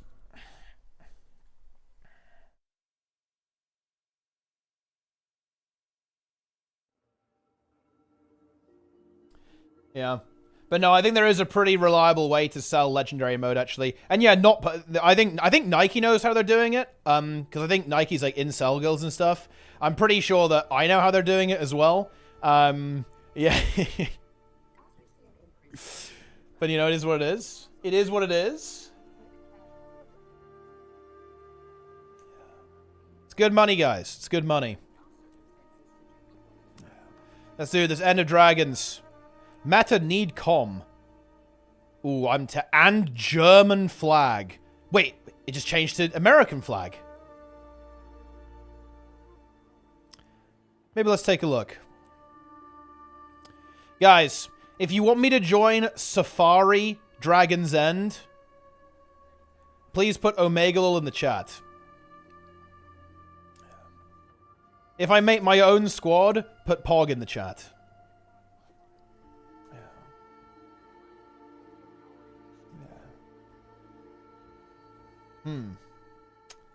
Okay, Safari it is. I'm now in Safari Dragon's End.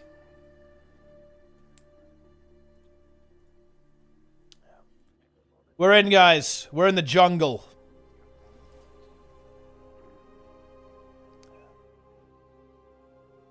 Yes. There are no subgroups.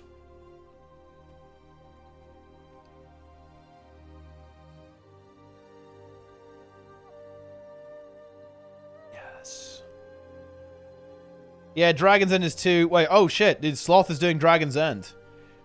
Wait, did they make me the squad leader? They didn't. We still need comm, guys. Who's gonna tag up? Yeah. Daily reminder that Aix actively wants Dragon's End to fail. As a punishment for the community, he does not believe they deserve to complete Dragon's End. After the reaction to Dragon's End was so toxic, he now wishes that they will suffer and they will be punished.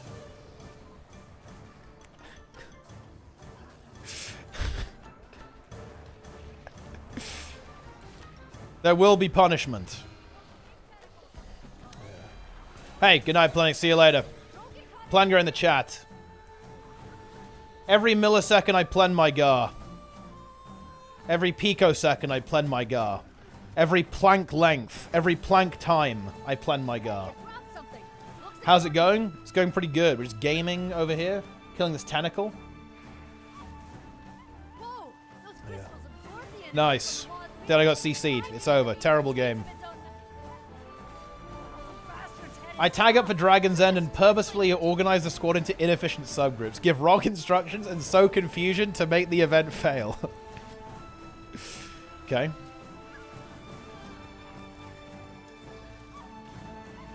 And that's pretty, that's a gaming move.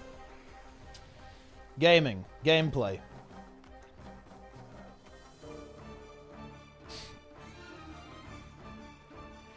Saros.avi.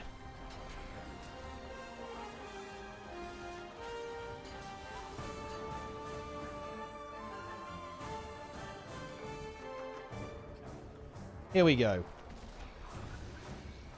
Your crystals are ready for chucking. Go Very nice. Yes, that did some damage. Dragon's End unneeded. Would have made an unironic community engage, but the nerf delivered me to apathy. Thanks, based ArenaNet. Dragon's End. Daily reminder, guys, that Dragon's End requires 7k DPS per player. That is too much for the Guild Wars 2 community. Bear that in mind. 7k DPS. And that was too high. It arguably is still too high. Wait, give me the thing. It didn't charge my crystal.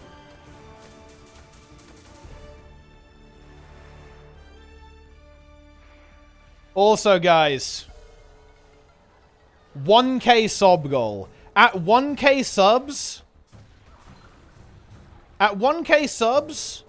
I do 1k Dragon's End.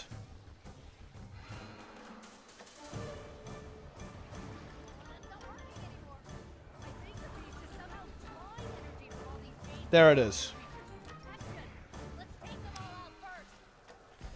That's the, there's the goal.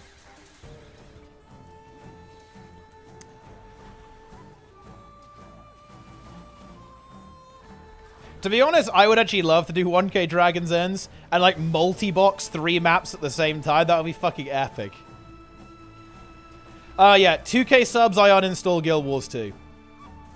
No, actually no. 2K subs, guys, I buy a hard drive. I fill it with copies of Guild Wars 2, take it outside and physically destroy it. With a hammer. Oh no, it's fucking over, bro. It's fucking over. Holy shit. It's fine, I'm rezzing everyone.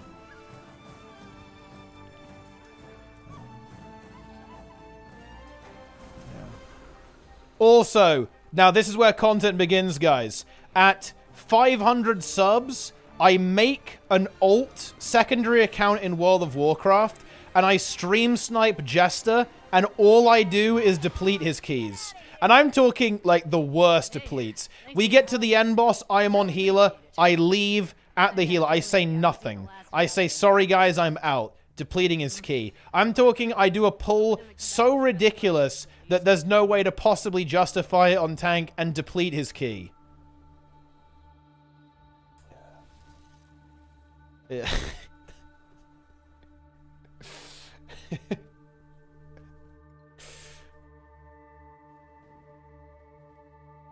Very nice.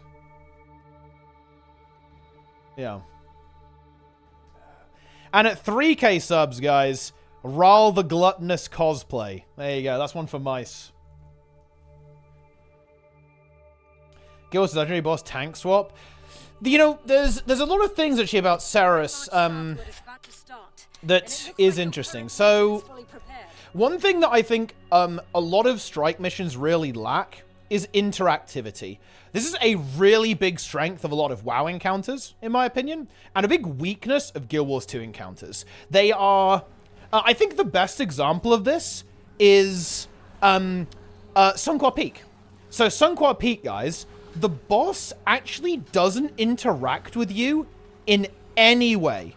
No matter what you do, the boss does her moves the exact same way. And that's true of Ceres as well, right? Like, outside of the builder boss element, there is zero interactivity. What I actually find so cool about some bosses in WoW is that they're interactive. On Rashok, the way you tank him is radically interactive because it changes how you actually handle the Mythic mechanic, right? And you have to kind of bait some of his abilities in certain spots to do the Mythic mechanic correctly. There's a lot of interactivity there. Like, the boss positioning is like very, very important. Like Tindril as well, boss positioning is very, very... For Rak, you have like a whole puzzle setup that you have to do, a lot of movement, a lot of interactivity. Like all this kind of stuff. It's like very interactive. I think that's something that's really lacking in Guild Wars 2, I think. Players into be Necromancers, Anka, Doom, Soulless Horror, and Sloth. Yeah, there are some interactive Guild Wars 2 fights. Strike missions in particular, I feel like lack this a little bit. Like, they lack a little bit of interactivity. And I think that is because it's hard. No, I don't think it's because of the Trinity, actually, by the way. It's not the Trinity. No. No, it's not. I think it's because, and I'm not throwing shade at Aina here. I'm just trying to be objective. I think it's harder to implement in a way that's clean. I think the more scripted the fight is, the less buggy it's likely to be, the easier to maintain, and ultimately the easier to develop it will be. I think developing an encounter that is more dynamic, has more player interactivity, is almost a bit sandboxy, is a bit of it's a bit of a risk, because there's just so much more that can go wrong when the players can interface with the encounter. What kind of interaction you want to see next? I think the really big thing is baited abilities and tanking. Like, or not tanking in the traditions, moving the boss. The boss needs to be movable, I think. Also, I think it would have made Ceres look way cooler, because Ceres actually has a really cool walking animation, but you don't really see it because he doesn't move. Also, actually, this is completely unrelated. Okay, this is unrelated. People said that the HTCM music was better than Ceres. And you know what? I'm actually going to push back. Wrong. This is much better. I completely fucking disagree. The Bloodied Lord is one of the best tracks in the entire Guild Wars 2 soundtrack. No question about it.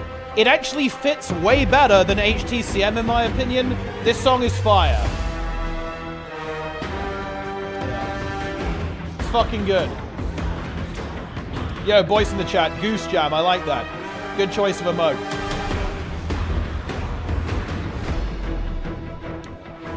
Wings X Boss 2 soundtrack? That is not bad, actually.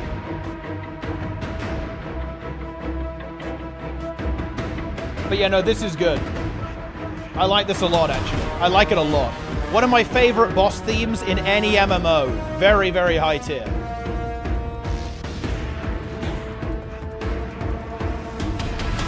Kadimo OST? Kadimo OST is really good. Wings X OST is strong in general, to be honest. It is. It actually is. This part in particular is extremely good. Let's go. This guy's tagged up, I respect it.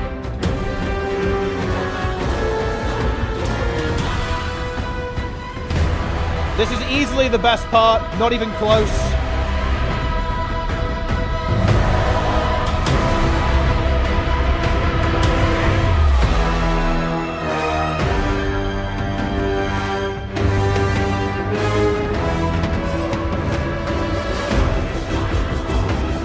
Well, here's the thing, Guru. I think you're actually really right to think that, by the way, and it's because the kind of only ultimate Ceres theme exclusively plays on CM. Nobody's even bothered to upload it, I think. Maybe we can do a rip from the game files. But there actually is a remixed version of this theme that only plays... The only place I've ever heard it is sub 50% on Ceres CM. And it's like a slightly more intense, more heavily distorted version of this theme. So I think you're right. It kind of is missing a little bit of it, actually. But that's because they saved it for the CM, for that reason, which I really like. I think having an extra piece of music for it is actually one of the best things about the CM, in fact.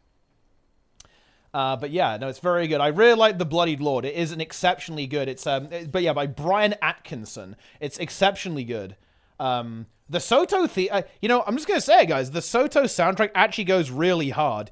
There's not that much of it, actually, because it's obviously a lower budget expansion. I think that's what's actually lacking. It needs more. There's not enough Soto soundtrack, but it actually might be, would it be, in my opinion, the strongest soundtrack? Maybe even. Because what I actually like about it is that it's quite different. You know, it's very different, I think, compared to a lot of the other things. Whereas I feel like Path of Fire is fairly generic, if I'm being honest, most of the time. HOT less so. HOT is a little bit spicier, I think, in terms of how it is musically, but Soto actually is kind of out there, and I like that.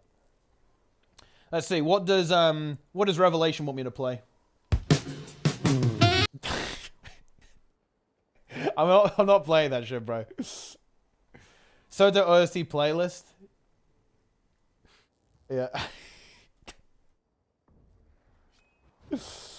Oh, man. Let's go.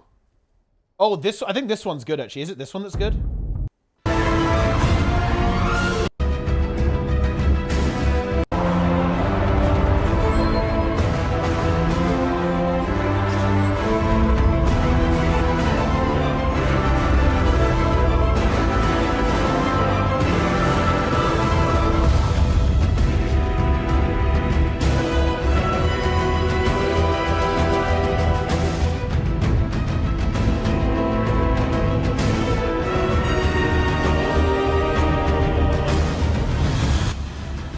It is this one. Hang on, where's the good one?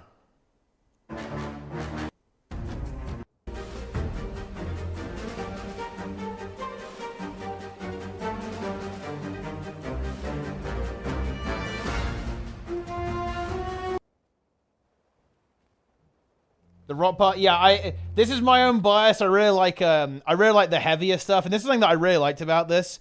It is actually a bit heavier in the musical sense, right? Kind of towards that rock, like heavy guitar distortion and stuff like that. I really fucking like sounds like that, and I think yeah, it is in this track somewhere. Oh yeah, dude, this part's so fucking good. Yes. Where's the distort part? Is it the start?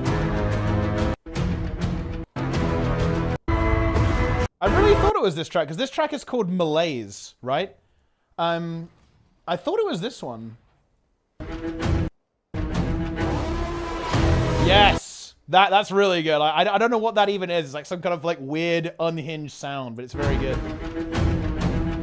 Yeah, Soto Sandro was really good. Very creative. Very interesting, actually. Really interesting music. I think, in terms of the soundtracks, maybe the strongest just because of that. EOD has some really sick stuff, actually. In particular, the Jade stuff, really cool. Heart of the Machine is a brilliant piece of music. It really is. I think, in a lot of ways... and I'm going to have to disrespect Su-Won here. Like, the Su-Won theme is really good, but I almost feel that Heart of the Machine is a superior piece of music. I know I'm going to sound like such a snob saying that. What I mean by that is that the Su-Won theme is... it is epic. It is extremely cool, don't get me wrong. But, you know, it is, in some sense, kind of your... classical, you know, it's an MMO theme. What I really like is how different some of the Jade Tech stuff was. Yeah, this track is so interesting, actually. It's so interesting. And a lot of the music, the Kaineng music, is really interesting. And this track, yeah, this track in particular is really, really fucking good.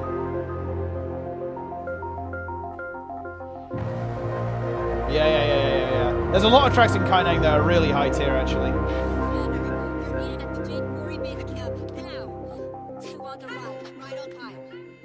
Do you know the crypt is an Inanas design? I don't, Green Death, no. I think it's a really good idea. But and this is I you know, I don't want to be too harsh because, you know, I know people worked hard on this. I feel like it just didn't connect. To be honest, it's one of those things where it needs to look more like the concept art, in my opinion. Like, they wanted to have these kind of fleshy, disgusting abominations, but I don't think that connected, to be honest. I just don't think it landed in the game, right? And also, I think this is a fuck-up from the story. They also tried to kind of humanize them a little bit too much, I feel like, in some sense. And that kind of takes away from the eldritch horror elements a bit, too. What I mean is, that's what it should look like. But it doesn't look like that, does it, right? Like, you know, let's be honest. Like, this is what I'm talking about. Like, okay, now we're cooking with gas. Oh, yeah, let's go. You know, if that was in the game, or this is in the game, all right, this is sick. This is really cool. But it's like, and I don't blame ArenaNet. I think it's really hard to kind of, to translate this stuff and make it look like you really want it in the game. It's like really challenging, I think, to make that work. I will say, actually, I think, okay, here's a prediction, guys. Okay, I'm going to make a big prediction. Tomorrow... we are going to say Seras should have been the villain of Soto. Because I don't know about you. From what we've seen of Eparch, I'm really unimpressed. I think this is way better. I think they actually did capture the aesthetic pretty well with Seras and the Temple of Feber. Pretty well. And I think we're going to think that as well, to be honest.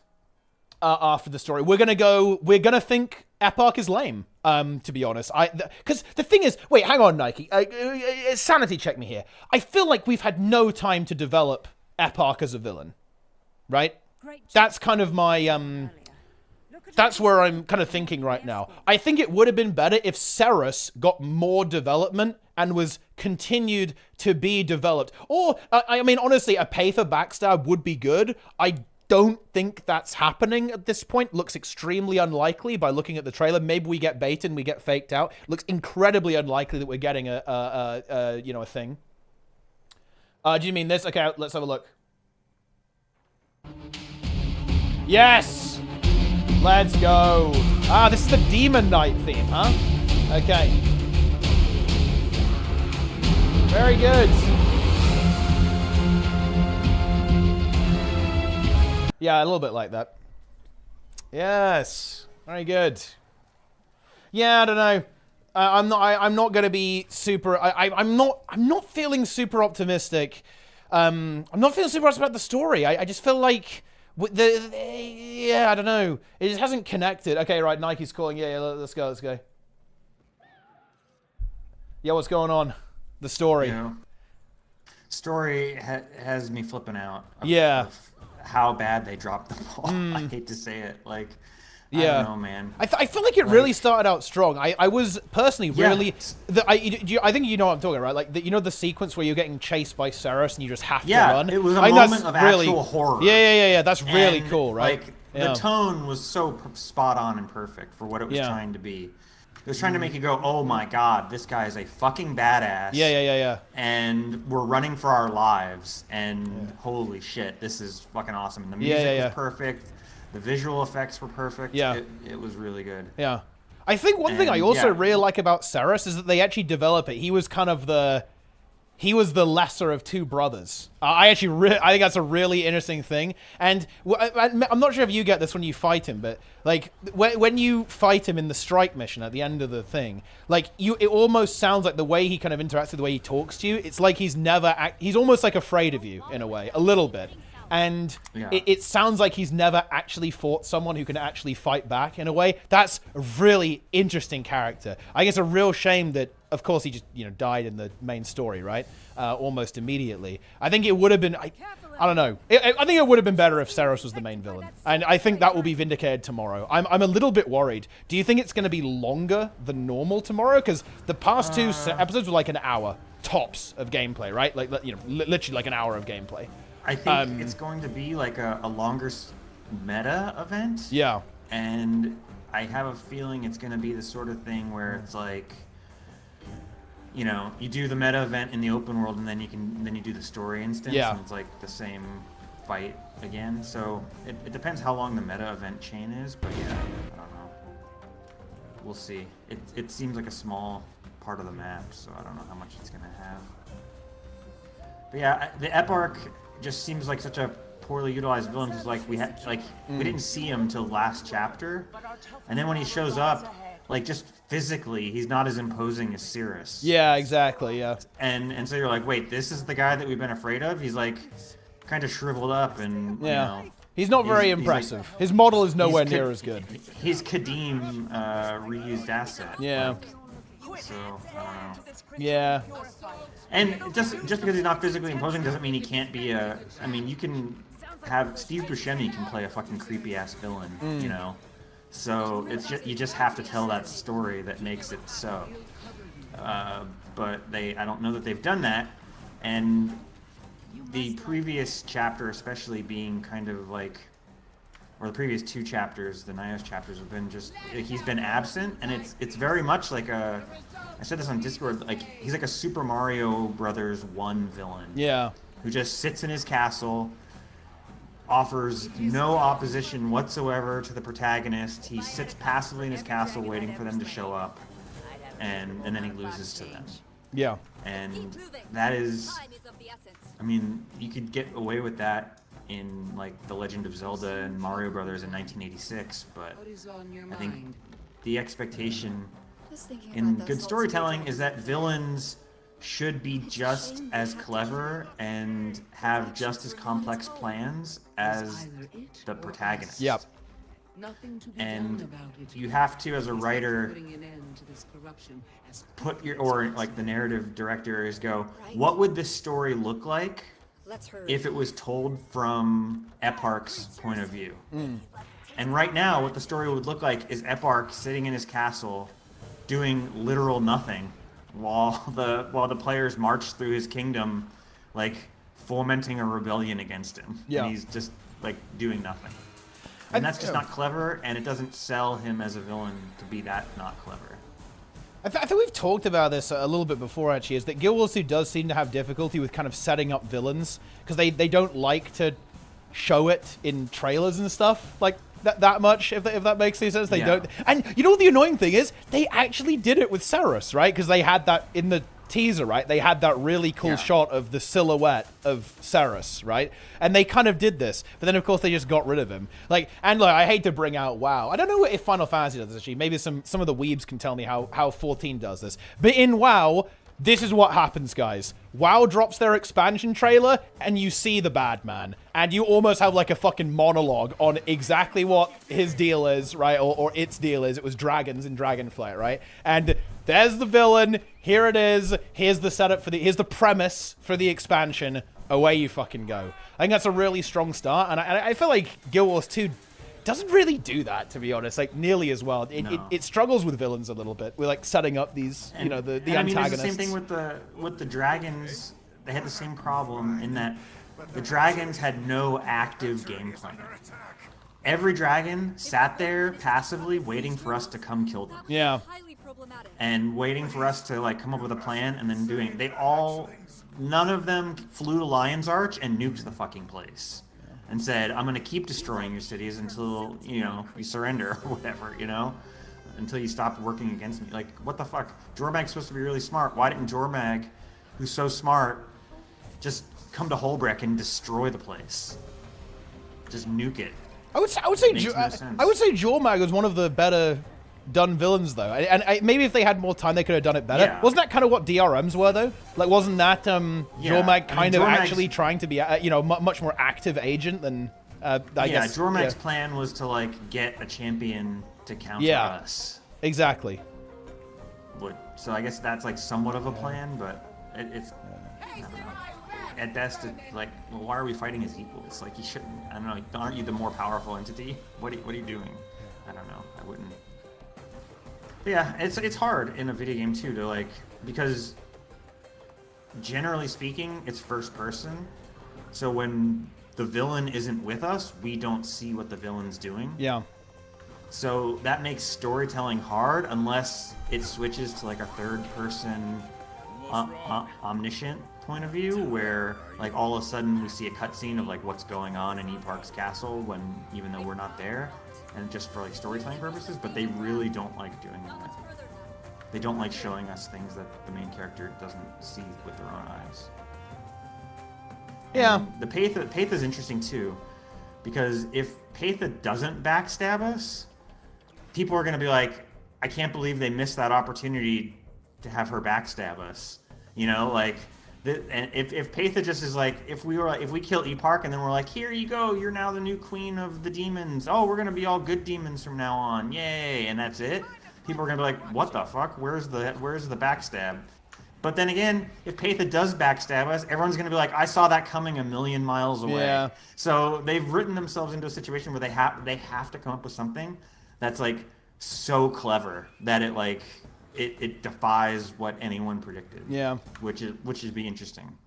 And I think that and actually maybe the lore nerds can correct me. I want to be clear. I'm not totally sure about this, but I thought the entire premise of the Cryptus is that they kind of feed on you, right? So, like, how is that going to work, right?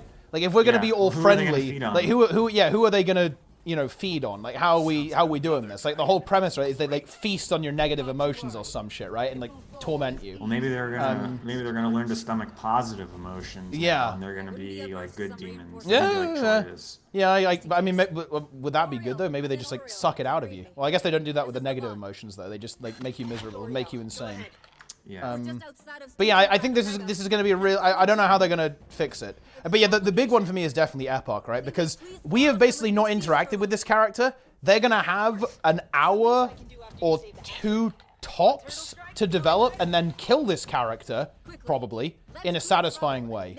And I feel like that is not possible. I think even like the most godlike writing in the world, there's just no way that's gonna work, I think. I don't know. They also have a lot of ground to cover in future storytelling. Unless the Wizards and the Wizards Tower is going to be like the permanent hub for future expansions.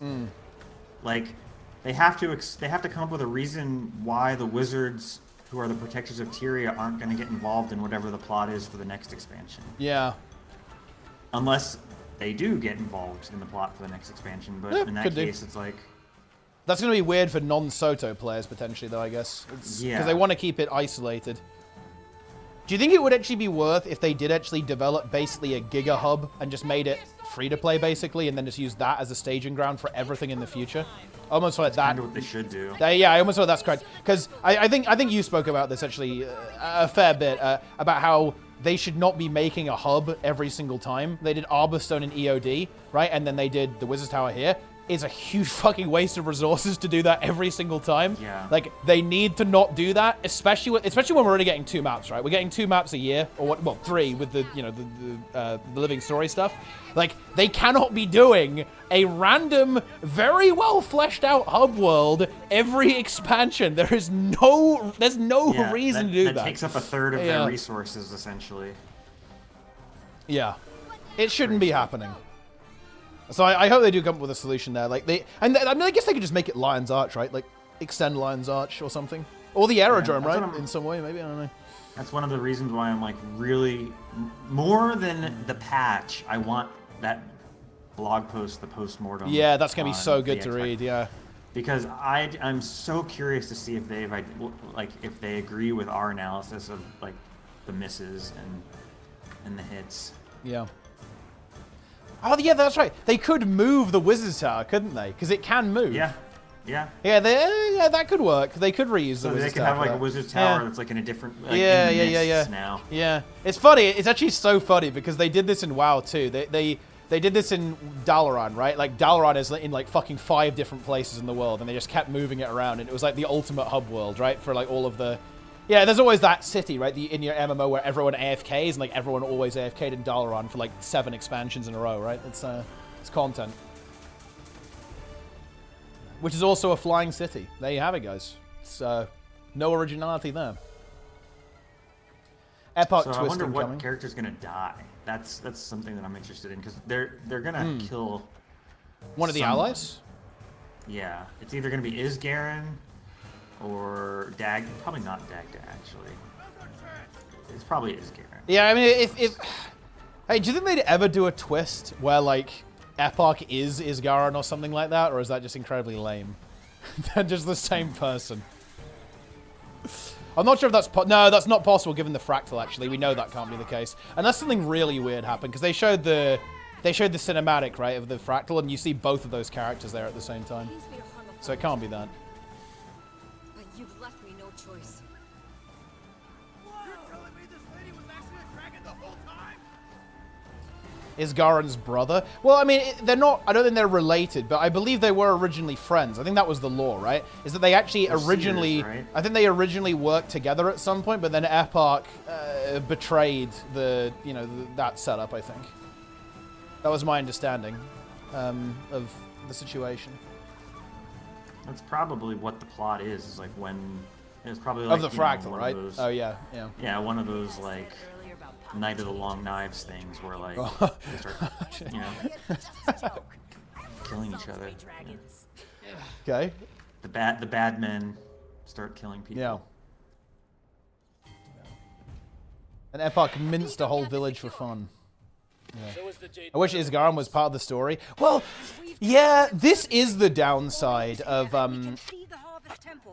I guess doing year-long stories. Is that you really don't have a lot of time to develop this stuff. Like, you really, really don't. So it's tricky, right? Isgaren calls Epoch a real demon. He regrets ever approaching him. Yeah, but I mean, that's because it went bad, right? But I believe they were originally... I'm not saying they were siblings. I'm saying that they were friends, at least, or something. At some point.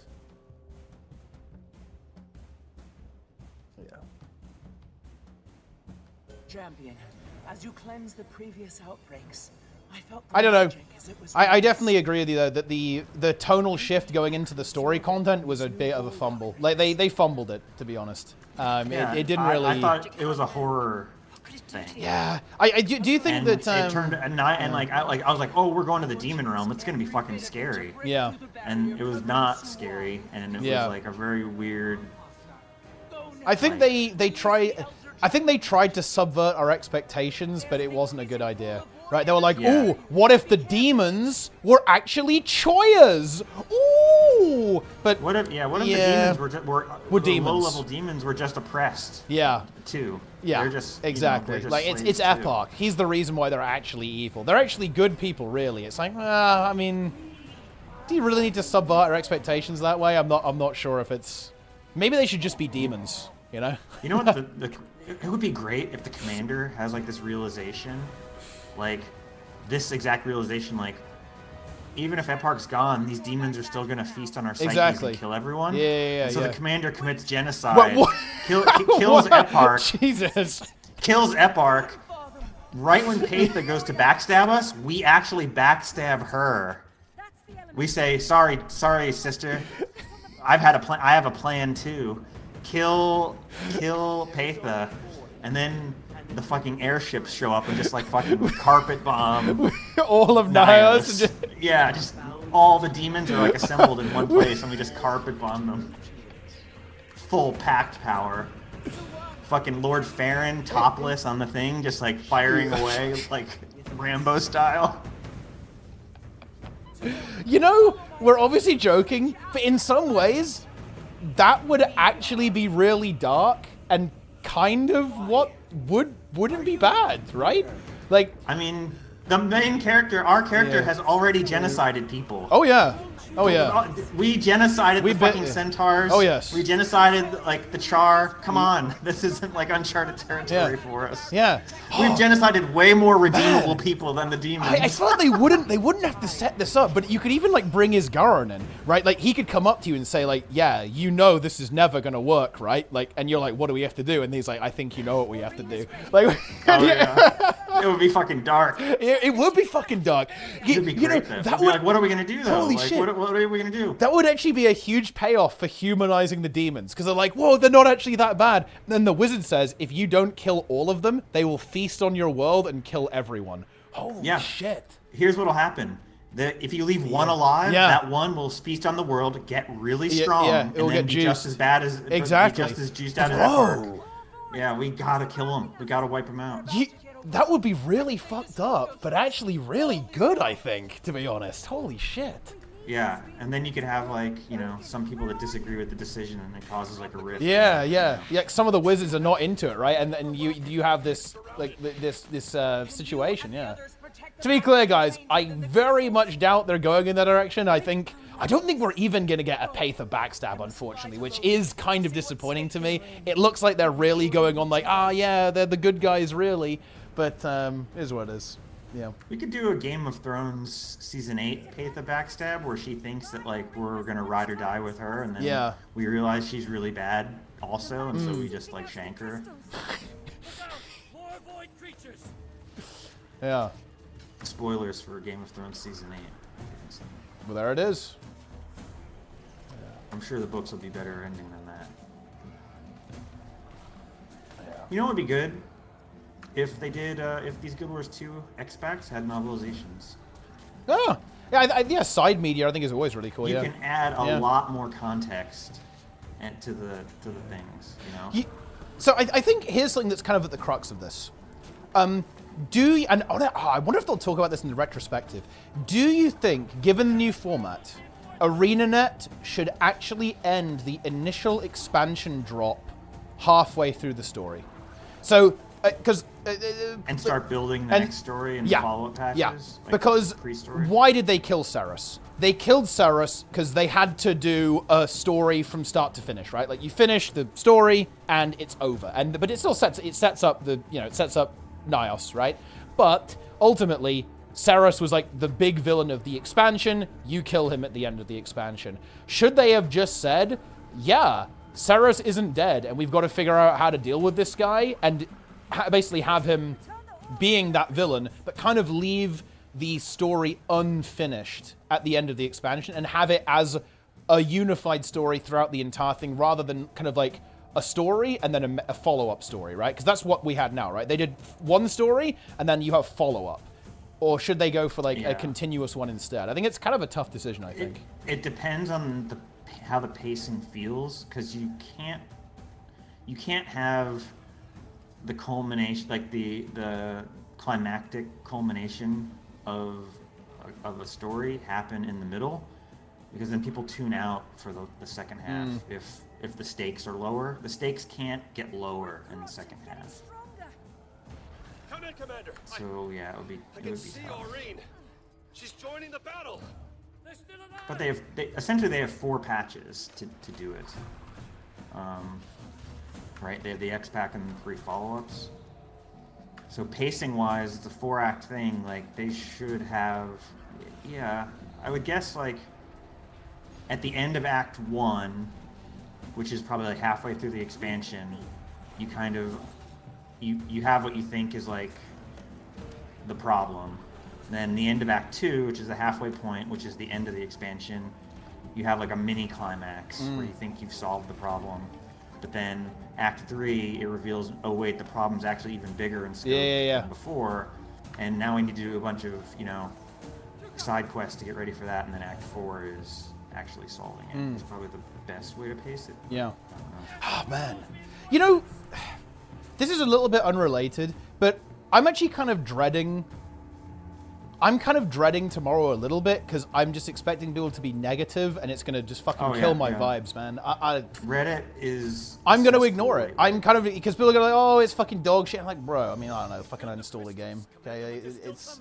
I'm already dreading it. I was amazed how negative everyone was on the subreddit. It was like really fucking harsh. Holy shit.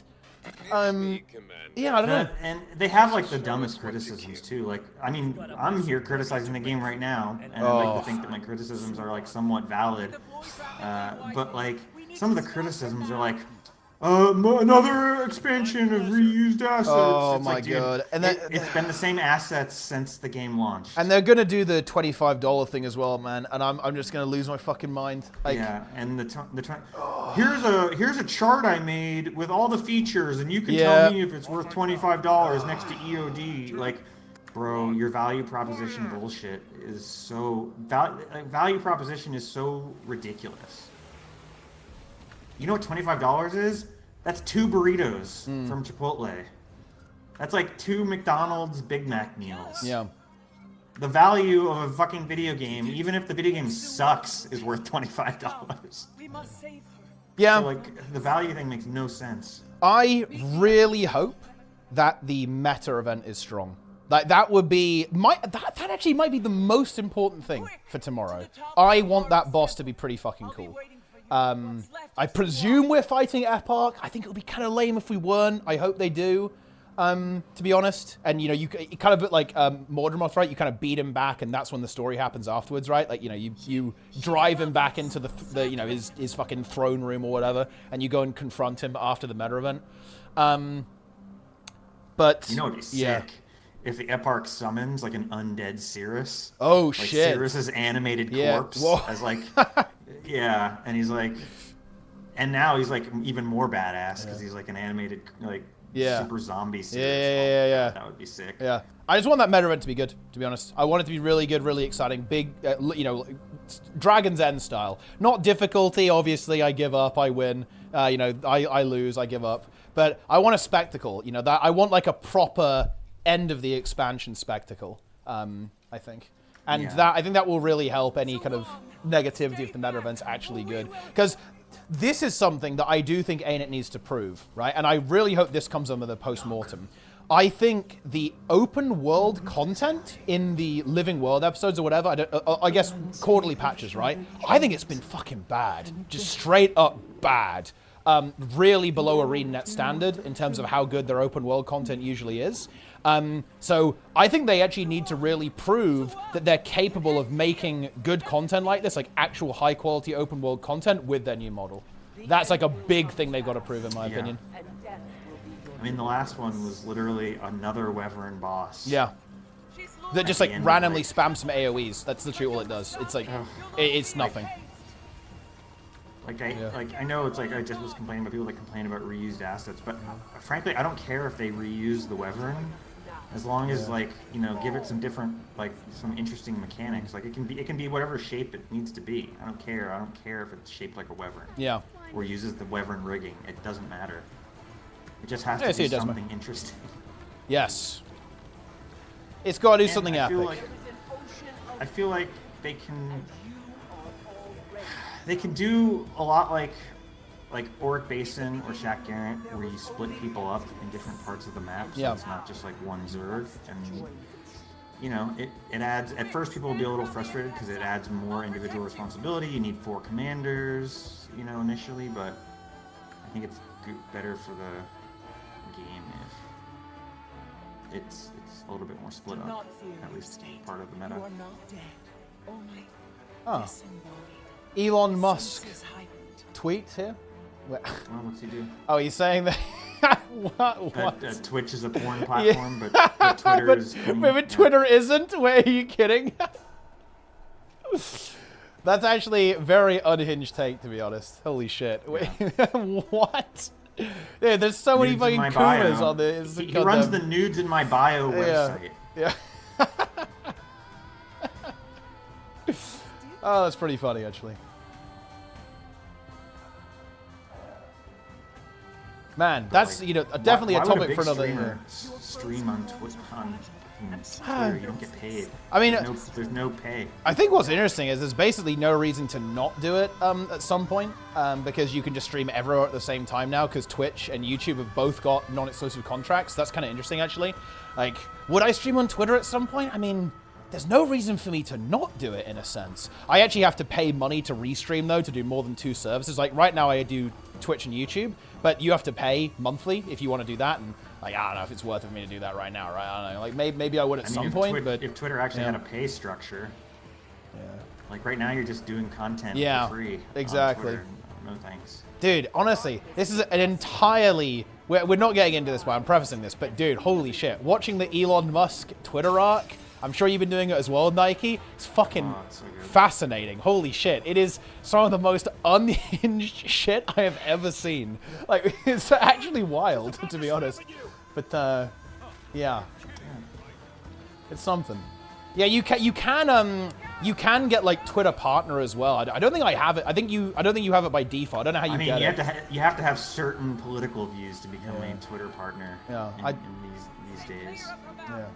I'm not sure exactly how it works. I think splitting up an open world is good as long as it's not for the entire event. I think the optimum... I do think that Dragon's End is almost the perfect event. It has some design issues, obviously, no shit. There's no such thing as an actual perfect encounter, but I think Dragon's End is almost perfect, especially the tail mechanic. I actually love the tail mechanic conceptually. The fact that, like, oh, you have to go to the other side of the arena to attack it, and they clearly intend you to split, right? Like, they wanted some of you to stay in CC and then some of you to go over to the other side as well. I think that's actually pretty cool. And then you have the intermission phases where you have to split up and kill the mini bosses. I think this is kind of like, if you want a recipe for how to make a really cool event, I actually think Dragon's End is pretty much like, it has all of the ingredients. Yeah, I love the, there's multiple lanes, and you would, like Dragon Stand, like all the good metas are like that. Exactly. Even in core Guild Wars 2 vanilla, fucking Straits of Devastation was the best. Yeah, because it had the lanes. Yeah.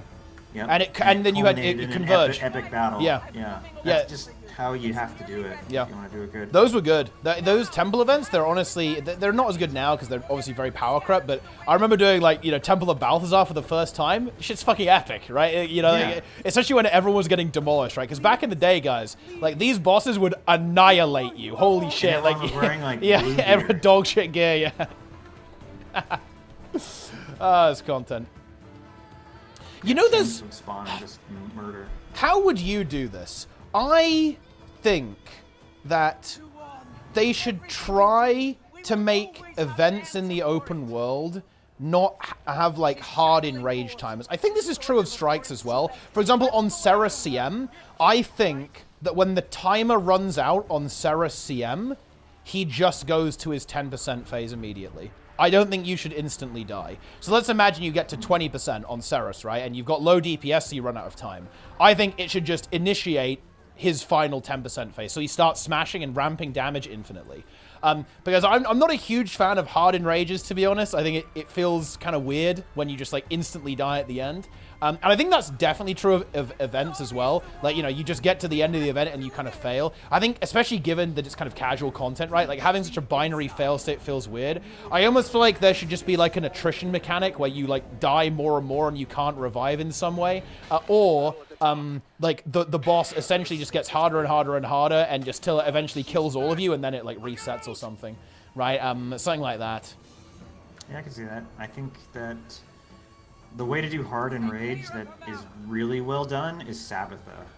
Oh, the platform falling? Floor. Yeah, the floor breaks, yeah. That's like the way to do it, where it's like you actually have control over how fast it goes down by like doing mechanics and not letting bombs blow up. Well, in a sense, though, that's what I would view as like a soft enrage, though, in a sense, because I guess that would be. But if it fails, it's an auto wipe. Yeah, like, you can't just cope with it. Yeah, I guess that would be my preferred hard enrage, right? Like, it's like there is obviously a hard enrage where you instantly die, but it's not a timer, right? It's like a mechanic of the fight, if that makes any sense, right? I think that's really cool, even though it's kind of it's a timer by proxy in a way, right? Because obviously, you know, the cannon fires and, you know, it will eventually just like destroy the platform. I think it is a very good enrage, yeah, for sure. I like that one a lot. I like the Ceres style of enrage. Oh wait, I mean, yeah, that's what I mean. I like that one as well. I think the Ceres 10% phase is really good because, you know, you're going to die. The question is, can you kill the boss first, right? I think that's good, pretty much. Kadim's enrage is good too, yeah, because it just ramps infinitely. He just gets more and more stacks until it becomes unsurvivable. That's good. Yes. Yeah, I think open world having enrage is not good, but it should have a fail state. But it's just based on doing things. Like, that's one thing Track Aaron's good at is like you do have. I guess that is a hard enrage, but you have to kill it before it gets to the end of the tunnel and destroys the laser. Oh, yeah, I think that's a good example of actually how it could be done, essentially. Like, there's... That's not a timer. It's like a thing that it's like, conceptually, it's part of the fight. Yeah, I guess that's what I'm kind of getting at here. Like, that to me is like a good fail state. Like, the fail state on Sue 1 is that she's like, I'm going to fly away, right? Basically. Like, oh, well, okay.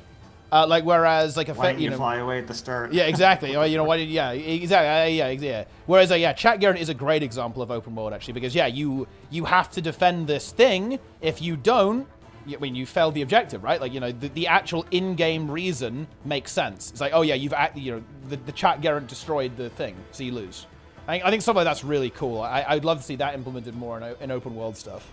Rather than just like, oh, you ran out of time to kill the boss, so it's going to randomly despawn now, right? So, I guess what I'm saying is I kind of like it when there's almost like some interactivity, some push and pull, like you're actually fighting the boss over an objective, right? Like you're fighting them over a thing.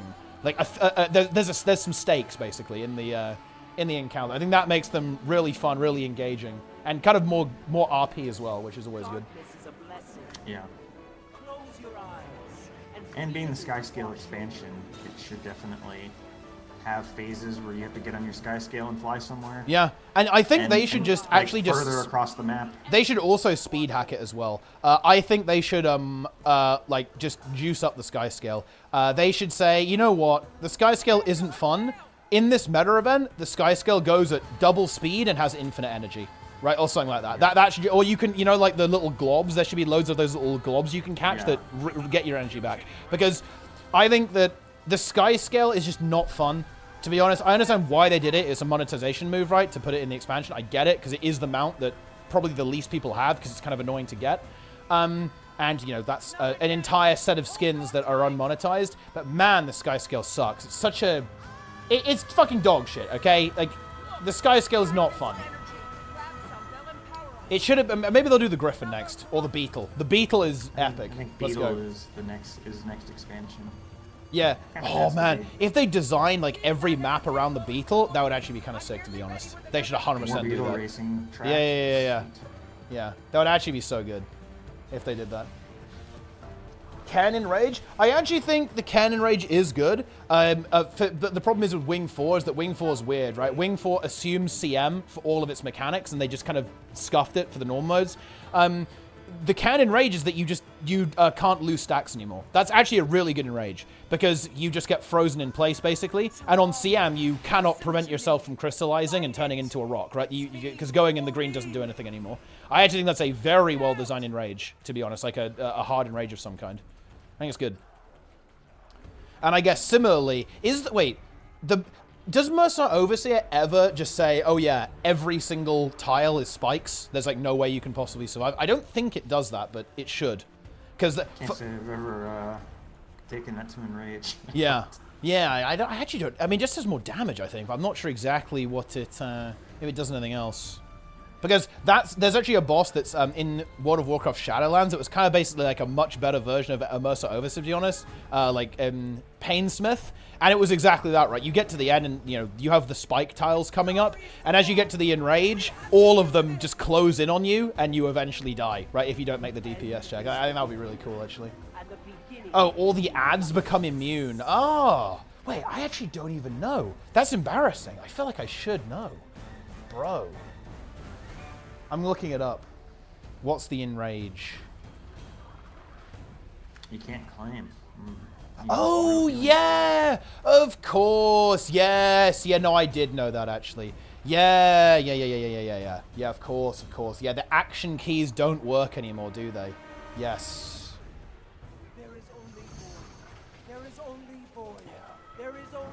I'm also curious. I'd say one of my other big criticisms of Soto is other people have mentioned this on Reddit.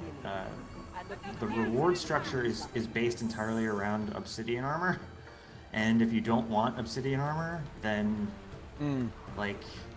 you didn't feel like you're getting rewarded for doing anything. Yeah. The rewards for doing rifts, if you don't want obsidian armor, is literally like negative gold per hour. Yeah. I guess what they want you to do is then basically craft the essences and sell them to other people who do. I think is their assumption, but I guess it's kind of annoying. Yeah, and there was like a point where that was like you lose money doing it, which is like classic Guild Wars 2 crafting. Everything that you can craft, you lose money crafting because you level your crafting. Because the leveling has the value. Yeah. What is left? Like I was like looking, like writs are like 2 gold now. Nice. And I was like, fuck this, I'll craft it. It's 50. It costs 2.5 gold to craft. Nice. I'm like, oh my god, they're killing us. Yeah. That's unfortunate. Where have I been? To be honest, I just haven't really felt like streaming Gypsy Danger. Because I don't feel like I have anything to stream. Streaming for me, I want to do something interesting. I want to do something interesting. I don't just want to turn on a game and... I don't want to turn on the stream and just, like, play a game. Like, that's not fun to me, to be honest. I need a mission, I need a goal, I need a thing that I'm working towards that I think is good, that I think is interesting. And that's kind of very absent for me in... not just Guild Wars 2, I'm not going to put it solely at the feet of good old Guild Wars. Just everything, really, I think when it comes to, like, creativity and, like, making something... I'm definitely a little bit of a spot where I'm not feeling particularly inspired by anything that's going on really right now in the games that I'm playing, and therefore I just don't turn on the stream. Like I don't want to stream if I don't want to, and therefore I won't. If I don't think there's anything that I think is entertaining and I think is good, the stream isn't turning on. There you go. Yeah, the Kadim Rage is good, because he just gets more and more stacks. And then obviously it becomes unsurvivable. I'm a fan. It's a shame you don't really ever see it. Like, a lot of those Enrage timers, they're pretty fucking unhinged for raids and stuff.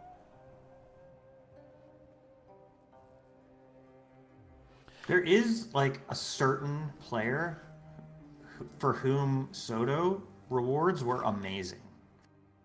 If you were exactly the guy who wanted legendary armor, but didn't want to raid, yeah. but didn't want to raid and didn't want a World v World and didn't want a PvP, and you didn't have the sky scale before the expansion, the rewards for the expansion were fucking great if you're in that Venn diagram. Yeah. which is not me and not probably anyone watching the stream, but there probably is a certain amount of players for whom that is a descriptor of.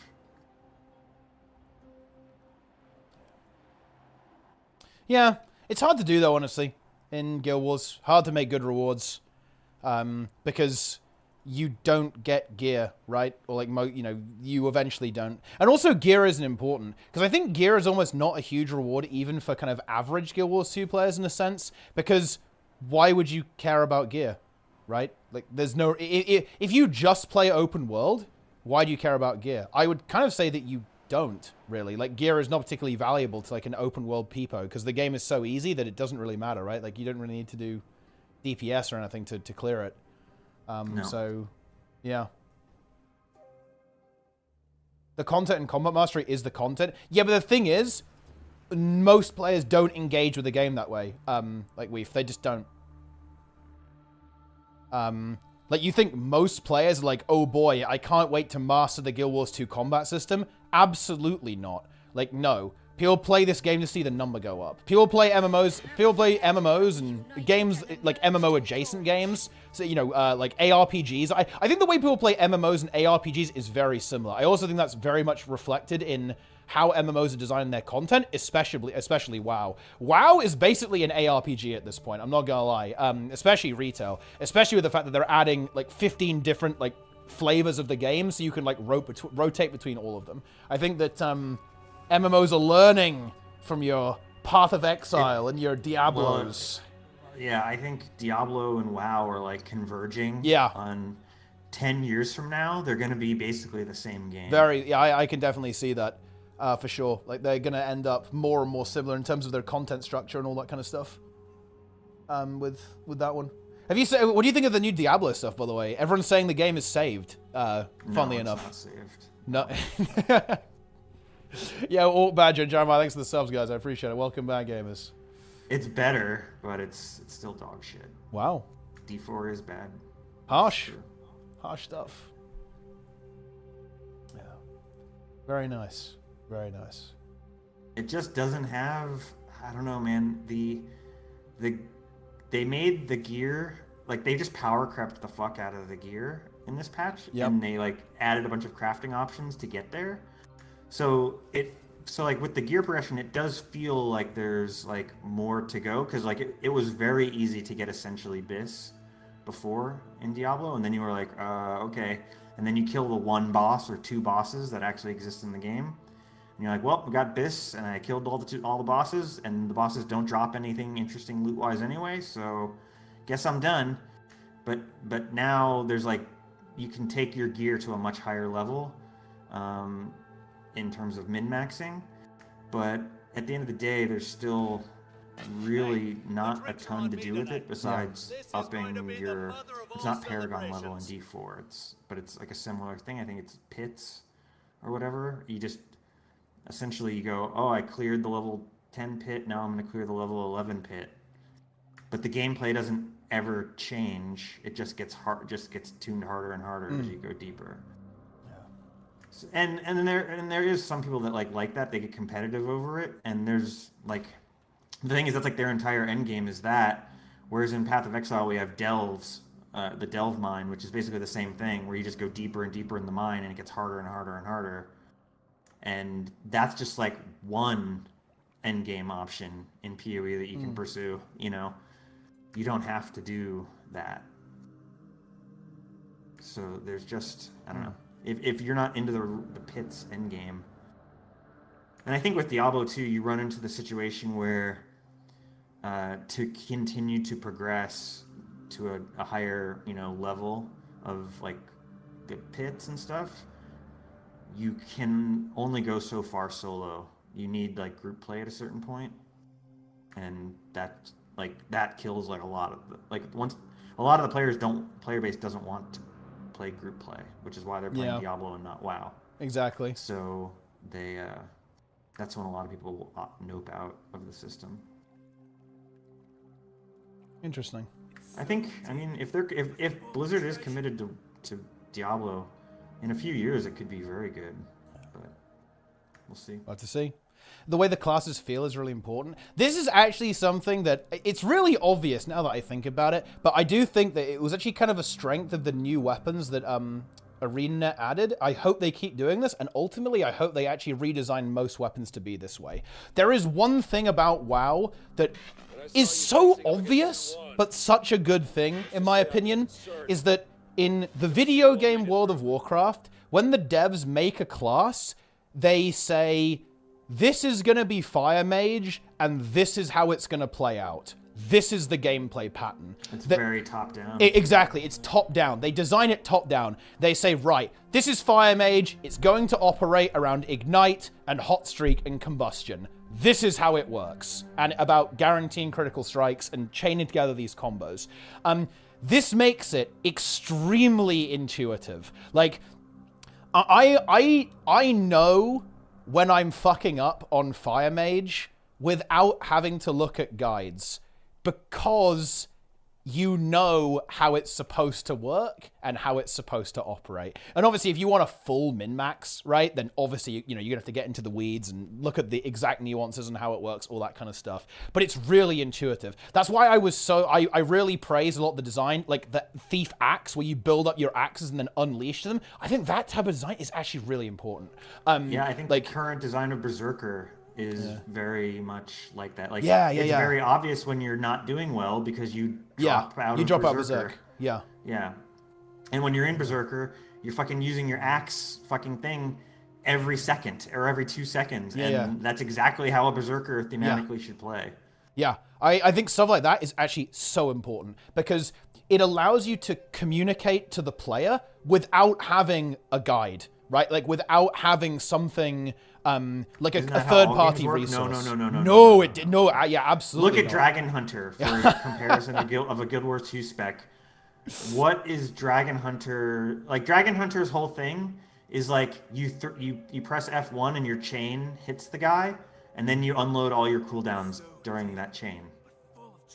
That's it. Yeah. And what does that have to do with dragon hunting? Like, what does that have to do with the longbow? Like, it's just it's a bunch of ideas with no. There's no connection, right? Like this is why stuff like Berserker can be really, really cool, right? Because you have this resource, and this resource is, you know, you have your adrenaline, right? And the more adrenaline you generate, the more you're able to use your primal burst, the longer you can stay in Berserk, right? And to the point where it becomes permanent, right? Like that is your goal. That's like the goal of the spec. I think that type of design is really good because the player is going to get feedback on if they're doing well from the class itself. You don't have to go and do log review. You don't have to go and look at a benchmark to see if you're doing well. You know if you're doing well or not. Like just because of how well it's playing out. I think a design like that is really clever and really important in MMOs, and something that Guild Wars 2 actually lacks. I think it's really hard to know if you're doing well in Guild Wars 2 by just your own gameplay. It's not obvious. Whereas stuff like you know, these like in World of Warcraft, like almost every spec has some variant on this where you have a resource and you have something that you spend your resource on, basically. Yeah. So it's going to be really obvious, oh, I'm overcapping resource. Oh, I don't have enough resource, right? And that's why the kind of builder-spender gameplay, I think, is really cool. And you might think that it is, you know, oh, that's hard to tune, to be fair. Like, the balance team has to, when you do builder-spender, has to get it just right to where, if it's, because it can be very trivial. You know, you can have a builder spender where you just build infinite resource and it's trivial and you don't have to think and it just happens. Yeah, you have to tune it correctly for sure. Yeah, or it can be like old Berserker where you had to be perfect, literally like pixel perfect, or else you would drop Berserker, which is not fun. Isn't that because Guild Wars 2, the weapons dictate the skills? I think not necessarily. Like, we saw this with the new weapons, right? Like, the new weapons actually do have this kind of builder-spender design. It just hasn't been something that's been baked into Guild Wars 2. I think, funnily enough, you know, credit to Solar, a good example of this is actually Virtuoso. Virtuoso, I think, very intuitive, and I think that's the reason why it's so popular for players, is because you get the blades, and you fire your blades out, right? Like, builder-spender. Nice. I think it's really good.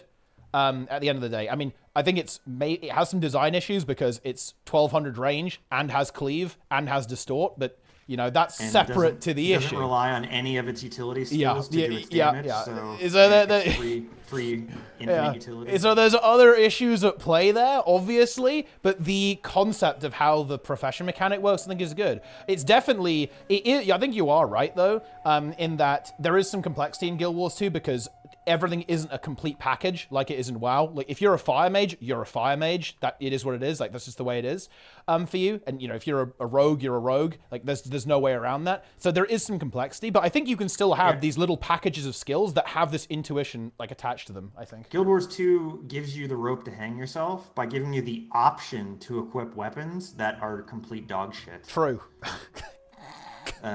Like in World of Warcraft, I assume the fire mage can cast fireball Yep, or whatever. Doesn't matter, yeah.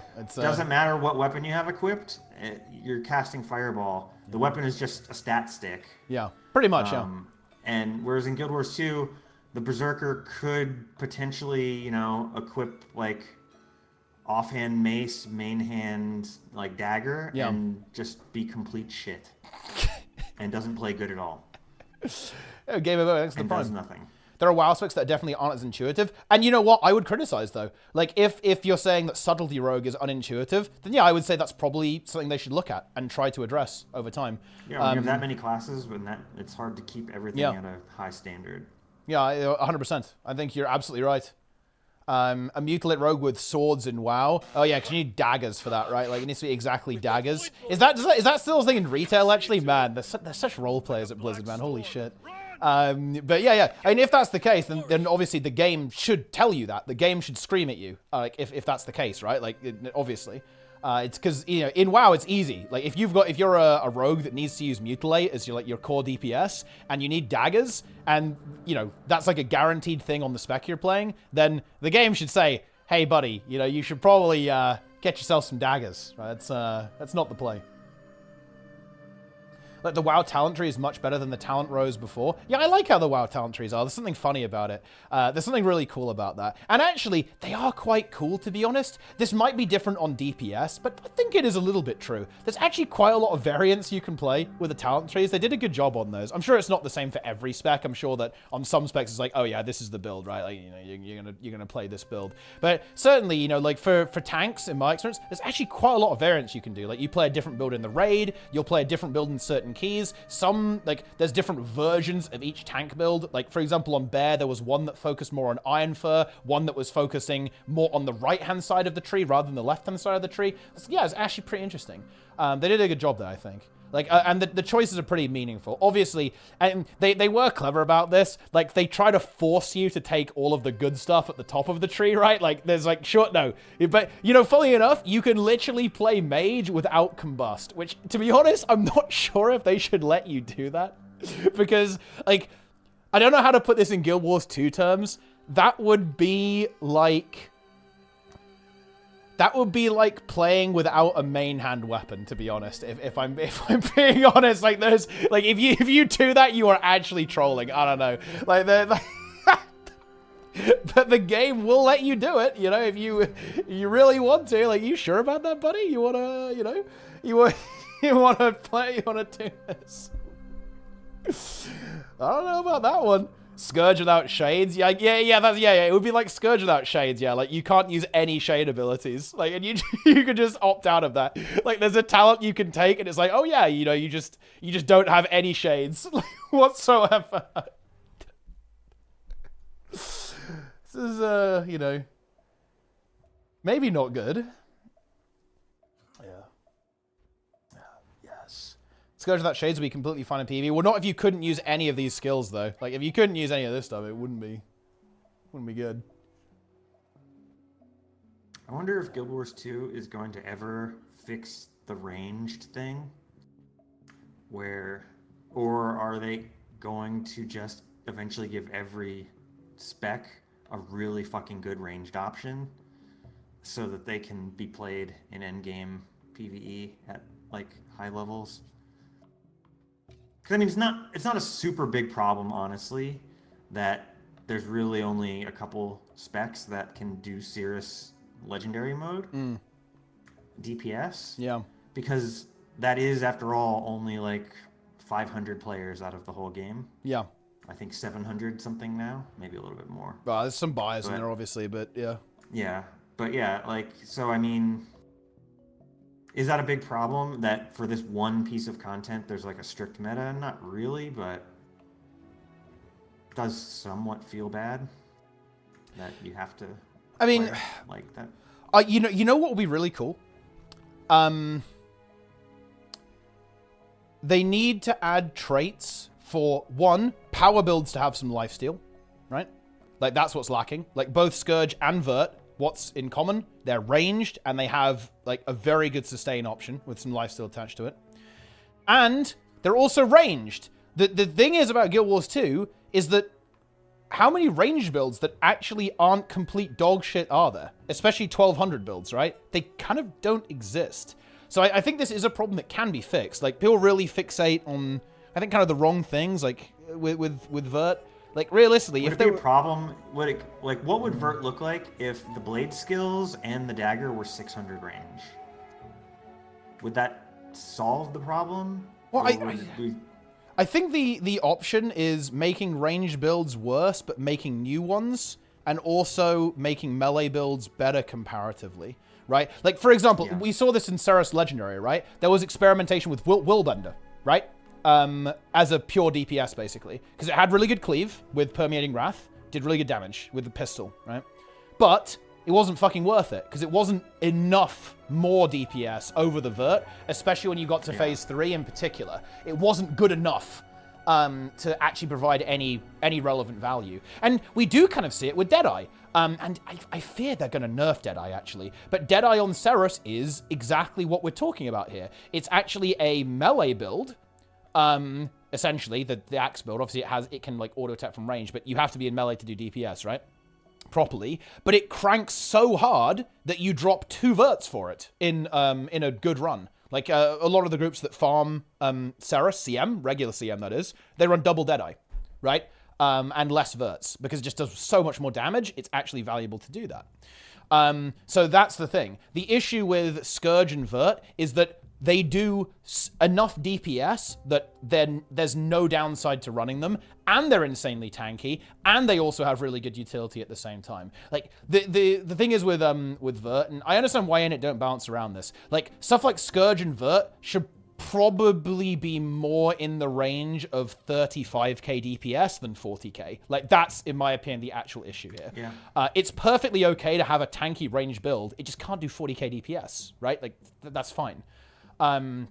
In that type of situation, I think, with that one. Willbender dies like a fly. I mean, does it though? I feel like any spec that can actually use what's it called? You know, the heal, right? Litany, right? Like, any build that has a heal skill like that is pretty sick. And it's got heavy armor as well, and you have Jadebot. I don't think it's going to die like a fly, like, because Litany is so fucking good.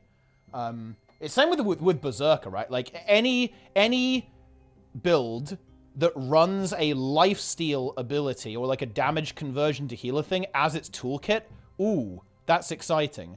Because it's just godlike sustain because of how much damage you do relative to your health, right? Because you got to bear in mind, if you're doing 40k DPS and you're healing, you've got like 10% lifesteal, you're healing 4k a second, right? It's absolutely busted. It's like why Scrapper is so strong. Like, for that reason, because even though its damage isn't insane, like, you still get enough conversion that's good. Wait, what's up with Draza? Wait, what's going on? Is he streaming right now? He's doing some crazy shit or something, or what?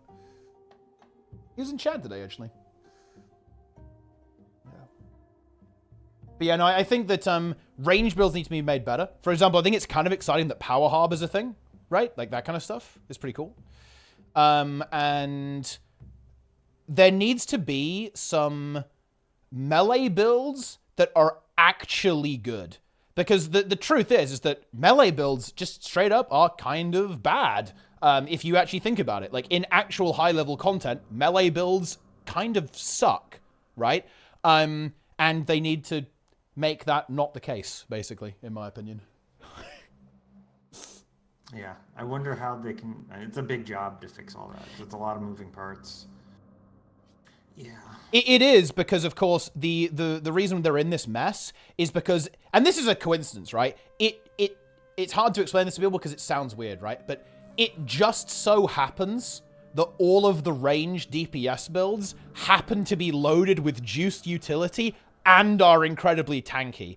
And it happens in Guild Wars 2 that melee builds are low utility and low durability, right? So it's ass backwards. If anything, it should be the other way. Like, the melee build should be tankier and the range build should be squishier or whatever, and the melee build should have better utility. But it just so happens in Guild Wars 2 that from the ground up, from a design perspective, range builds are giga tanky, range builds are giga utility, right? At the same time. And that is... Yeah, but that's the thing. Walker Mage exists, but you're right, Nico. WoW is having this exact same problem.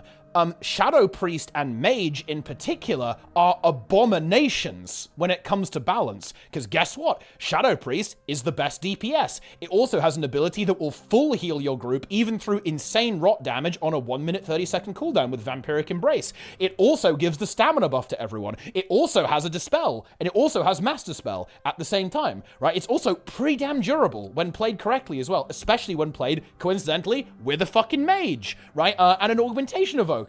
Right? Yeah, absolutely. The 3 god specs in WoW are exactly this. They're the best DPS, and they're insanely tanky, and they're giga utility. Mage is arguably worse than Shadow Priest for this. No, actually, no. Shadow Priest is way fucking more broken. But yeah, absolutely. Those 2 builds are the exact same issue that Guild Wars 2 has. They're just broken. They fix it in raids a little bit because their utility matters less there, and because you kind of need to take every spec because everyone's got a unique buff, right? Like, if you're not running every unique buff in WoW in raids, you're kind of trolling. But yeah, for M+, 100%. Like, yeah, the Mage and Shadow Priest are incredibly problematic, I think. But, yeah. Yes.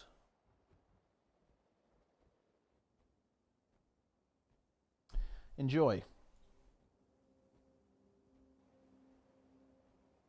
Nice. If there were no raid buffs, yeah, that's the thing. Like, I think people look at World of Warcraft from Guild Wars 2.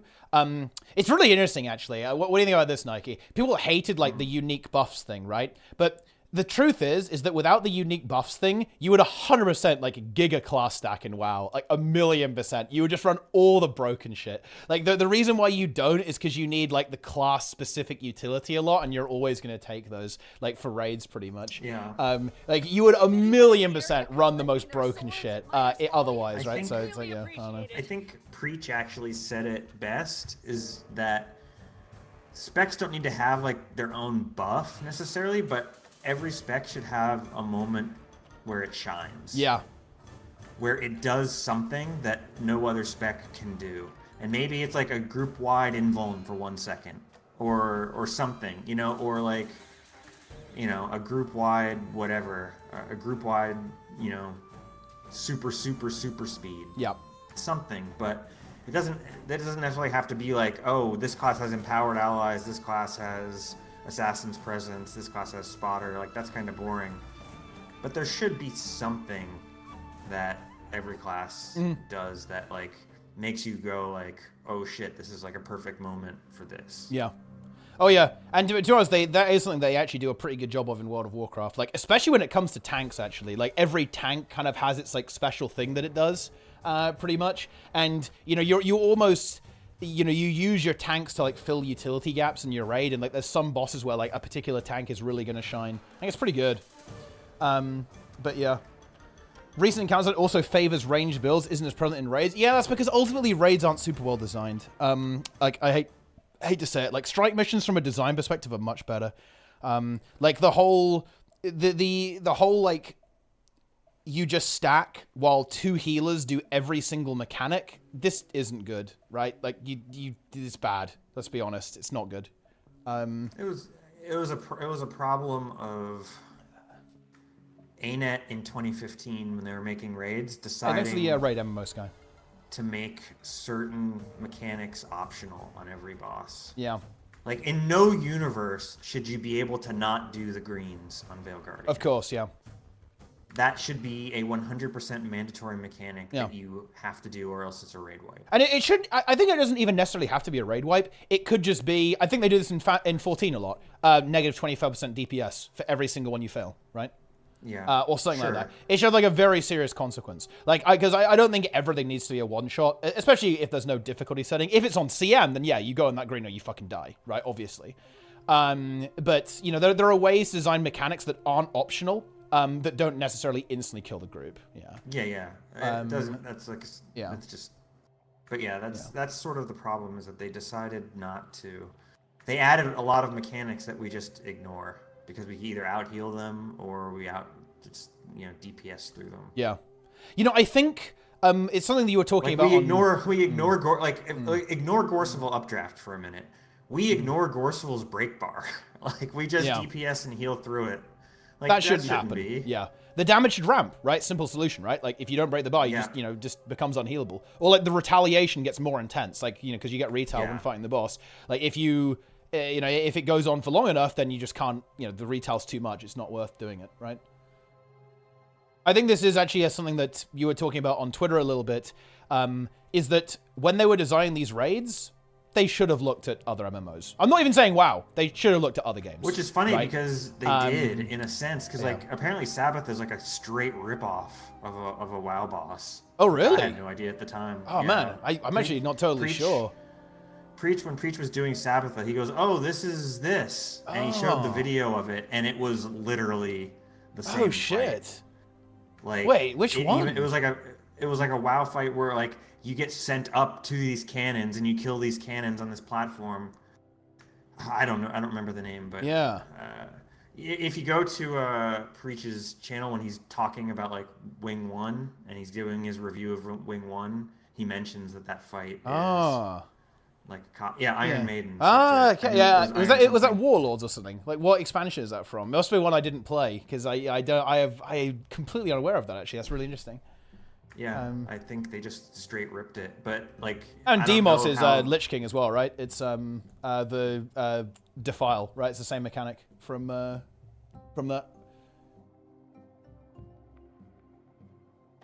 Yeah, I kind of like that you can skip mechanics with DPS, but it should work more in the way that people who can't do damage well can still complete the fight by doing an increased amount of mechanics, while squads with good damage can just push through.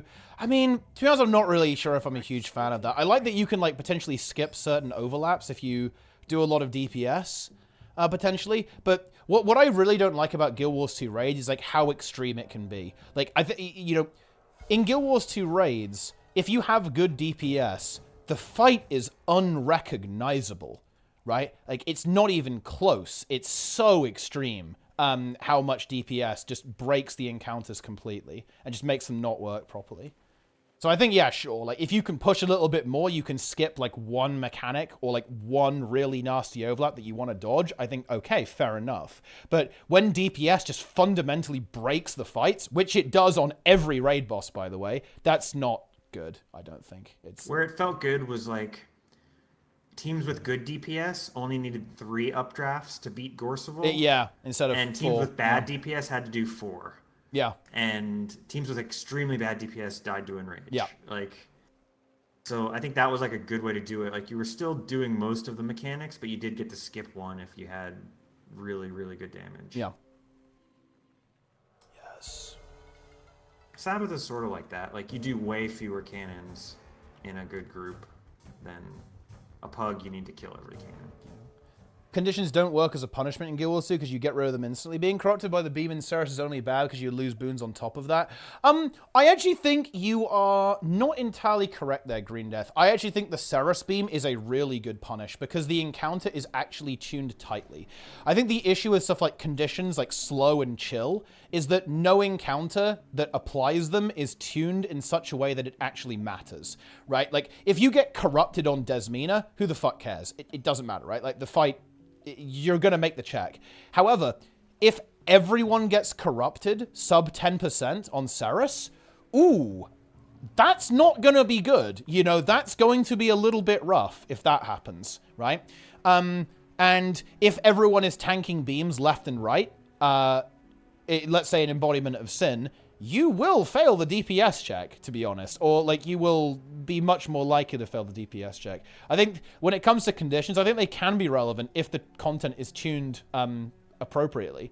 I think it's just that a lot of the punishes that happen in Guild Wars 2 encounters, they don't matter because the tuning is so lax that if you get punished, there's no consequence, right? With that, but, yeah. Yeah, the Boon Corrupt is a pretty bad part of that. Yeah, if your stability gets corrupted, that's fucking pain, right? That's not good. Yeah, the trouble is though, yeah, Grim is actually right here. If ever there was a Condi boss, dude, Scourge would just be completely disgusting. Like, very good. Yeah. Maybe you should be able to jump beams. You know, the thing is, if they actually do fix that, because I did actually, you know, well, okay, let's not get into that. But if they do change Sarah CM tomorrow and fix some of those bugs, like, man, if they fix the double add exploit outranging Malice and they fix the jumping of the beams, bro, holy shit. I feel like that fight just becomes a lot more cancerous, to be honest, having to deal with that as well. Like, that is, that's going to be rough. Because there's actually a lot of exploits that basically everyone uses to clear the fight now. Like, almost every kill is essentially using bugs. I'm not condemning that, by the way. Fair enough, right? If you do the strat, you do the strat. You know, it's been in the game for the, you know, we're outside of the 2-week window. In my opinion, it's fucking fair game, boys. But yeah, if they actually fix that stuff, it will actually change the encounter significantly if they do fix some of those bugs. They could fix the bugs and drop the HP. Yeah, they could to compensate, yeah. That would be a good excuse to do it, to be honest, because I think the CM is still way too hard, actually. But yeah. Yes. My focus pull real quick. Yeah, I mean, that fix it before Jill Adrian gets his kill. That's... I mean, wait, has he not already bought it? Surely he's already bought it, no? I don't keep that good a track of him, but I know he was looking for people to sell it to him like a couple weeks ago. Yeah. He's looking for people to play with him, of course. You know, it's that's what he's looking for. My focus pull. Yeah, I mean, the focus pull one was probably the most extreme exploit, I guess. But yeah, you know, I don't know. I'm not gonna say like I'm not gonna go crazy on it. It's what it is. What it is. Yeah. My biggest concern is probably KO, where if you don't play Vert, you're kind of trolling. I feel like, you know, again, this comes down to the fact that there just aren't that many good ranged builds. Like, if there were better ranged builds, then you could play something else with Vert. But think about it. Like, what is a good... tell me which ranged builds in Guild Wars 2 have good AoE? I mean, if Rifle Warrior pierced... Yeah. And had 45k DPS, then it would be good, yeah. People would be playing the fuck out of it. Because it would be fine. The thing is that, again, I'm just going to bring up WoW here, and I'm sure this is similar in Final Fantasy. If you want to go through how many ranged builds have good AoE, good fucking news. There's a whole bunch of them. Like, that is, like, the difference here between these two games. Like, if you look at all the different range builds, some of them are really good single target. Some of them have got, like, Giga AoE, or at least a spec that has Giga AoE, right? Some melee builds are more about, like, dealing with a small number of targets. Some melee builds are about dealing with, like, loads of targets, right? Like, and there are going to be different encounters where these different builds shine. The issues in Guild Wars 2 is that most builds are just kind of bad, to be honest, at high level, pretty much, and that means that, yeah, like, you're always going to run Vert, you're always going to run Scourge, because they're good, right? Like, they're really good. Yeah. See, I agree with Nike. Like, yeah, you make Rifle pierce, it does big damage, increase the numbers, job done. All of a sudden, Rifle Warrior is good on KOCM. It's just that, in particular, like, there aren't very good ranged, there aren't really good, like, range builds, right? Wanted to pay up for Saros? Need info? Oh, I mean, Jill Adrin. You know Jill Adrin, right, Jocker? Surely you know Jill Adrin. Surely. Buyer of raids. Maniac. Yeah. I want to, like, I want to host a debate where Jill Adrin debates Lixor. And we just throw topics out and let them, like, argue with each other about them. And we hear, like, how crazy their arguments are.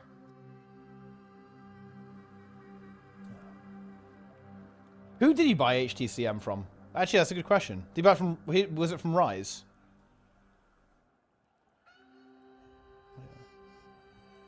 I don't know. He bought DoomCM from Samara's guild. Was that US? When that was going on? He transferred to EU for that one. Yeah. Yeah, Samara streamed it as well, which is quite funny to be honest. But yeah, there it is. You know, it's funny when he transfers to EU because he's been blacklisted from cell guilds on NA. What's better, designing encounters with range in mind and fixing range builds, or making encounters where melee builds work fine? Well, it's tough. The best way to do it is to design encounters where there's space for X amount of melee builds. Yeah. And you make melee builds slightly better than range build. I think HTCM was a good try at that. It was, because you had the AoEs baited, right? Like the baited AoEs. There's enough space for 2 melee builds to be in melee 100% of the time, but everyone else has to spread, right? Yeah. So the other key is though is that you need to have a mechanic. Melee builds have to be worth taking. Well, you have to do the inverse too. Like HTCM is flawed because it does one but not the other. So there's a ranged mechanic basically on HTCM with the spreads. Okay, good. So the ranged players bait the spreads. They have to do the mechanic. Perfect. But there's no melee mechanic for the melee players to deal with. That's what you need. Yeah. You also need to have a mechanic that's designed to challenge those players in mind. When I first played HTCM as DPS, I actually thought, oh my god, how did anyone ever die doing this? You literally do nothing the entire fight. That's a problem. That shouldn't happen. Like, you should have a mechanic that is there to engage those players, but allows them to keep their uptime. And, those players should be doing like some sort of interruption mini game. Yeah, it has to be like a CC or a dance. They have to do, they have to move left and right or something like that and dodge an attack that's targeting them. Yeah, like there's eye lasers that slowly move around melee range. Exactly. That you can sidestep and avoid, but you have to keep up your rotation while keeping an eye on the lasers. Yep. It could be like a shockwave that you have to jump over as well, that's in melee, so you have to interact with that in some sense, and it kind of fades out towards range, so ranged players maybe don't necessarily have to deal with that, if they can use their kiting potential to do with it. You have to have mechanics that affect specifically melee players, and you have to have mechanics that affect specifically ranged players. And then, this would be interesting, actually, but it would be cool if... I want to see ArenaNet add this mechanic to the game. Anti-barrier and or heal absorb. So I want a boss to be able to put an ability on you that prevents you from getting healed. So that's like a support mechanic. So the supports have to interact with this in a way that other people don't necessarily have to, right? That would be really cool if that was the case. And the thing is with that, you can also make that relevant for those players. For example, a very common thing that happens in WoW is that you have a heal absorb, and after it's cleared, you fire out an orb or something, or you explode. So in other words, you have to spread away from your team, and maybe have your ranged players move out while you're getting healed, so that you explode and don't kill each other, right? Like, stuff like that, I think, can be really good. So you have a support mechanic that's designed for support players to interact with. You have a range mechanic that range players have to interact with. You have a melee mechanic that melee players have to interact with. So it kind of is like, Dragath, it is kind of like holistic, right? It has to be... It has to be all of it. Yeah, you can't just do one. It has to be all of them. You've got to make it make sense for range, make sense for melee. The encounter has to make sense in that regard, and the balance has to make sense as well. Yeah, like that has to happen. Oh wait, is this the log of the cell? What the fuck? Wait, it was Ollie? Dude, this guy is like the only guy in the entire universe who plays Heal Catalyst, by the way. He's the only player in the game who does that. There you have it. Jill Adrin, guys. 12k DPS, HTCM. 13-minute run. Wow. And Giga boosted on melee weapons, like Voln. I mean, that's kind of just balancing, though, isn't it? Awesomeness, like in a way, that's just balance. You just make range builds do 36k DPS and melee builds do 42. And that's the same thing. I guess it's like it's one change as opposed to a lot, but the problem is that not all range builds are born equal, right? So it's like, yeah. the other way to do it is you just have all range builds. At 300 range, you do 100% damage. At 600 range, you do 80% damage. At 900 range, you do 66% damage. And that's just a game mechanic. So if you want to stack in melee on your range build, you'll do the same damage as you benchmark. But when you do spread, your damage just naturally goes down. Yeah. I think it's kind of a fair way to do it. No, it's definitely something they could try. So if you want to play Virtuoso, in regular raids, for some reason, you could do that and not feel terrible about it. Because that is why I think ArenaNet kind of ums and ahs about doing this balance, is that they are acutely aware that most of their game isn't designed this way, and it would kind of fuck up balance in their older content if they actually design it around their new content. So that's an issue that they have to wrestle with, is that they have to pick where they want the game to be balanced. Or come up with a solution that allows them to do it in both, pretty much. That's great. Yeah, it's a tough one. Wait, he was a lack mech? I don't think he was a lack mech, Spin. I think he was full DPS. I mean, he might have been making a lack. Yeah. But they weren't counting on it.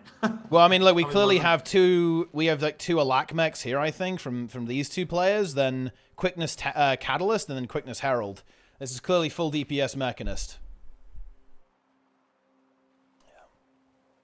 Triple Blade Sworn, Virtuoso, Vindicator. We honestly love to see that. A full cell here, guys. A full cell.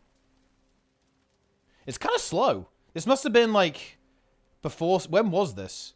I feel like this is a very slow kill time. Wait, this is an insanely slow kill time. 2022. Actually. Yeah, this must have been, like, pre-power creep or something. Yeah. Because even with 9-man, it shouldn't be that slow. It shouldn't be that slow. Should they also nerf healers and Aegis Barrier to allow for better design, or not necessarily? I think they could look at cooldowns and make cooldowns a lot longer. Because, I mean, it kind of depends, honestly. I think that Ceres 10% is a good example that you can do it. Like, you can make a pretty interesting heal check in the game, to be honest. So, like, there's ways to do it, for sure. I think the problem is that... it's very difficult to do a heal check where all the players aren't stacked because of like the way healing works in the game. Like everything is basically point blank, so you can't really do like spreads and heal check at the same time. That's something that, as of right now, can't really exist in the game in its current state. But yeah, undodged AoEs, that would be good actually, Grim. Yeah, some telegraphing on that would be good for sure. But you can do a heal check as long as you can stay stacked. Ceres is like that. An embodiment of sin as well is like an example of how you can do that.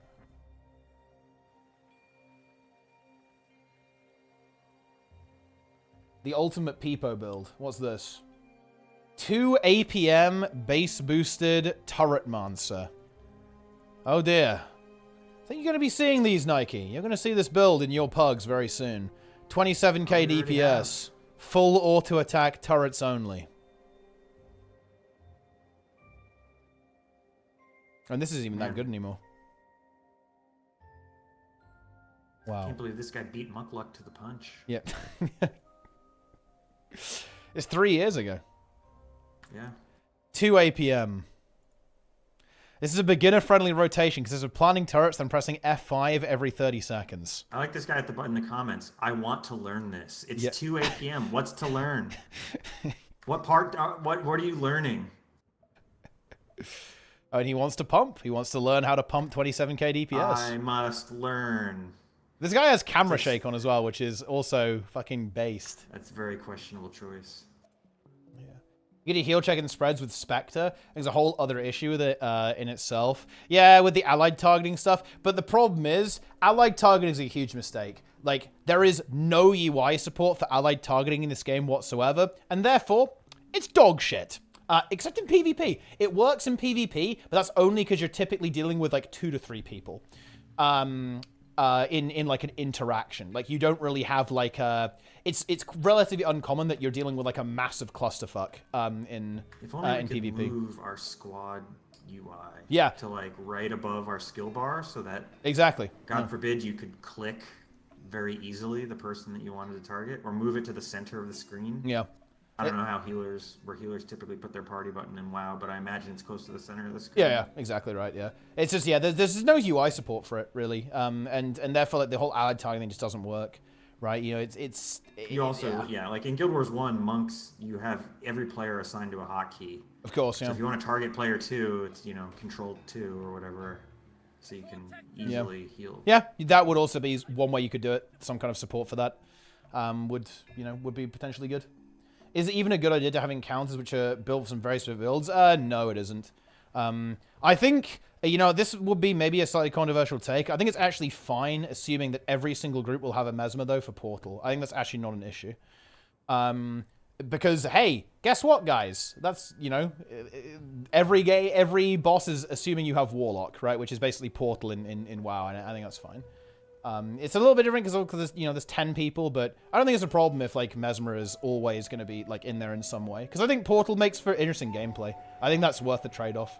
To be honest, I think it leads to interesting strategy, which is pretty cool. There should just be other ways of doing it. Like Scourge Portal should continue to be really good. They should maybe make the Thief Portal better. They should maybe give like another portal to something else, right? All that kind of stuff. Like I think that's fine. They could make the portals do different things, slightly different things too. Yeah, I think there's some other things you can do. For sure. Do you expect ArenaNet to make the meta of the last map section epic or similar to other solo maps? I mean, I don't want to say what I suspect because I think they're gonna try. I don't know. I don't really know what they're gonna do, to be honest. I feel like ArenaNet is still kind of unpredictable, but I mean, I hope they do. Yeah, I'm not assuming that they're not. I'm gonna go in and saying, you know what? Let's fucking go patch. Let's play. Right? Like that's gonna be my mindset. Right? Approaching the patch they'll tomorrow. Try. Not gonna God forbid. Yeah. I almost hope this happens. I hope we get to Eparch's chamber and we're like, we're going to fuck you up, Eparch. And he's like, oh yeah? Check out my transformation. And he turns into a wyvern.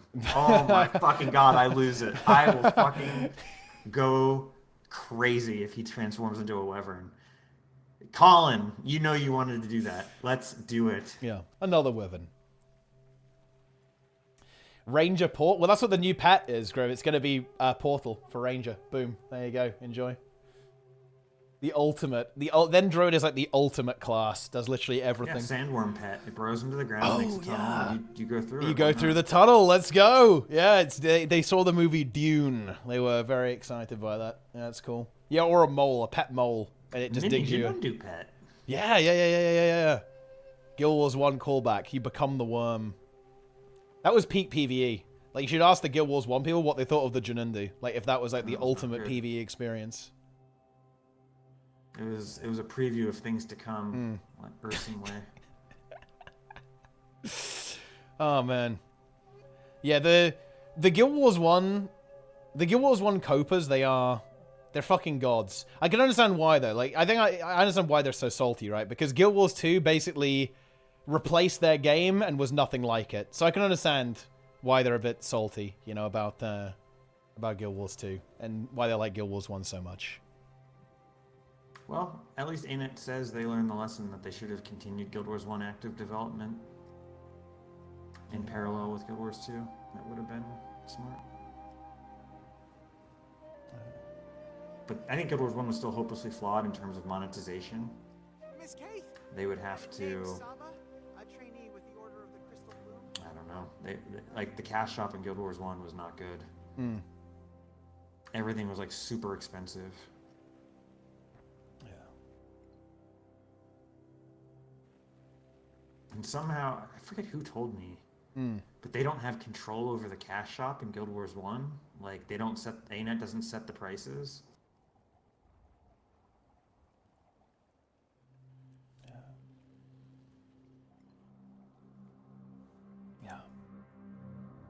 Right. I better piss off. I gotta get up early and stream.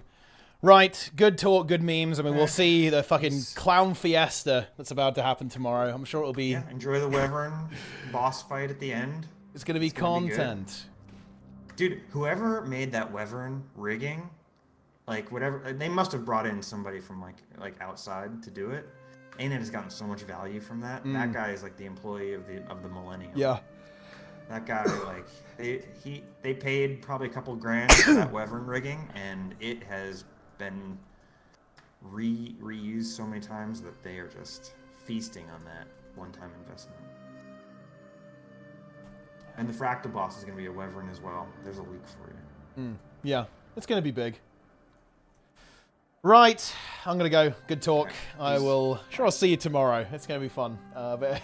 Oh, actually, you're not around until, actually, are you? You're not until the weekend. Yeah, I might be, I might be watching in my hotel room tomorrow. Yeah. We'll see. All right, later. All right, see ya. Yeah. So, all right then, gamers.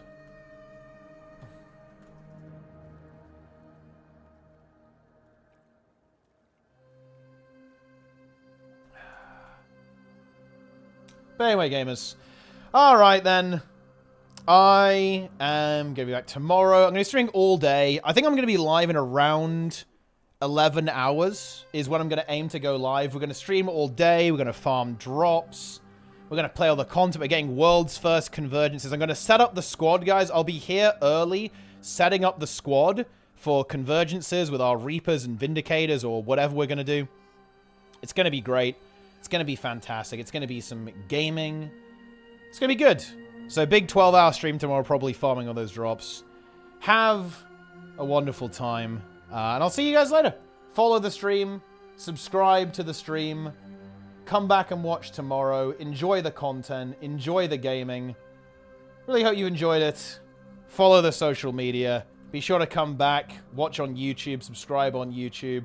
Buy the game using my referral link. Leave comments. I mean, you guys know the drill, right? Leave your comments. Watch the streams. I'll see you guys tomorrow, okay? Have a wonderful evening. I'm going to see you next time. Also, subscribe.